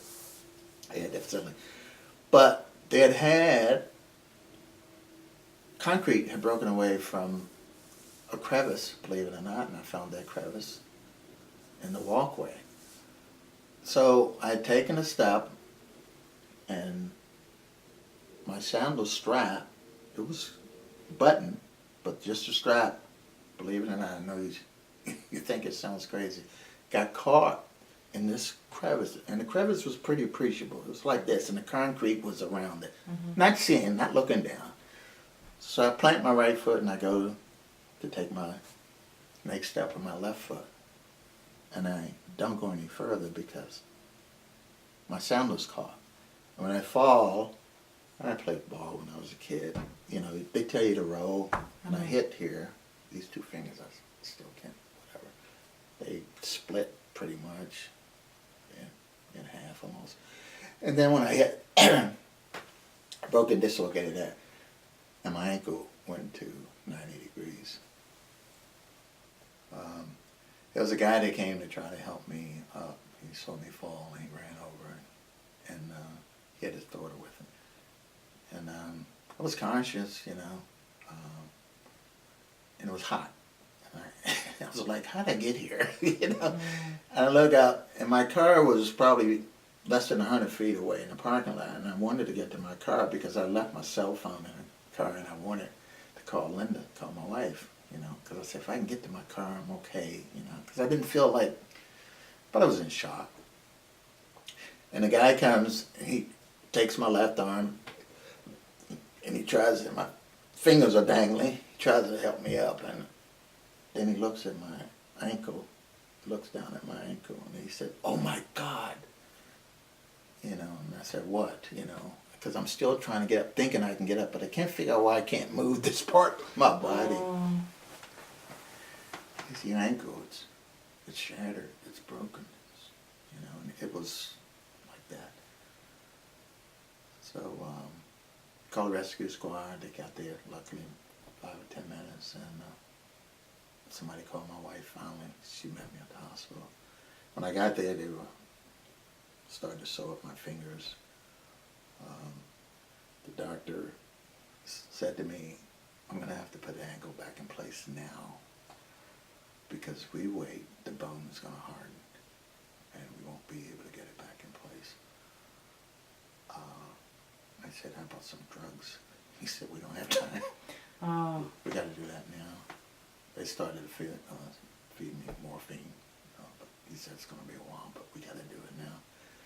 It's going to hurt, and it hurt. They had to wait the next morning to operate because I was still, whatever, you know, suffering trauma or whatever, shock. So the orthopedic surgeon that did the job was one of the best. But what he said is, it wasn't a clean break. It wasn't even a fracture, it was a shatter. It shattered the tib of the fibula. So I have a plate, metal plate that's over the front and 8 screws that hold the plate. And so he wired the bones back together, but that plate holds everything in place and it's still there. He said once I put it in there, I'm not going to be able to take it out. My ankle, when it healed, or tried to heal, it healed upward, you know. So for 8 weeks I wasn't supposed to move it. I couldn't move it. But when it started to heal, it just healed upward. And they kept telling me, oh, flex your foot, flex your foot. Well, I couldn't because the rod was there and everything else. And at one point in time, another doctor who was his assistant said, you're not going to be able to walk because you're not going to be able to put your foot down because it's healing that way. And your Achilles tendon, you know, my Achilles tendon had hardened to the point where it was not moving. And so I was in 5 weeks, and I went to rehab for about 8 months. I was in a wheelchair for that length of time, and even before I left the hospital, unfortunately, when they decided they're going to try to make me walk, at least try to stand on it, they wanted me to wear this boot, and the boot just irritated, more painful, and they did not change the dressing like they should. And a couple of days went by, and one of the doctors came and said, oh my God, you might have gangrene in the setting. That's horrible. So they brought in this guy was a Vietnam veteran. who had treated burns. And he looked at it and he said, another day, your ankle would have been gone. He said, but we're going to put this whatever stuff that he had that he used in Vietnam for burn victims. So I came out of the hospital after 6 weeks, and I had 3-4 nurses come in for about 2 months, 3 months. I was in a wheelchair almost 8 months. I had to learn how to walk again. I didn't think I would ever be able to, but when he told me I couldn't, I was like, I'm walking again. And my wife was there through this whole thing. I had been a bachelor for 42 years before I met her. I never really understood the significance of having a mate. I love my freedom and all of my affairs and being a Don Juan of the world. And then she came into my life, and I'm glad she was there because she kept me alive. I had lost, after 3 or 4 months, the will to go on. I was tired. I felt like I'd just been through so much with this. Unfortunately, 2 or 3 years before I'd had cancer. I had prostate cancer, and I had 50, and that's another reason why the bones broke the way they did. I had 50 radiation treatments. So I think my bones were just absolutely brittle, you know. It was just a vicious breaking, you know. Everything that touched broke. So I just kind of got worn out. And the cancer didn't get me down as much as it did, because here I was, and my kids were coming up like, Dad, they couldn't believe I was in hospital. I'd never been in hospital except for one time in my life. You know, they never saw me incapacitated. I was always doing something to help them or help somebody else, and I could see the look on their face like, Dad, what are you doing here? So, but she kept my spirits alive. There were mornings, every morning, 7 o'clock, I had to get up because we had a nurse coming in doing this, doing that 3 or 4 times. She had to plan, she had to cook. I had to live in the basement. She stayed down and lived with me in the basement, you know. But after going to therapy, I went to a great group of therapists, you know, that just encouraged me. These are young people that just, and I guess I got my most encouragement when I was finally trying to walk again. My wife had dropped me off to the rehab place we were going to. And there was this young kid came in, he might have been 24, 25 years old. And I was walking on the beams, you know, trying to walk or whatever. And I turned around, he came up behind me. And he said, go ahead, you can make it, I'll help you, you know. And I said, oh no, it's okay, I'm all right. And I turned around and I looked. His leg was gone. His whole leg was gone. But was he working there, or was he there No, for... he was there. He came as a patient. Okay. And he was just in line behind me. His whole leg was gone. And he's telling me he's going to help me. And I was like... And my wife, unbeknownst to me, was talking to his wife. He had just had a motorcycle accident and he lost his leg. But he was so upbeat about it. He was willing to help me. And it almost brought tears to my eyes. And I said, man, thanks. And I thought, what are you doing feeling sorry for yourself? You better go ahead and walk. And I did. Every step I took, my wife would come down and record it. Down in the basement. And that was 4 years ago, almost 4 years ago. I had to learn how to drive again.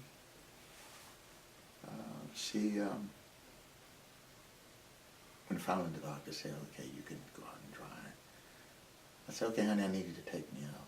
You know, she said, we're going to have to go to a parking lot where there are no cars. Just like when you were 16 years old. She laughed. I grew up in the country, so I had back roads. Right. Yeah. She She said, we're going to have to do that first. I'm not so sure about you in this car. It's so funny. I said, okay. So sure enough, that's where we went to school, and I rode around the parking lot. She said, okay, you're okay. So I went straight to Wendy's, because up until then I'd been eating nothing but healthy food. We both ate Wendy's. Oh. So he said, I didn't mean for you. Anyway. Well, is there anything else you would like to talk about? before Nothing we that wrap will up? make you. I'm a crier. Yeah. No, I unless you think of something, and you know, I don't know. I can't say that I've covered everything, because my life has been Mm-hmm. kind of here, there, Mhm. either there. My kids have been as assorted as they are. Mm-hmm. A blessing to me. So I told them, if I don't leave them with anything, it's that they've got to love folk, especially those that are less fortunate. To them rather, and you got to give back, and that's something I learned from my mom. We didn't have anything, but she was always ready to give. And I learned in my career, you can't separate people. Good people by black and white. You just can't. Tony Gocomello, if it were not for him, I don't think I would not have gone through and been a successful air traffic controller. Ed, who helped me do my first fundraiser, he had as much compassion for black kids as he did for white kids. And I saw that in him when I selected him as an EEO counselor. And I think probably when you do good things come back to you, because that's a perfect example, and I know that's why he kept in contact with me even though he'd gone on a strike, and that's why he volunteered to raise funds for me, and to this day, he's still a part of my program.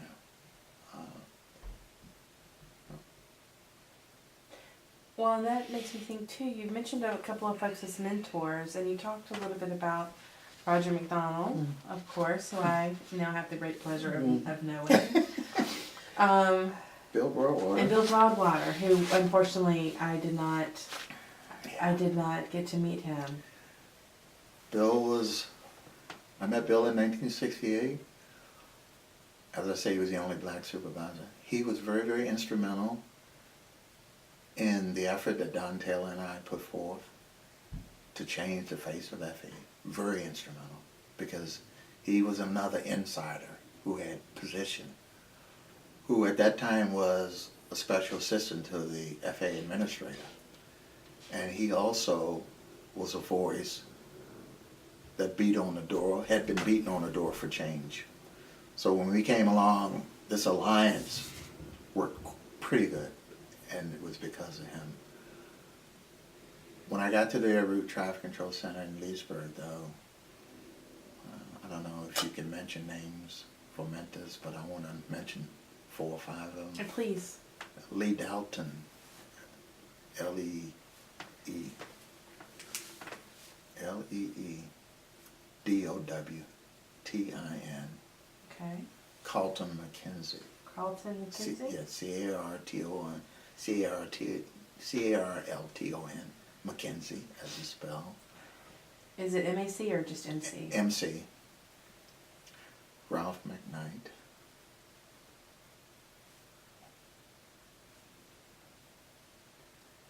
And Don Taylor we mentioned, besides being my mentor, he was my best friend.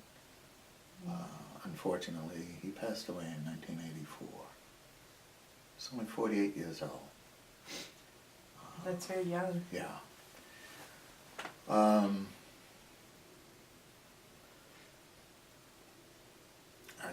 kind of repeating myself. If it were not for him, I don't know that I could have accomplished the things that I did when it comes down to the union. just the whole concept of the union, the effort that was sustained to make a change. And I learned a lot from him about people, how to handle people. He was a very patient person, but he knew how, in group discussions, to get his point across. Sometimes he would upset people, but he got his point across, I guess. And I owe a lot of what I have done with the young people to Bill Broadwater of the world. Because when I saw Bill at 65 or 70 years old, I met him and he said he wanted to get up and go out to schools with me and talk to kids when he's 70 years old. A Tuskegee Airman who's paid his dues. I thought what I was doing was insignificant compared to what he still wanted to do. So he certainly was an inspiration for the things I wanted to do. I had other folk that certainly helped me along the way, but those were the folk that... And how did you know Lee Doughton? Lee Doughton was the cab driver. I told you, the guy that saw me out in the parking lot. Yeah. And he walked up to me when I didn't have a car. He was a controller, senior controller. And he also came when I decided we wanted to organize as an EO counselor. He helped me put together the letter. I didn't know how to write a letter. I didn't know how to write a complaint. I had to go into the books. He was very well versed on a lot of things. Ralph McKnight was known as the best controller in Washington Center. So when I leave Tony Goglimello's crew, I come down on the floor as a controller, and that was my trainer. He was before his time. In the 60s, when we were supposed to be wearing white shirts and black ties, he came to work with a dashiki on and a bush. Wow. And they didn't send him home because they knew he was the best controller in the house and they weren't going to mess with him. He was my trainer and became a dear, dear friend. Unfortunately, he had ties to the movement in those days, and we're talking the Black Panthers. We're talking Stokely Carmichael. And unfortunately, the FBI, and this is history, he knows, or he knows he's passed away, and his family knows, everybody. In 1970, around 72, the FBI had been wiretapping him, and they found out that he was conducting meetings with those type of individuals. And the FAA decided, well, you know, that's unacceptable. So he was allowed to resign. Broke my heart, but we became even closer friends because he moved to LA and I visited him many, many times. He ended up going up to Canada as a controller. He actually, in the 60s, gosh, I wish you could interview him. He'd have some stories. He was so very, very well versed in so many different things. He spoke 2 or 3 different languages. So in the 60s, during the Congo strife, Belgium-Congo strife, the FAA, after the, I would say the tribal wars were over, the FAA went over there and they were going to establish an attaché-like group over there, and they sent him over as their representative because he spoke French and Spanish, basically, and he stayed over in the Congo for about a year.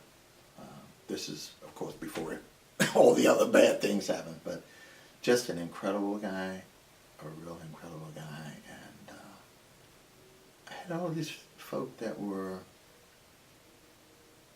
I would say my senior when it came down to being bright, smart, intelligent. I had all of them rally around me with the stuff that I wanted to do. because I think they all knew that there was a cause worthy.